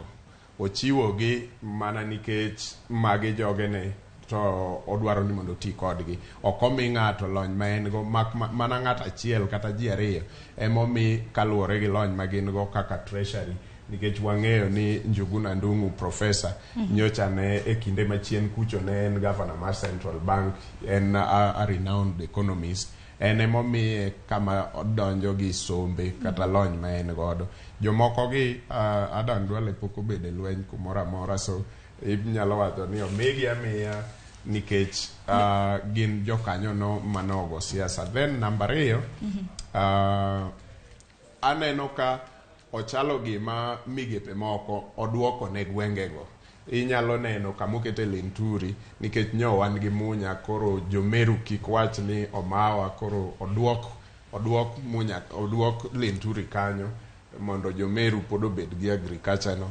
Inyalo neno Soipan Tuya, Masai nyo wan gi Tobiko environment, odwok Masai environment. Kamano aneno ka kuonde moko nitie machal gima odwoko ne gwengego lemo manyo yudo gin go e sirikal machielo. Chir bende nwaneno kata mana e wechege. Exactly. Ochalo gima odwoko gi e gwengego mondo kik giwinj ni omagi docket mane gin godo. So aparo ni ma en mana yo mar kweyo chuny ji e gwengego, to kinde moro samoro aneno ka ok bi kawo higni mokalo 2 kapok otimo reshuffling kendo chako ochenjo migepegi. Makoro reshuffling iwacho ni ibro tim kaluwore. In iseneno mbele, ineno ka gima koro ok gibitiyo e yo makare. Mane momiyo wan kae watemo ng'iyo kinde mabiro. Sani aparo ni pod oyo chuny jogi.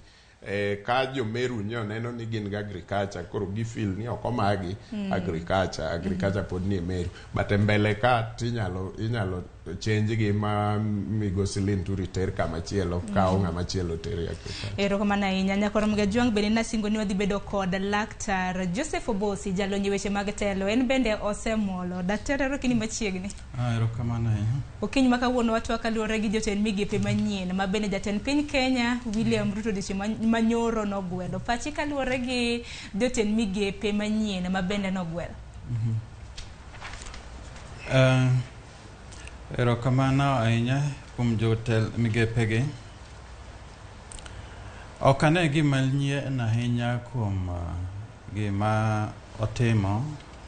En mani gin ochiwo rewards, jok mose gogo lweny, jok mose bedo kode, to kendo temo mondo kwe chuny jok manyocha ne ogone kura. Jogi te king'iyo historia magi mopogore gi iyudo ka gin jok mosechung' kode. Obed Aden Duale nyocha oseng'eyo ni kom biro ne, nyocha oseng'eyo ni odhi resign. Ing'iyo Alice, ichak ing'iyo Moses Kuria. Koro kuoma gima duong' ka ne en duoko lwedo ne jok mose chung' godo, mose ago mabor. Davis Chirchir nyocha juma mokalo nondike ni en chief of staff. To kendo neno ko chako duoge kendo chako bedo kendo mana CS energy gi mining. To energy gi mining, energy ni tema ne ntiere 2013 nyaka mbele kuro. Koro nyiso ni nitiere tudruok moro mag jok moketogi. To be anyalo neno seche moko kata bed mana no keto e regions moa moko, to gin mana jok mose chung' godo. Mburi akawa Kwale no se chung' kode mano wuok kata mane ODM ogwenyore gi party mare moluwore kode nyaka nene. Aisha Jumwa bendo bedo kamano, ok ni en Giriama, to en nikech osechung' kode. Koro jogi biro kobiro kode ma kata bed nitie chilo moko mako kodgi, to en oseketo, odwoko lwedo. Emomiyo iyudo ka jok moko manyoringa chien ka paro ni gin be ang' ne giringe gi party maggi, pod gin chien list mar pod bor kabisa. To kech en wach mar jok ma gisebedo godo ka ging'iyo godo. To ben karam na odiochieng' manyoro kapok na jatend piny Kenya mane William Ruto nochiwo karam nyinge mana bende nogwelo. Noromo kod jotend migepe machon mano ma bende natiyo e kinde mag Uhuru Kenyatta. Mana odiochieng' manyoro nokonwa neno jatelo achiel mano Rafael Tuju nokochopo kacha. Kata kamano chopo mar odiochieng' manyoro ne neno karam na pichni mana ntiere kacha na gimosore. Nantiere moko kuom jotend migepe ma bende ne ok sire kata mana lwedo nwantiere gi Fred Matiang'i kanyo nwaneno mara ICT Musheru. Mano ne en ranyisi machalo nade kata mano odiochieng' manyoro Dr. Nancy? Aparo ni en ranyisi maber nikech kata kaka sani oyiero jogi, jok mantiere chon nyaka gitim gimiwacho ni hand over ne jok manyien giendi.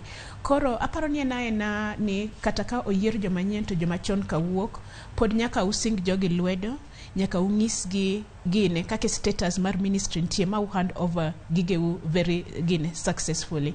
Koro kane rach mora mora anena ni mano en maber nikech kata kaka oyier joma nyien oyier joma chon nyaka wamigi lwedo. Bende nyalo koda paro kata mana kinde apani kata mana ni en juma mokalo Francis Kinywa jalo motelo ni jotije mag piny owacho ma bende nawacho ni jotend migepe gi gin gitiyo owinjore ni giti nyaka koro ochuog joma nyien ma bende nwaneno nyaka dakika mogik en mana ni moko kuom gin waseneno handover notes ma bende nagisechiwo. Kopogore gi mana dwaro ni mar mondo mi walose e yiero ma adundo ma bende koro ibiro tima to kana jotend migepe moko ma bende koro noseyier gi jopiny. Wang'eyo kaka Garissa Township kacha kama na Aden Duale wuoke, wantiere gi Senator mano Kipchumba Murkomen, mano Sidita Melgeo Marakwet, wantiere gi gwenge mamoko kama Alice Wahome wuoke gweng Makandara, bende wantiere gi Moro Bungoma mano Speaker Moses Wetangula koro kom mar Senate biro dong nono. Akeno kang makamano kaluwore gi chal mar piny Kenya ochumi kama nitiere chalo nade kata mna mesha kodede e seba bende koro yiero madundo ji dhi dok e kendo mar litombolo. Dwaro omenda? Ang'eyo ni ji dwa dok e yiero ma opogore kochakore gi mar Senator Wetangula mane odonjo kom mar speaker. But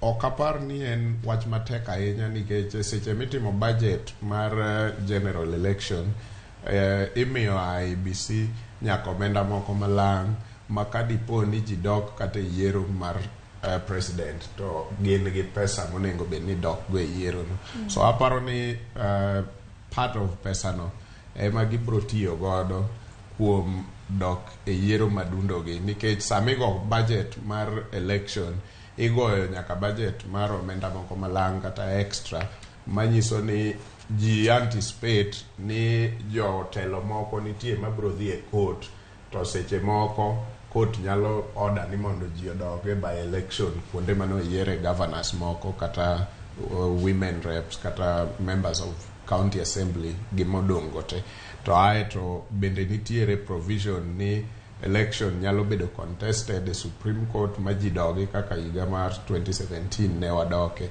ok onego bed ni sechego kor kipenjruok ni to pesa ni kanye mwadok go onego bed ni kwan moko nitie matin ma IEBC oketo kando minyalo doggo. So aneno ka ma e gima kelo kwe e chuny President William Ruto gi team ne mar Kenya Kwanza ni dok e yiero ni ok bibedo matek ahinya kata obedo ni e aguchwa mar omenda to giywagore ni bende ok wang'eyo adieri nikech kawuono giwacho ni gin gi 93 million kiny giwacho ni gisechulo 3.5 billion mar mbolea orucha wawinjo ka Ukuru Yatani wacho ni wan gi pesa e account koro ok inyal ng'eyo but ang'eyo ni mae ema keto kwe e chunygi ni kata ka gidok e yiero Garissa Township Kandara gi kuonde ma ochalo kar Soipan Tuya gini to ginyalo manage.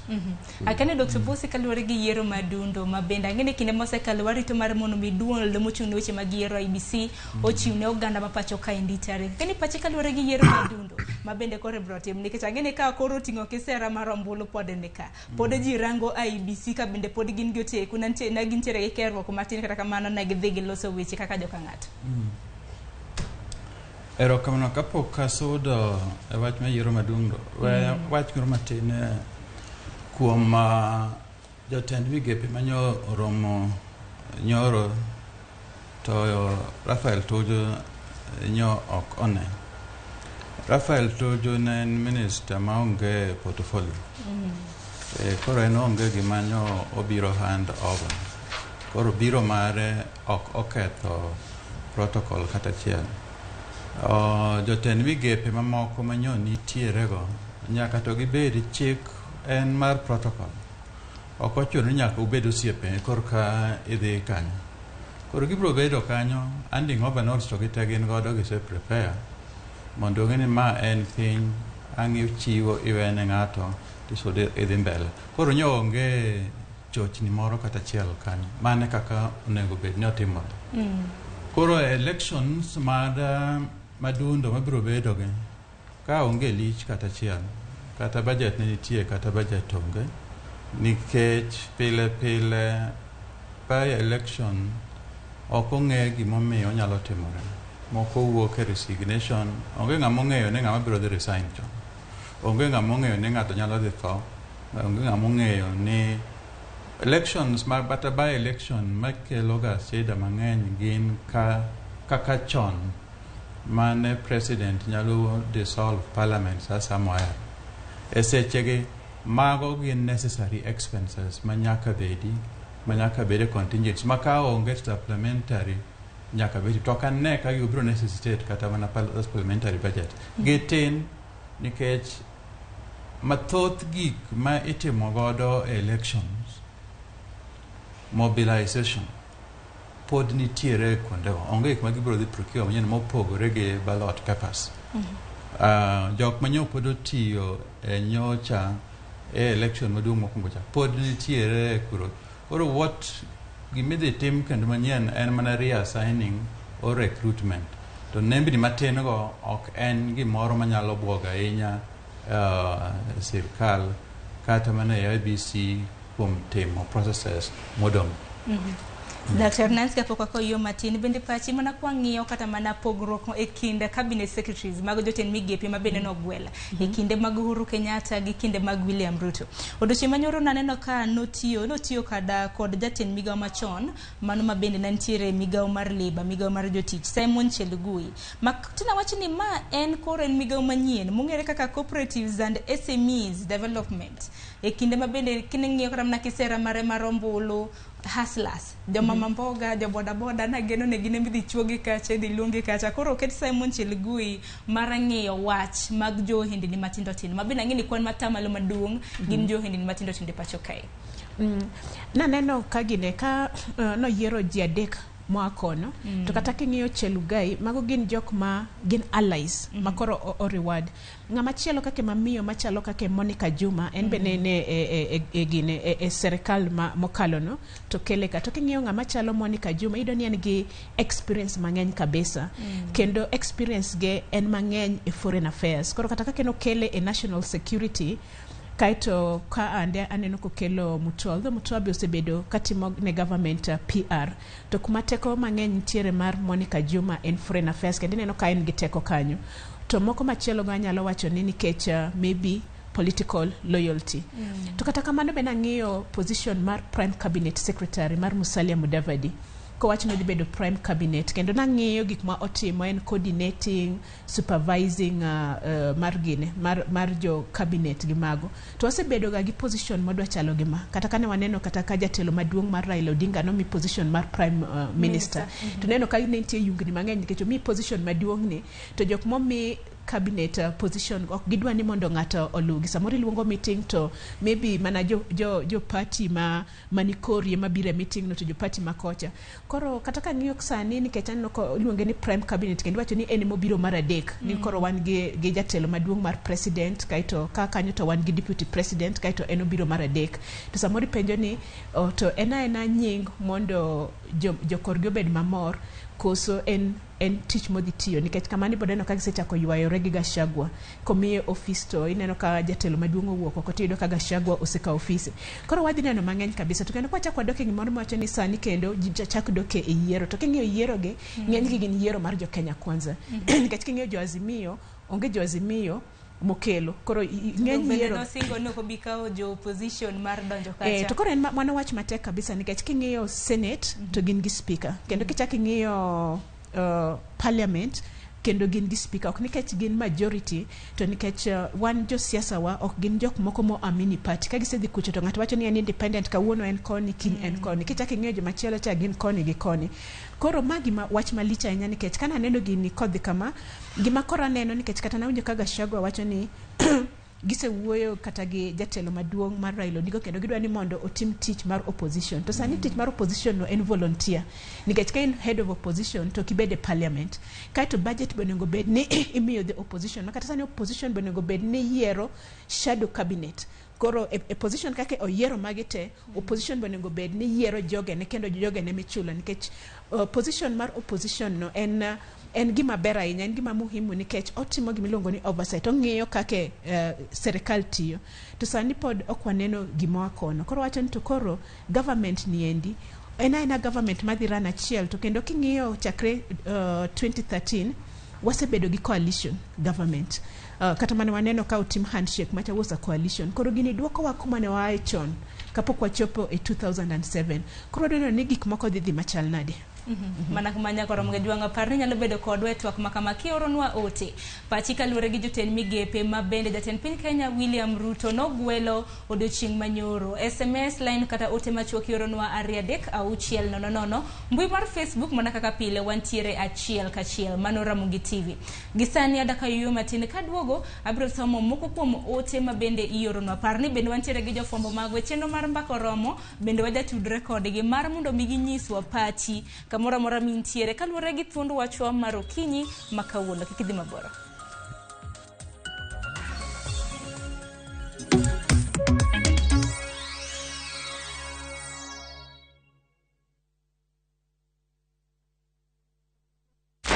As you kick the ball and skip the ropes this holiday, spare some time to get yourself ahead in classwork. Revise and revise. Viusasa Elimu gives you comprehensive revision videos for all subjects, compiled by the best tutors from around Kenya. Viusasa Elimu, we make revision easy and fun. Log on to Viusasa today.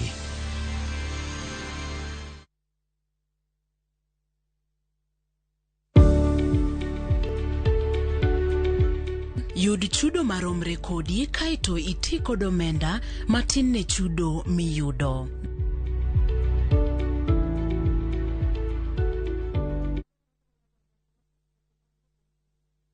Usiweke winning streak yako on break. Hii time ya international break. Cheza mechi za Africa Cup of Nations qualifiers, UEFA Nations League, international.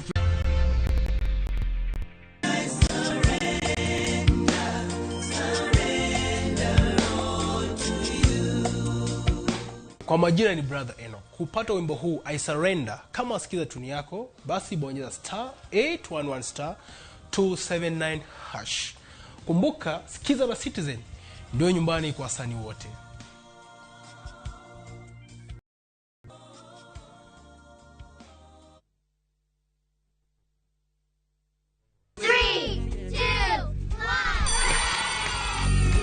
Ngeso kangeso chakrisa deko kinyi enseche mag Wayudo weche mamuro nyithindo kaka talanta, tuko full tap kimaso, sitendawili koda lunga. Pasase to chenro ok nyal bedo chenro ka onge sigana sigani mamichna chuo gik moko kod tedo. Tudru kodwa ngeso ka wangi Lox Ponde kata Lox P, Josephine Achieng kata Josephine Jos kod Ansali Kosgeo Odhiambo kata Kihero Sally the Queen. Wanero ngeso.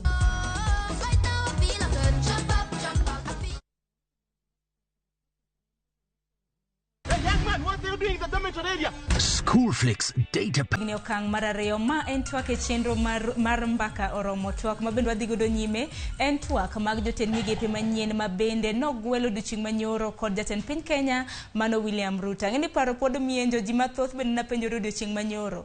To migawo mar sirikande mag gwenge devolution ni en kanye? Katika mano odiochieng' manyoro nokwaneno jala ma bende noket e migawo mar devolution. Paro mopogore ma bende kata mana jotelo. Achiel kuom gen gavana e kaunti ma Kisumo Profesa Anyang' Nyong'o ma bende koro nopogore gi paro kaluwore gi okang' makamano. Nyakor mga jong mana kana sisingo ni e chenro mar mbaka oromo. Watudre kod jofwambo magwa mar mondo mi wapach jopiny kaluwore gi thuond wach ma bende watimo odiochieng' makawuono kanyakla gi gik ma bende giluwo odiochieng' makawuono. Gisani yiena mar mondo mi adhi achiel kachiel nyaka e kaunti ma Kisumo kama bende adhi tudra gi jafwambo marwa Millicent Adhiambo ma bende neno kogo tach kanyo mar mondo mi nyiswa ni pach jopiny kaluwore gi thuond wach mar odiochieng' makawuono. Jotend migepe ma bende nogwelo odiochieng' makawuono en ang'o? Millicent, amose ni misawa, chor twak.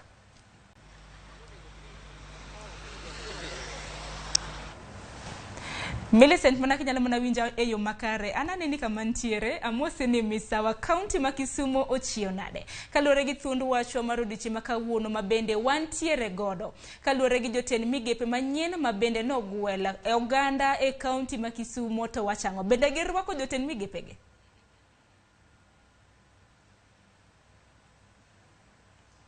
Nyakora mga jonga pani wantiere gi tudro kata mna ng'ikruok e tudro kod Millicent Adhiambo. Ng'eni kaunti ma Kisumo bende bor. Kigoga kwana mag kilometers kiwuok Nairobi nyaka Kisumo bende bor. Abiro bedo ka tudre kode kwa dhi nyime. Kata kamano kaluwore gi wach mar devolution odiochieng' manyoro ywak mopogore. Anyang' Nyong'o mano gavana e kaunti ma Kisumo bende nochiwo ywak mara ni chal ka gima sirikande mag gwenge ok dew. Akeni mesha kachak mana kodi pachi kaluwore gi migawo mar devolution ma bende sani koro kwane tijege bende naneno mana koket e bwo mano Musalia Mudavadi ma bende koro ntiere gi oteku mar adek e pacho kae. Yes, Sharon, aparo ni namba achiel aneno ywak mar gavana Nyong'o. To namba achiel migosi William Ruto bende na paro ni nigi gombo mar keto gik moko onere ni okelo change mopogore, okelo pogruok kaluwore gi kaka nyo tich dhi nyime e bwo telo mar jatende machon Uhuru Kenyatta. So aparo ni ka e achiel kuom kuonde mane odwa temo kete mondo nere ni okelo pogruok kata kopogore gi kelo sura manyien to reorganize cabinet the portfolios. So aparo ni mano namba achiel. Namba ariyo, nitiere ji mang'eny ma nikode e paro achiel ni ministry kata lemo ma devolution koro onge gi mbi manyocha ne en go kochakore e sama ne wachako constitution manyien 2013. So inyalo wachi ji mang'eny wacho kore kono ni e kinde machon ne migawo ni nigi mbi nikech sirikal mamalo ne pok oweyo kata functions manonego bed ni ioro ne county government to seche makamagi koro seorgi te. Koro chal ka gima minister for devolution bedo ni tije koro tin, oonge gi tich malich ahinya monyalo timo. Koro iwacho ei kona mar Kenya Kwanza kanyo ni ok gine gimomiyo nengo gitim weyo ministry no nikech allocations mimiye gi paro ni afadhali ket kanyakla to or ne sirikal mar loch gwenge. Aeto mogik bende gineno ni nikech koro Council of Governors ni tiere ginyalo timo tijgi kanyo to gitudore e bwo kom mar Deputy President machair IBEC aeto gi other functions bila mano ter docket mar Musalia. Koro i Kenya Kwanza there is a huge feeling across the board ni devolution ok en ministry monengo gi maintain. Kato bedo ni korwa koni to pod wan gi to moro matin kaluwore gi gik mananeno ka gavana Nyong'o oketo e andika. Erokamano ahinya Laktar Busi, kapok awinjo pachi we adhi ane nyaka e kaunti ma Kisumu. Millicent Adhiambo biro tudre godo achiel kachiel. Millicent, kiwinjo mane yo makare, amosi ni misawa oganda e kaunti ma Kisumu giwacho ang'o kaluwore kod jotend migepe manyien ma bende nogwelo odiochieng' manyoro gi jatend piny Kenya. Chwalnwa twak. Erokamano ahinya Sharon, achiel kachiel kwa wuok Central Square mano bunge la wananchi ma Kisumu County e boma ma Kisumu, kama bende wada kao pach jopiny kotenore kod twak ma wan godo e studio wa kawuono kotenore kod jotend migepe manyoro ne jatend piny Kenya William Ruto ne oyiero, kama ne waneno nyaka kano yiero jomotingo nyaka joma mine 7. Wadani wawinja nena pach jopiny kotenore kod yiero makamano mondo ginyiswa ni to gineno nade yiero mag jomopogore opogore mano keti e migepe mopogore opogore.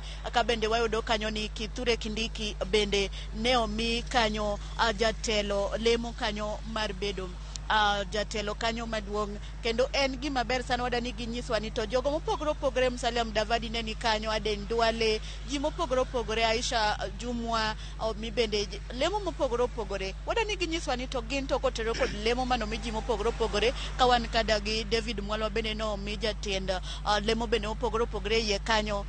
Wadani ginyiswa ni to ka ging'iyo lemo gi jogi kako oketgi e lemo mopogore opogore kata jotelo kaka e migepe mopogore opogore, ginyalo wacho ang'o kaka jopiny. Ang' nachak kodi king'iyo na kamera kacha, in achiel kuom jalno mabende wasetudore kodi kuom safar mopogore opogore, kendo in achiel kuom jogo kata jahera ma jatend piny Kenya William Ruto. Kachako kodi adwa ni nyisa ni to kaka no yier jotelo gi e migepe mopogore opogore mondo mi gitel, inyalo wacho ang'owa kaka in japiny kendo ineno kendo jahera ma jatend piny William Ruto? Erokamano, nyinga John Odenyo, ana member mar UDA kendo nachung' Shermoyo Kalweni Ward kaka MCA.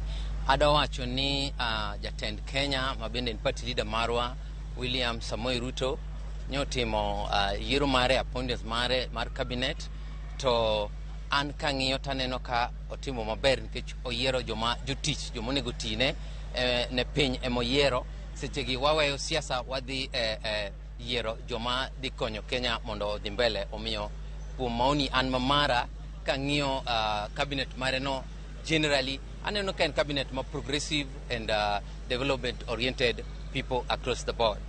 Koro kaka in wayudo ka bende e Luo Nyanza kaendi ne wan gi thuondi ma bende nowuok okayanga, ok adwa wacho nyingi, ting'egi kaka in kaka jahera kata achiel kuom jogo mane nie ng'wech kane luwo bang' jatend piny William Ruto. To wayudo ni e Luo Nyanza kaendi oyier mana ng'at achiel kende. Wachno kaka in to un kaka johera ne mane osapote kendo luto ne ombulu, inya wacho ang'o nikech nitie kaka un be nugombo ni nitie thuondi moko winjo nomedi obede cabinet mar jatend piny Kenya kanyo mondo mi osir dongruok ma kaluo kaendi kata e Luo Nyanza mangima? Mokwongo adwa congratulate Eliud Owalo ma aluongo my senior kuom yiero mare mar bedo minister mar ICT. Bas mar ariyo adwa wacho ni kaluwore gi penjo nino othago pachwa ahinya wan bende kaka joma ohero Ker William Ruto Luo Nyanza ka, nikech already Samuel Seni Honorable Eliud Owalo and Deputy Secretary mar UDA in charge of strategy. Omiyo sechegi kaka joluo wa feel ni hold 2 positions. One should have been relinquished for another Luo person mondo hold. Again, and advice mara ne Ker William Ruto gi luoro kendo gi humility, and ni going forward Eliud Owalo kuru kabedo sworn in ka Parliament biro passe to mondo koro o step down as a Deputy Secretary in charge of strategy e UDA mondo jaluo moro mondo kaw kanyo. Mar ariyo kendo adwa wacho ni en adier ni ji mang'eny kabisa including me and brother na miluongo no Chuka ni ma in charge of Jokali notiyo very closely gi UDA kod Kenya Kwanza ka support Ker William Ruto. Koro why expect ni going forward in the next tier of appointments obro yiero jok moko ma modak kod joluo around ka. Dongune na kan gi jok man go mang'eny ka gin jo ODM gi Azimio, but nikech wan anyuola kendo wan brothers waonge gi lweny kindwa, omiyo ka giseyie ni ka Ruto of a government, then a person like me or Ochuka or Achil Kuma even Zabi Benika mane wan go UDA bende nyalo bedo jok mobed appointed mondo ko biro piny ka to wan kanyakla kod jopiny kech ok wan wasigu wan joka ng'ato. Pero kama na nyang na duogiri machiegni inyalo wacho ang'o kotenore kod yiero mag jatend migepe mane jatend piny Kenya William Ruto timo odiochieng' manyoro. Chako gi nyingi ngi kamera wawa makni. An iluonga ni Victor Misachi. Yiero mane kero timo nyoro an kuma to kodhi koda okodhi na maber kaka dwaro. Nikech machanyiso ni gimo timo kacha yiero moyiero kacha ochalo ka gimo duoko lwete ne jok mane konye go campaign ka. An kanyo kaneno kotimo maber. Kech ok otimo balancing makare. Ok otimo balancing makare. Nonego bed ni o consider. Mokwongo niluonga ni Isaya awuok Kisumo kae. Kalure gi kaka rais nyoro nyoyiero cabinets mage, gimokwongo aneno ka ok odhi na maber. Gimomiyo ok odhi na maber, kano campaign nowacho ni en odwa chung' kod ng'ama iluongo ni Mama Mboga, to odwa chung' kod ng'ama iluongo ni Boda Boda. Ei cabinets go duto to nyo koyiero nyo kaneno ng'ama iluongo ni Mama Mboga, kata ng'ama wakilisha Mama Mboga, kata ng'ama wakilisha ng'ama iluongo ni Boda Boda. Mano gimokwongo. Mar ariyo, chal ka gimo keto opposition ochung'e opposition. Kalure kaka nyoyiero nikech ng'ama omiyo telo miwacho ni jaluono jalno ne en kode. Koro chal ka gimo duoko lwete ni jok mane konye campaign.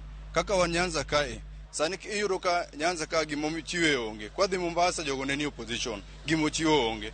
Ka waduogo wadhi nyaka cho Nairobi, kanyo be we kamano. Koro ing'eni nyiso ni wan wachung'e opposition to kata sirikal ma entiere ni wan waonge.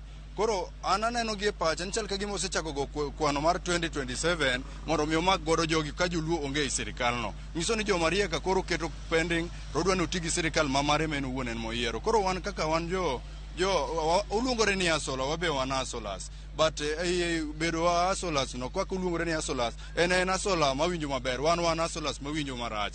Koro yiero no kodhi no maber nikech waonge ng'ama iluongo ni mtetezi marwa kaka asolas ama kaka Boda Boda ama kaka Mama Mboga. Mani wuoyo mara. Koro ogoane kwano diriyo nikech awinjo ni pod ginde ne lemo moko dong. To lemo modong gi aneno maka gi weth gima nyalo konyo godo e Nyanza kae ok ane ka nitie. Omiyo kanyo ogoane kwano maber. Mane wachna. Ero kama na nyamana mapiyo ing'eyo kamera.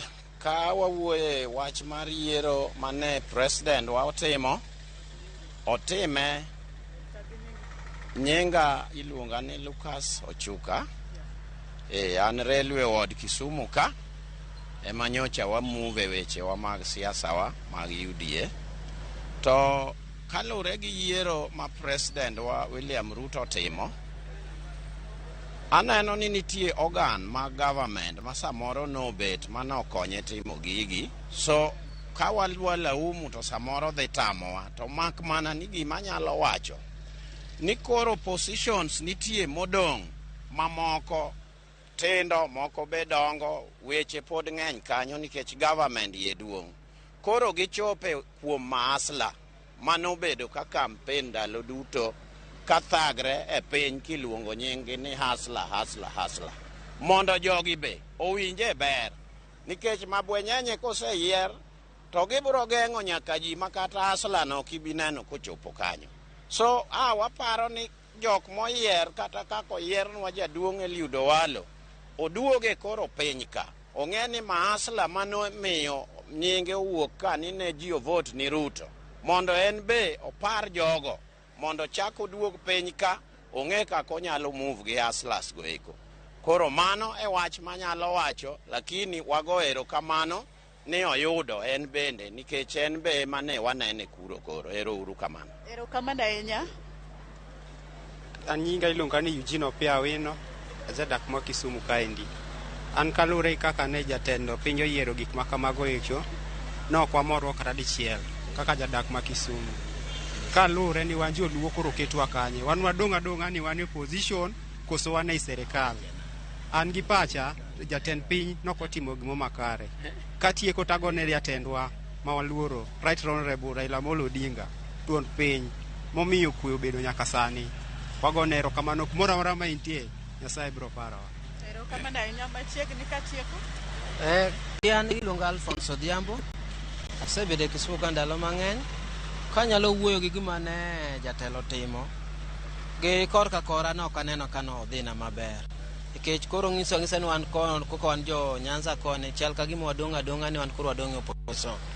Koro ka diponi kuonde moko modong' ma jatelo ne no ng'iye jok manogo campaign gi nyinge ni asla jok mane piny ka. Nwadwaro ni oketnwa ng'at moro achiel malo kuj ma jo piny beno ng'ani adier ng'ani ne asla e piny ka. Koro en kacha monyalo represent jogo mane piny kaka gi dhok manotiyogo. Mar ariyo, jatelo onego ti kod giboni en jatelo sani en ng'at ma koro riyo wi duto te.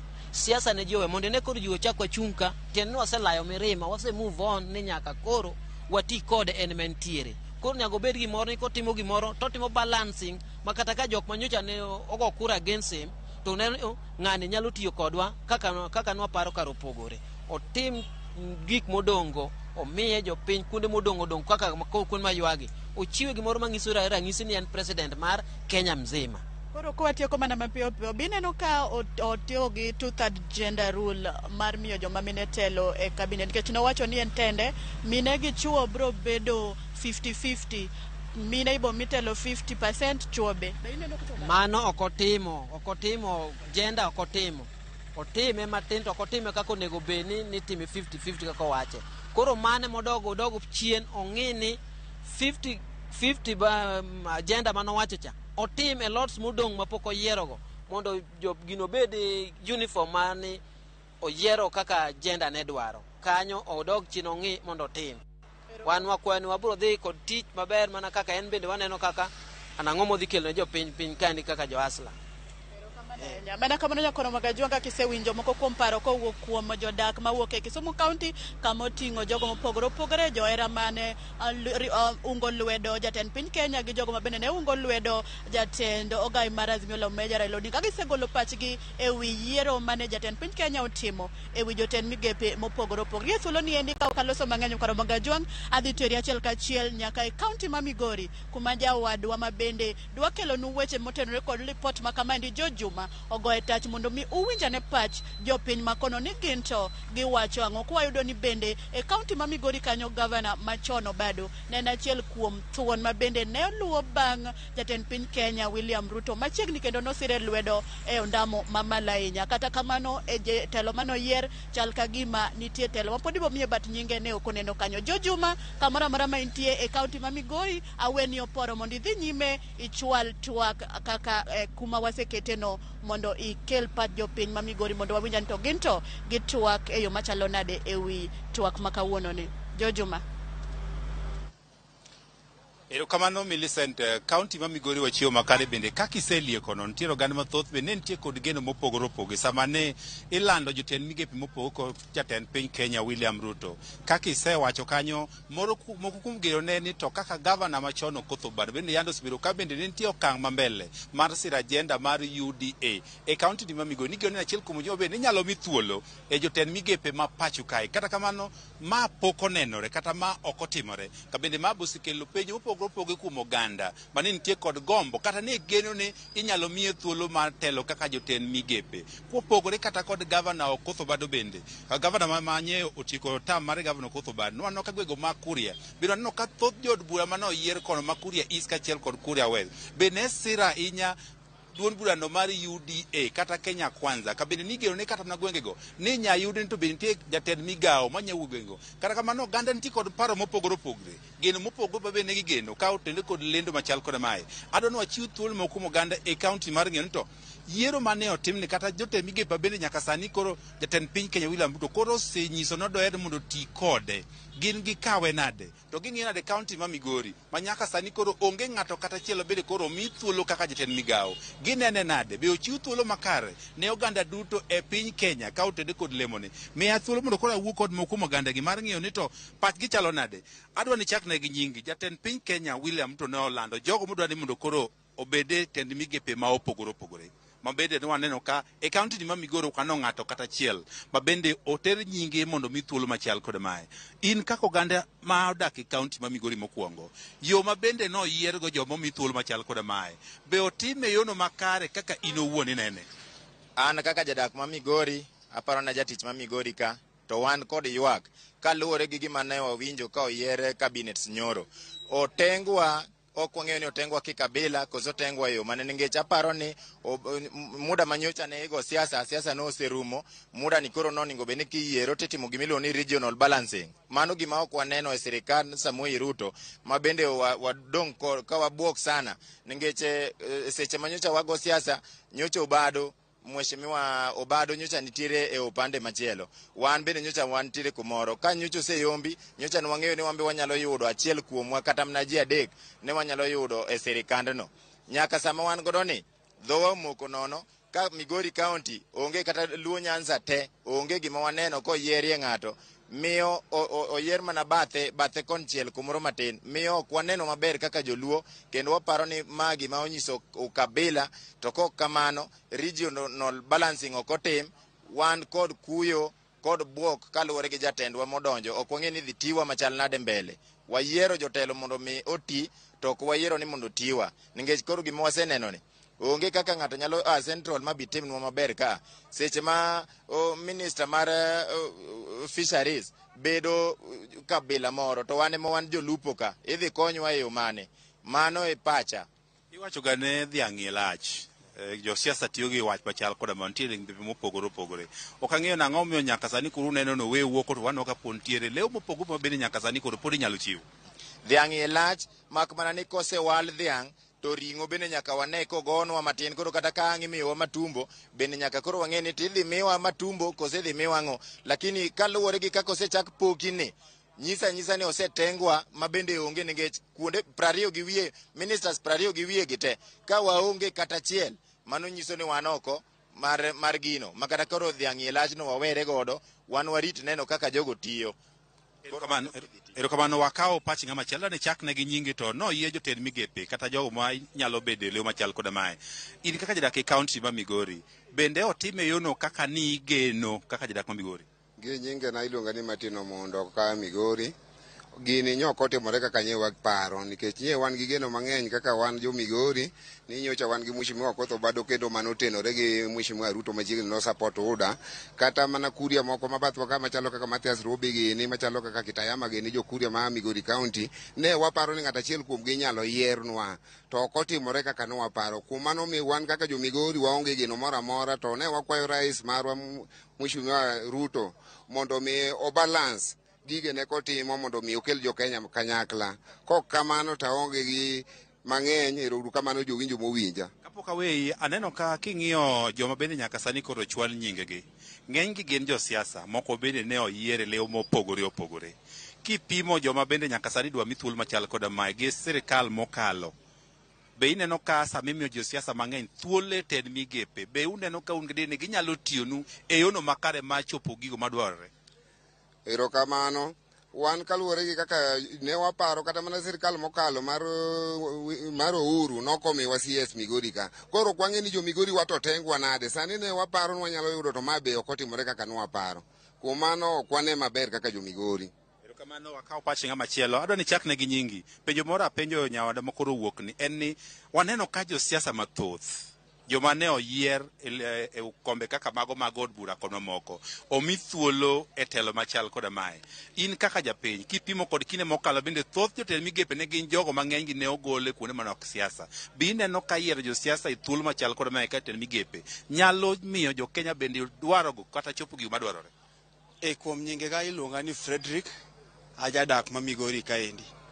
Kuom kawo josiasa mokete telo mag migepe, samoro ginyalo timo maber, samoro ok ginyal timo maber. Kaluwore gi josiasa ma Kenya ka wang'eyo ni thothgi dwaro mana bondegi. Kotergi e tend migepe kaendi, aparo ni pod gidhi dwaro mana bondegi, manyiso ni ok gidhi tiyo ne jopiny maber.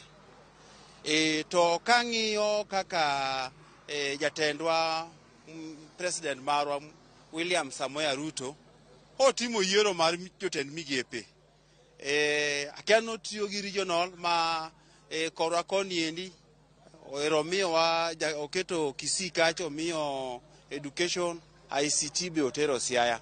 Akia ni jatendwa manyotiyo aka His Excellency Zachary Okoth Obado ne tiyo ne marach, to akia nokotero ne ji mang'eny ma embe wa nono kanye malero de bet tama.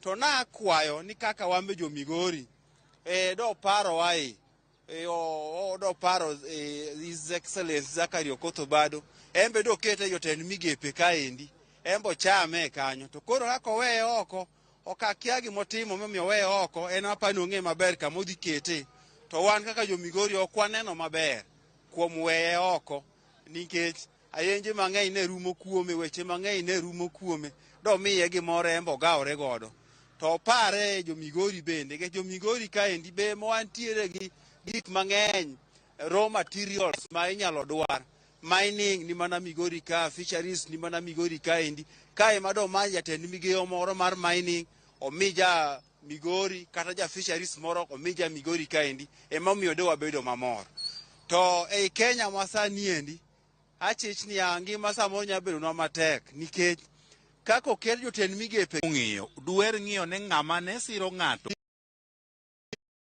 mano be ok nyal mi we ng'ama nyosiri nge samoro ng'ato nyalo bedo gi lony to kodwari ok inyal dhi manyo ng'ama ok idwa samoro nyalo biro go migawo ni piny koro ng'ama nigi lony ber king'iyo ahinya to ng'ama ne siri be embe ena gi lony ma kamoro nyalo donjo nikech kaka His Excellency Zachary Okoth Obado obedo e sugar belt kaendi wach pur gang'owa gini giendi ong'eyo kokete kata minister mar pur kaendi onya timo maber erokamano mano mokuom pach oganda e kaunti ma Migori ka bende iwinjo ka gilieko ne gintie kod geno ne kata gavana machon Okoth Obado nonego miye lew machal kod mae ka bende kata gama wachne thuolo pok orumo to gin kod ywakno ka yo ma bende koro chak kengo golemo kata dhiang' ma bende iwacho ni koro duong'ne gineno ka nyaka sani koro ok gintie kama ber ka bende gintie kod adieri ni po ni koro inyalo mi thuolo ng'ato e kaunti ma Migori mar telo e lew moro mabet berberie gin kaka oganda ginyalo yudo kama bende koro giwacho ni gin be kaka oganda jo Kenya gin bo migi thuolo makare e telo machal kod mae katieko Migori kod aduoki nyaka e studio ir Sharon.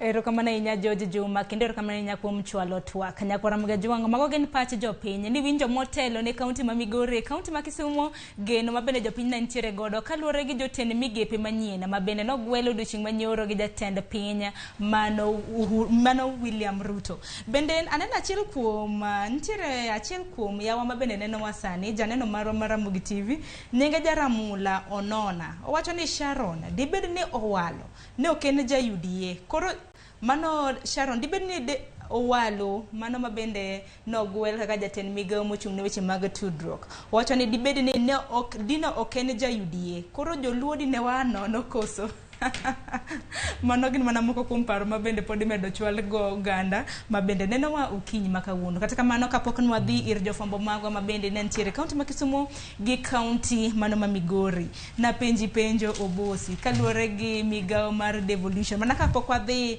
e weche mamoko nikech aneno ka bende saa ringo mapiyo to kata mana pok wamulo kata mana weche moluoro gai mar obila gi mamoko pachi kaluwore gi migawo mar devolution mano migawo mar sirikande mag gwenge mabende dochi manyoro koro nokwa neno. Erokamano ahinya Sharon. Wachak ka wacho ni sirkal iloso nade. En sirkal nyalo kata bedo gi minister achiel. Minister nyalo kata bedo maonge. Inyalo kata bedo gi bich. Inyalo bedo gi 4. Gima duong' e sirkal ka en kaka tich opangi. Ok ochuno ni kodgi 22 kata 23. Nitiere barua moro ma jatend civil service biro golo mane odiochieng' mobiro ng'eyo ni tij ng'ato weri gi manyien neno ma president ochiwo ni ma ok nyis tich ma ng'ato dhi timo mag public relations ma indi ogomona picha mar wi wach to koro nikech ka ng'ato koni ni biro assist to ibiro konya tiyo tich ma kama kony ni chakore gi kanyo to gi kanyo tang'one gi tim koro pile ka jotend migepe gi pok ochako tich magi mabiro keto ni tich biro dhi ma idhi kete migawo mane to dhi tiyo nang'o tich ma kama ng'a biro timo mano koro ka setieko kamano e kabiro wacho ni mane mobiro ng'eyo ni to kare tije mag devolution maduong' gi kata manyo ikono wane ka ni nitiere intergovernmental relations gi ang'o gini monego timie to gima dawach maduong' en ni sirkal ma Ruto oketo ni message maduong' mowacho ni wapogora gi manyo kalo cha. King'iyo sama nyo donjo, onge ng'ama nyo orwako nanga machal kode, onge ng'ama orwako tai machal kode. Kinyalo temo ng'iyo kanyo body language nyiso koni an in charge. Tije mowacho ni kisomo gigi maber mar deputy president kod gi prime minister, deputy prime secretary. Onge gama wacho ni gima jogo dhi timo. Okoni jogi dhi konye tich. Nyiso tije gi mage. Mabende nowacho ni kochuogo gi kata mana kunyiso gi mar mondo mi giti tich, ginego bed ni giluwo. Pile pile kiwacho tich miluongo ni ma ok en kata delegation, ma iluongo ni deconcentration. Koro nyiso ni en tich, anyalo kawe kahero, anyalo kawe kami, to banyalo koni sami idhi timo gimoro nyaka ipenja ni tang'o midhi wacho kucha. Kendo iduogona report ni jatelo kaka ni kwa nadhi atimo cha, atimo maber mokwongo. Mane momiyo tich mar prime secretary ni en tich machalo mar root nyaluongo ga ni gin flower girls. Kendo wacho ni en wacho maber ni odhi konyo jalupna konya tich. Makore neno ni tij prime secretary onge kod oteku. Onge kod oteku, osane gi executive order. Executive order no nyalo golo sasa kata kawuono kata kiny. To kendo ionge tich malong'o, kech ma biro nenore maduong' ahinya seche ma head of public service biro chiwo that circular number 1.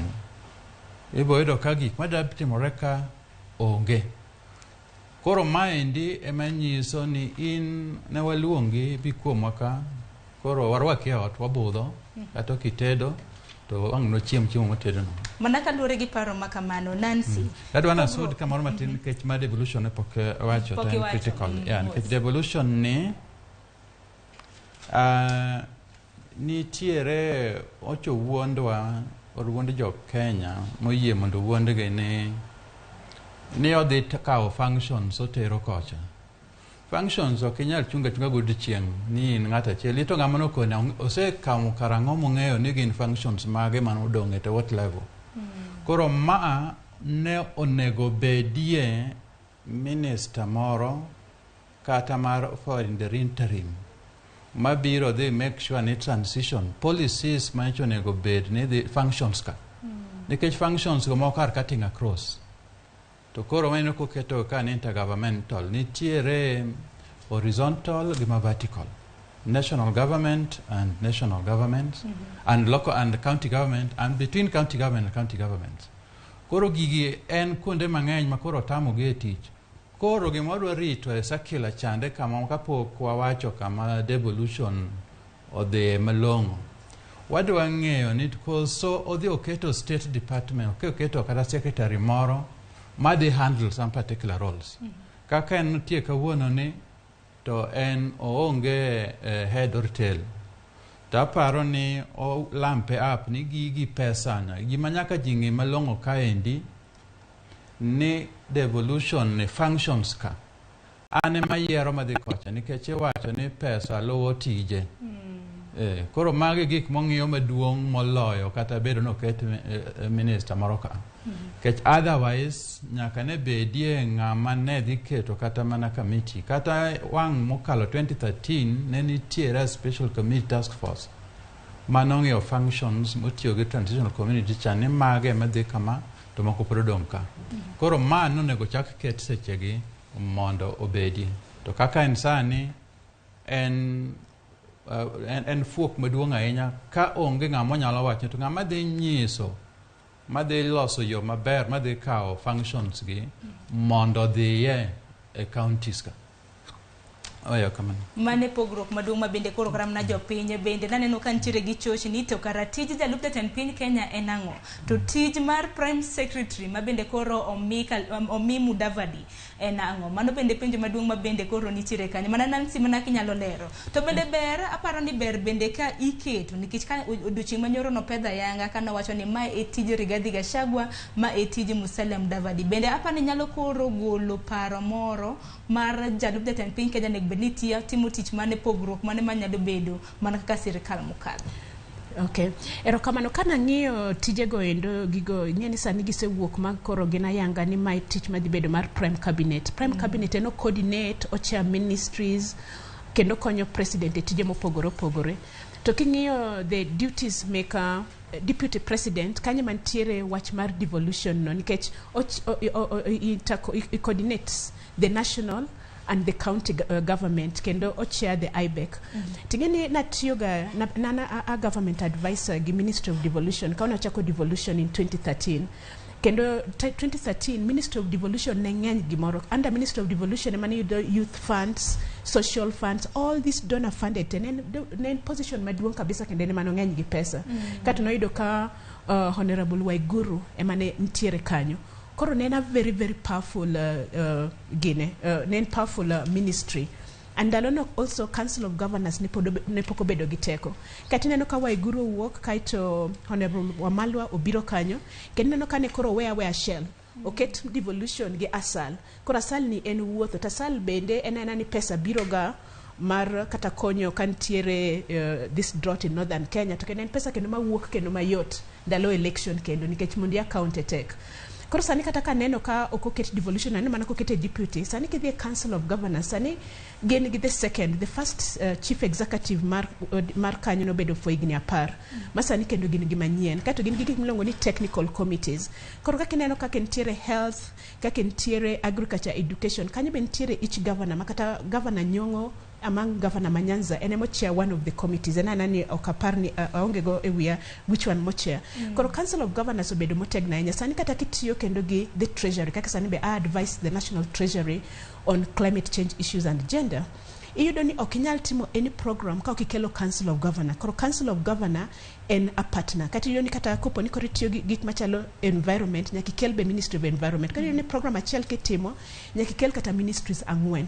To kata dona madwa dhi tiyo gine kawachata ni insani in an NGO madwa dhi tiyo kata mana Migori County kata Kisumu County okinyal dhi kuno kapok idhi ir Council of Governors. Koro yudo letter mang'isi ni Council of Governors and mano be ngiso ni okonyo coordinate. Council of Governors nyawacho ni kacha ji adi matie.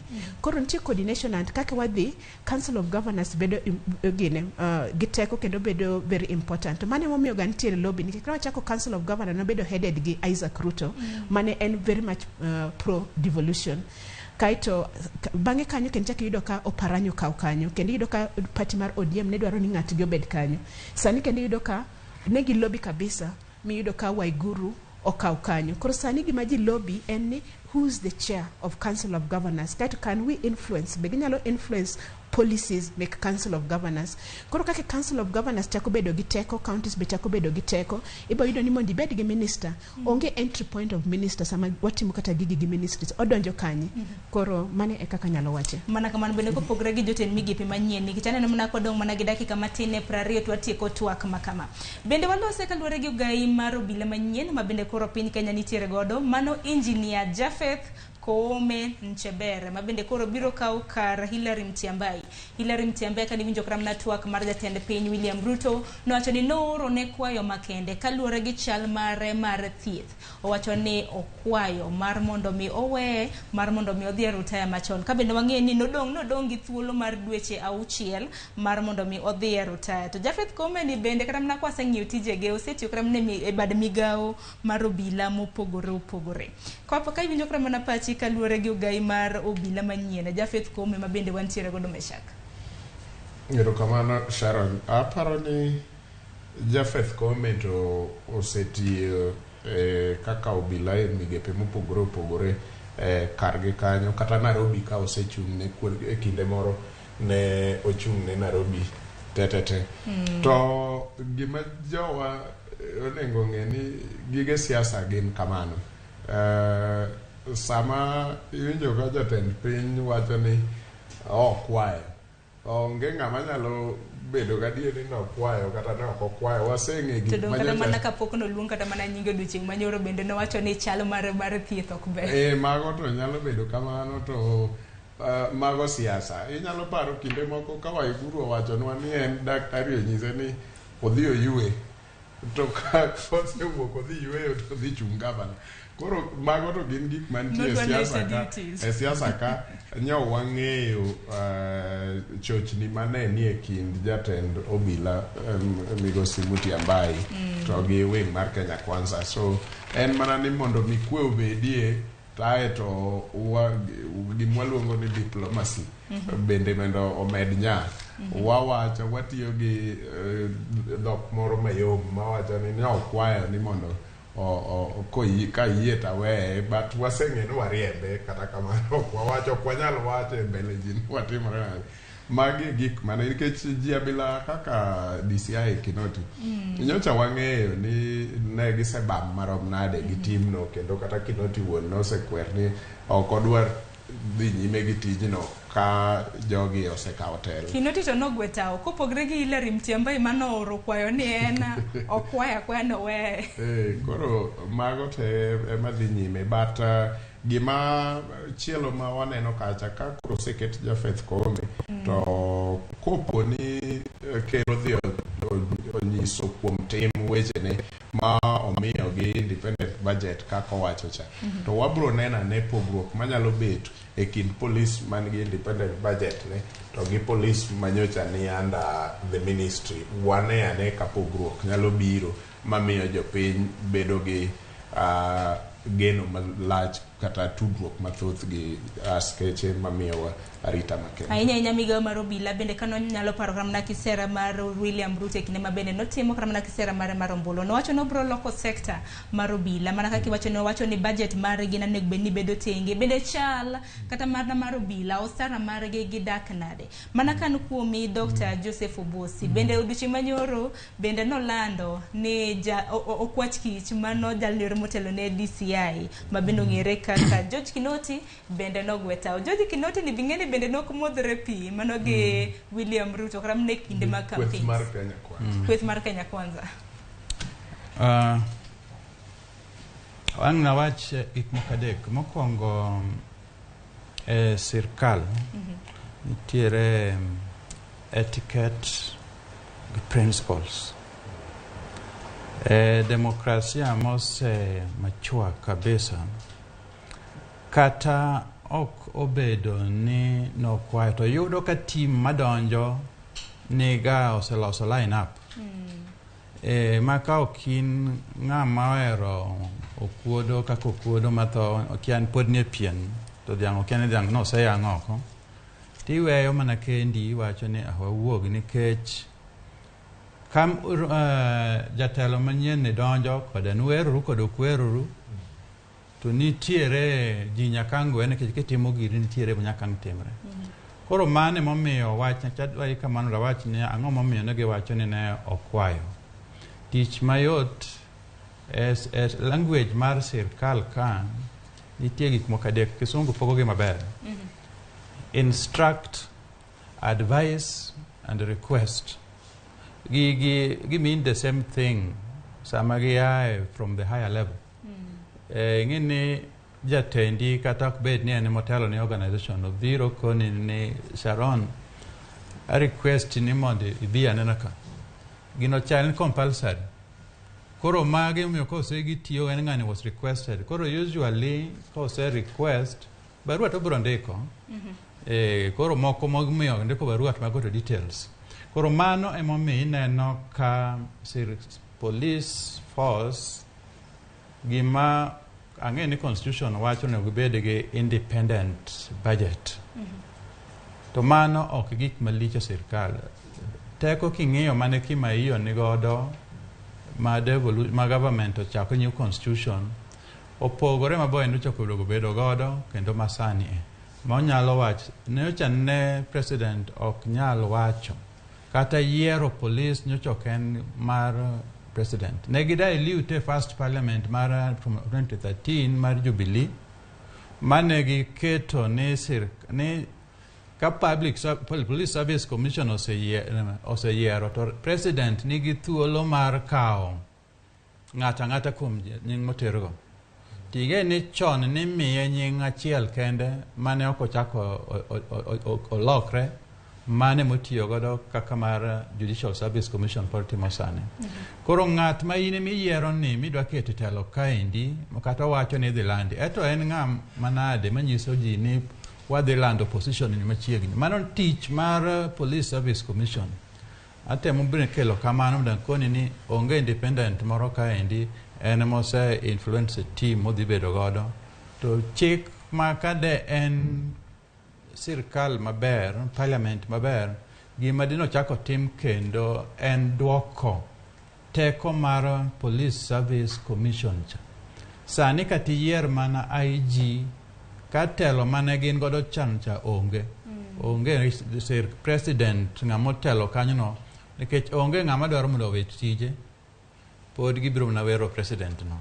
Moko maluongo ni independent budget mago to thumi wero ora kamano to gima duong' ni president pod biro yiero ni an ng'ama nade. Koro jok man paro ni gin e lain no kaka sani isong'e nade ni ka en kome mose yiero to interview pok obedo nikech Mutyambai to eto mare no yot kod otuo kod ok otuo dweche auchiel onego bed ni jahed kamano kawo dweche auchiel odhi adhiya ni akawo let me proceed on my terminal leave. To kinoti to eto kano oro mar resignation no en emane en gi tich matek to atimo maber en principal kiseng'e ni jatelo modonjo nitiere kaka achiel ariyo adek notimore. Nyocha waseneno motelo juma mokalo jumbe 2 polise te mane odhi DCI mane odhi omako Rigathi Gachagua mane odhi otere court gin all of a sudden ni gi resign ni giwe tich ni jomoko ikonwa ni gidhi study. In kama nosechako timo ting'e ni joka noorgi to noorgi mondo gitim tijgi. Idhi bedo kanari ng'e ni ng'at madwa goli oko kungo okunyi mokawe mopok bathi mowe kichung' kidiedo kona kata koro kogo tipo ma kilwar mana hin oula moro mobiro go yago ya piny. Koro e DCI ka onge kaka nyocho nyalo bedo nikech ng'ama osebedo tije machal mago mag IG DCI go sirkal ka ok iringo chon to gibiro manyo appropriate way ma either gi frustrate godo or gi make mondo mi account for commissions moko mok inyal avoid ka intiere e sirkal. Koro wach mar DCI timo resignation kuoma mano ni kare. Mutyambai kawo mondo dhi e terminal leave ber winja kare mondo koro jok manyien odonji mondo gimbe pas margi chande oimre. Ang'eni kar DCI mano migawo mar okwach kich bende mang'eni koro oganda koro keto wang'gi mar ng'eyo ni jamin wach kata mana DCI maduong' okwach kich maduong' ma pacho kaendi biro bedo ng'ama na apis mar DCI. Lakini Nancy pachi kaluwore gi George Kinoti gweta mara ne en gima nenore koso aneno ni nenore nikech kano kuti gi ng'ato maber to koro bire telo to dwani mondo ti gi jok manyalo tiyo kode kendo jok mawinjo wachne kako nego tim. Koro mana ta wacho ni odhi kamano. To koro wach machielo kendo maneno kake gi changes ma government mar President Ruto okelo. Kata kamano king'iyo kake kuma chalo Nyanza neno ka kwa yudo gine ministries mang'eny. Samoro be bede telo kata bedo gi cabinet be en important nikech king'iyo kake resources iketo. Resources gin influence politically, gin gi political influence mondo tergi. To kata kamano ka oponi oko jo Nyanza okoyudo kombe kake degi gombo ni mondo giyud kombe mang'eny goendo. Ntie gik moko kendo mang'eny ahinya kendo ma onego wang'i kake government. Kesa moro yudo kata ni waonge gi ministries go to ntie pesa moko kake machalo youth fund, machalo kake women fund, to kata sani kelo hustler fund. Gimara chiel mo penyo ni to hustler fund ni erika kodhi pogore gi youth fund kata women fund. Koro gima wanyalo konyo godo jogwa en ni kata ka ntie resources gi national, erika ke wanyalo puonjo gi, erika ke wanyalo tiyo kata gi youth gi joma tindo kata mine bende at gine grassroots level mondo ng'e ni pesa cha ntie kucho kendo kama kendo kake wanyalo yude. To kata kamano kendo kichaki ng'iyo ineno ka koro kuonde machalo Nyanza gineno ni koro gima wan go gin county governments. To kata mana county government ntie sani budgets madhi kuno. Koro kata okiyudo ministry ng'eni chon kani uonge county government to ministries ba kuyudo eni samoro koro ka jatelo maduong' obiro to ugone chongu piny ni kiyie to mondo ilos nwa roads gi. Koro sani wan gi county government gima wanyalo timo ni to be jogi tiyo maber to kata pesni ma okogo endo ere kaka county government nikech sani samoro kata wan mana gi pesa e national treasury to kod dwa tiyo gi county kaka sani watiyo gi county mar Vihiga watiyo kodgi nikech kidhi kuno tingiso governor ni dwa nene to kata in mana gi pesa matin kata pesa maduong' to dwa winji to kopo ni dhi e county moro Nyanza tiwinjo mana ni en odwa mana romo gi World Bank county director tiyudo mana ka NGOs gi osechako go kona koro sani en ni at piny kacha ere kaka wanyalo tiyo to kata tije obedo mana e government watema apply mondo wan be wayud tije machalo kamano to koro mana mondo atieki nado mana wacho ni kaka neno gigi oseyier gimoro achiel ma I hope ni government ni dhi ng'iyo en ni be ginyalo legalize the office of the opposition nikech kaka sani kata gik mosetimo gite gionge gi oversight mana kamano bende wadong' mana ka dakika par kende twatieko twak makama to bende ok daher mar tieko twak makama nitiere migawo moro ma bende ok nwalose ma migawo mochung' ne weche mag somo ma bende dochi manyoro jal ma bende koro biro bedo jatend migawo mar somo ponono ni biro puodhe kod mago jong'ad bura maduong' e pacho ka mano Ezekiel Mashogu Ombaki mabende koro noyier kaka jatend migawo mar somo ting'eni wuoche mabende jatend migawo mar somo machon manongire magoha bende nanitiere godo wenge duto te bende koro nika Mashogu ni bende nochung' kaka governor e county ma Kisii kod otiko mar UDA kata kamano lemo ma kamano nokoyudo kaluwore ni Simba Arati noloye kata kamano en bende osetiyo chakre sirikal mar Jomo Kenyatta nyaka sani koro osetiyo sirikal Jomo Kenyatta sirikand Mwai Kibaki mano mar Uhuru Kenyatta sani bende koro aneno ka koro odwaro tiyo sirikal mano mar William Ruto weche mag somo ahinya sani makoro dong' mana gi dweche 3 to CBC nego bed ni bende wakiakra na chal mar CBC nyaka gi sani mana kwa tieko chenro makama mesha kodedi pachi kaluwore gi migawo ne weche mag maluoro bende mag CBC sani bende nyithindo kramna madhi grade 7 mane bedi timo penj kawuok e grade 6 bende okia chal margi Sharon, we amul gima matin kadhi e wach Dr. Mashogu aparo ni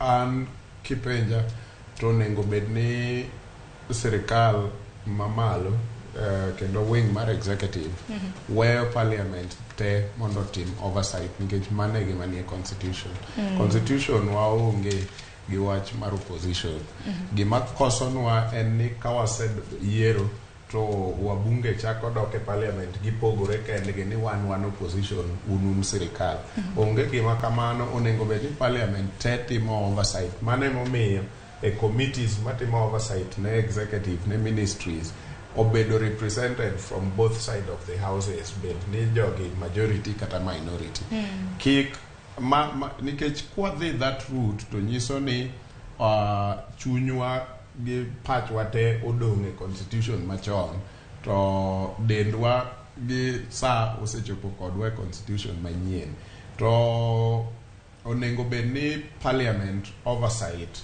executive to giloso chike bende manyalo miyo jo Kenya yudo deliveries kata deliverables maber to kawa donjo iye kucho mamoko kuom gi owacho ni gin e sirikal to tij opposition dong' ne jomoko matin wabunge moko matin to ka party ginyalo time perfectly ka gitin ni moko kuom gi nie iye ka to gin part of executive ok timre kamano nikech kop gik kanyo to bro chuno ni executive kelo weche mang'eny including ng'iewo wabunge mondo ogo kura kaka gidwaro to kogo kaka gidwaro ma ok kaka owinjore to nyiso ni jo Kenya koro completely bro lack opposition kata obedo ni wan gi wabunge moko miluongo no opposition to ok bitimore ne waneno magi e kinde mane NASA against Jubilee kata kinde machien kane gichenjo gik machalo kata security laws amendment bills inyalo paro ne ok lich kata ne nitie opposition to ne waneno ka wabunge moko opos matek kabisa gitekre gite nyaka giringregi but pod ne gikala gigo kaka gidwaro nyiso ni the only time wanyalo bedo gi perfect opposition not opposition oversight and sama parliament te okawo role gi kaka oversight team nikech sami yieri e bunge tije ni ma constitution ondiko and legislation oversight and representation ere kaka in kichaki donje parliament to koro in idong' ni ne sirikal wabunge ka opposition sadi mane constitution ogolo magi role ni mar oversight owene jokma en ni jomoko loso sirikal to jomoko loso sirikal ka gidonje parliament onego bed ni gin te gitimo oversight na executive. Kabire wach Dr. Machogu, aparo ni the bar was raised a bit too high.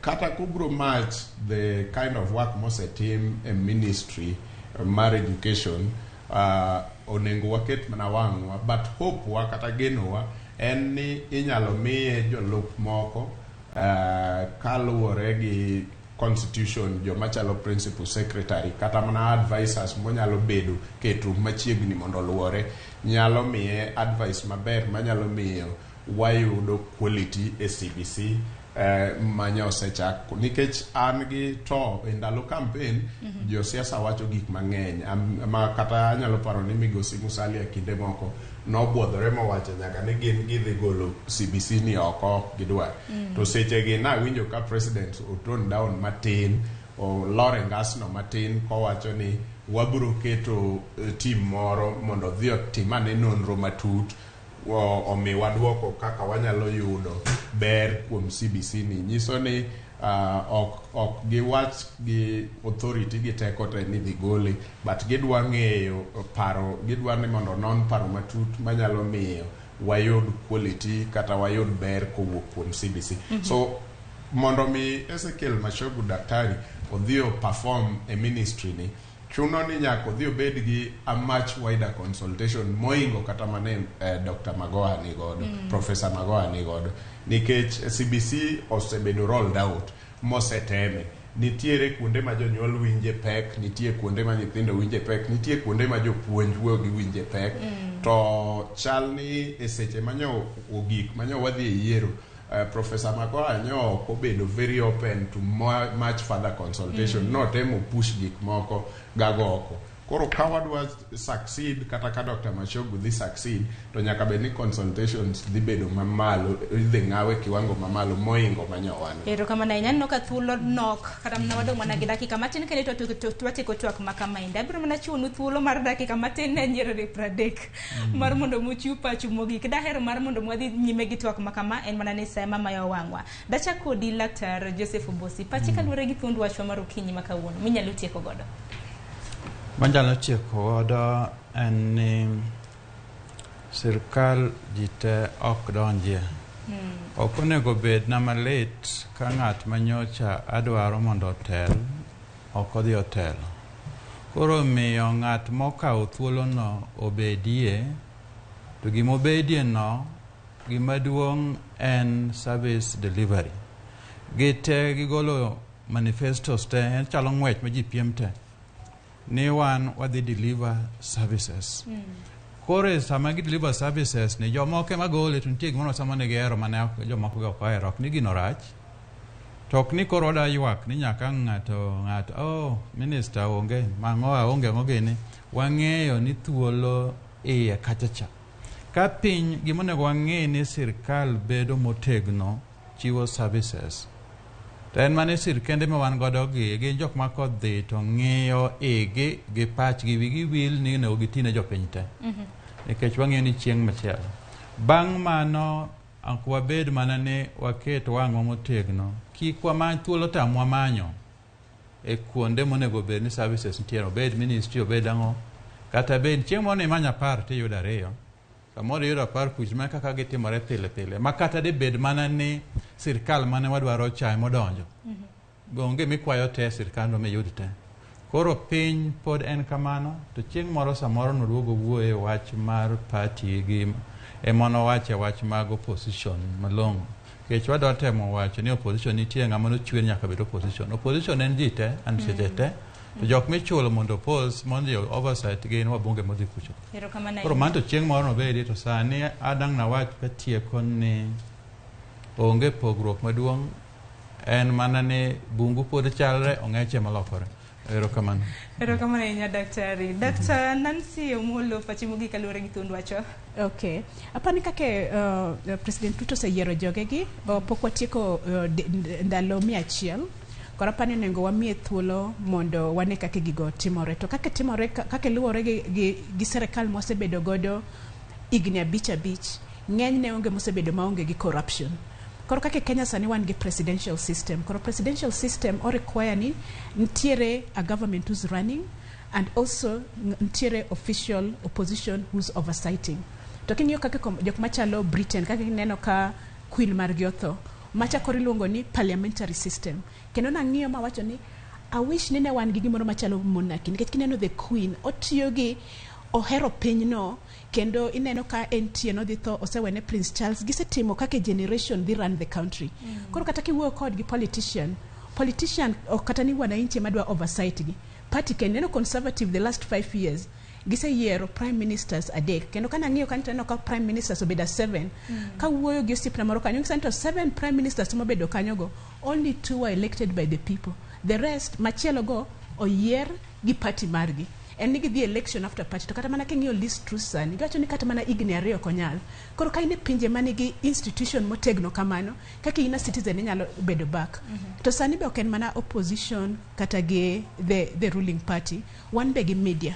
Koro kake media kake sani wan wabiro kaniendi, wan be watimo oversight ne the government, nikech ko biro kata wawacha dier wawacha kake en ko ber to ber to ko rach to rach. Koro wabo continue kendo ko biro ka pile to wangiso gima ntie malo kacha adier, to be wabo bedo kwa ngiso ni government ni otiyo ne ji to koso ko teenage. Ero kamana inyambesha ko dede bonjirere pradek wach ni mogik ne jalo na kamano. Sirikal oselosi, wan gi sirikal achiel ma koro iluongo ni the government of Kenya. Koro onge government of Kenya kwanza gi government of Azimio or anything.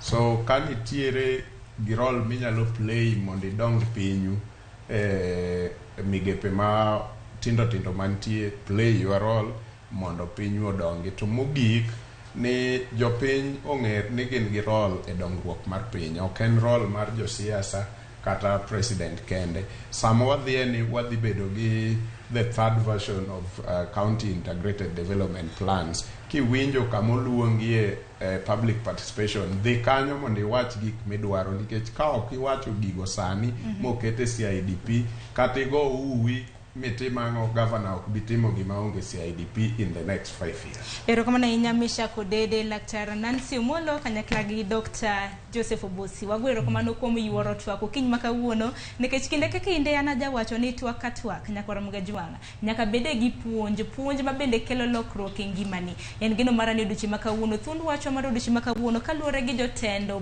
manyien mago jotend migepe manyien ma bende nogolo odiochieng' manyoro gi William Ruto ma jatend piny Kenya mar abich, ma bende kata kamano ka bende nogwelgi pod girito puoth kuom jotelo mago jochunga mago jochung MPs jood bura mopogore e National Assembly e pacho kendi. Kata kamano gi kanyo makelo e giko mar twak odiochieng' makawuono lo jowetwa ma bende notayo chenro makamano chako sa 12 mar okinyi kod kidieny mar rupiny. Sani koro en sa 5 mar onyango watieke gi kidieny mar mbaka oromo. In beda goniro kamano kuom bedo kodwa chakre okinyi nyaka sani. Akwayo ni bedi gi odiochieng' makare. Nyinga Sharon Ong'ao.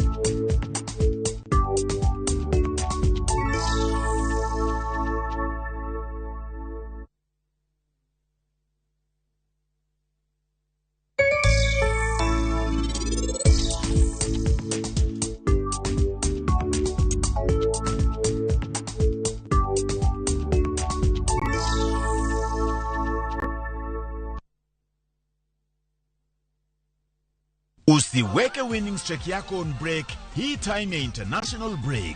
Cheza mechi za Africa Cup of Nations qualifiers, UEFA Nations League, international friendlies, Shabiki Land virtuals na ligi zinginezo duniani. EPL is on a break.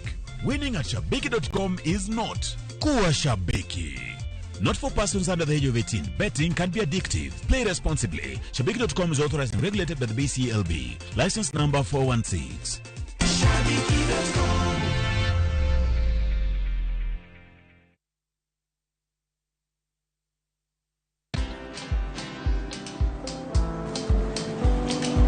Chal nade? Chal ka gimi kaka ng'iyo sim gi pacha te? Kiki ahinya. En mana ni asebedo e story ahinya. Mana kaka rally manyochacha ne chal ka gima ne an kanyo kane otimo. Kendo kane iyawo chiro manyien ne chal ka gima ne an kanyo. Sama ne imiyo welo mapacho ka nengo mogonyore nam chumbi ne antie. In bende inyalo bedo e story kamora mora. Download mana Citizen Digital. Bed iyo ng'ala manyime gi weche manyien ka gi tuch kod gik mamoko ka gi timore kuno pugre pacho ka kod pinje ma oko. Download Citizen Digital. Citizen Digital.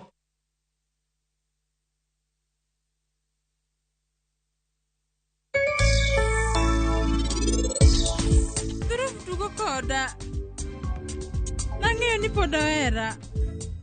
An ang'eyo ni wiyi ok nyal wil koda kata matin. To an achano gimoro amora maber, gimoro amora machano. Kata idhi kanyo to an nyaka ma. Jaode mambo timo gimiti mono.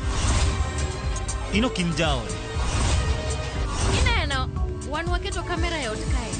To sani pod watemo gimondo one ka giber. Deal ni deal. Dial star 334#. Ebu tuma za lashes. Rajamina poverty. Tume social distance. Make chaguo smarter on voice, data, and now on Airtel Money. Airtel, the most affordable network.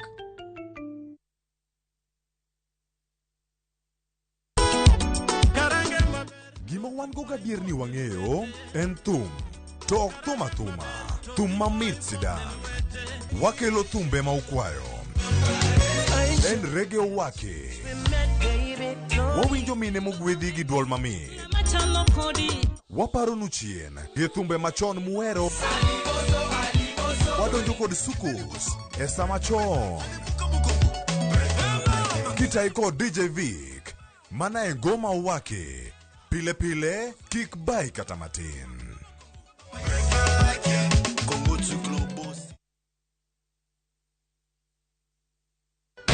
Okie dokie, kids. Let the show begin. Kids are home. Hi, Bumblebee. And it's time for them to explore. That's what I'm gonna do. So, why not give them Kids View? Travis, Paul, over here. With Kids View, they get to discover. Here's what a Black Panther mask looks like. And you are sure they consume safe content. Join the excitement that is Kids View. Popular, lovable. Thank you. Nachopata kidogo ani nivumilie tule kimayudo matina shei nivumilie tule nachopata kidogo Jokanyanam ginyinga ilungani Breezy Unchild kadi heri yudo nyakisumo kaka skiza tune mari radio star 860 star 418#. Paria ni Ramogi TV en dala jothumbe duto. Erouru kamano. ani pesa wendo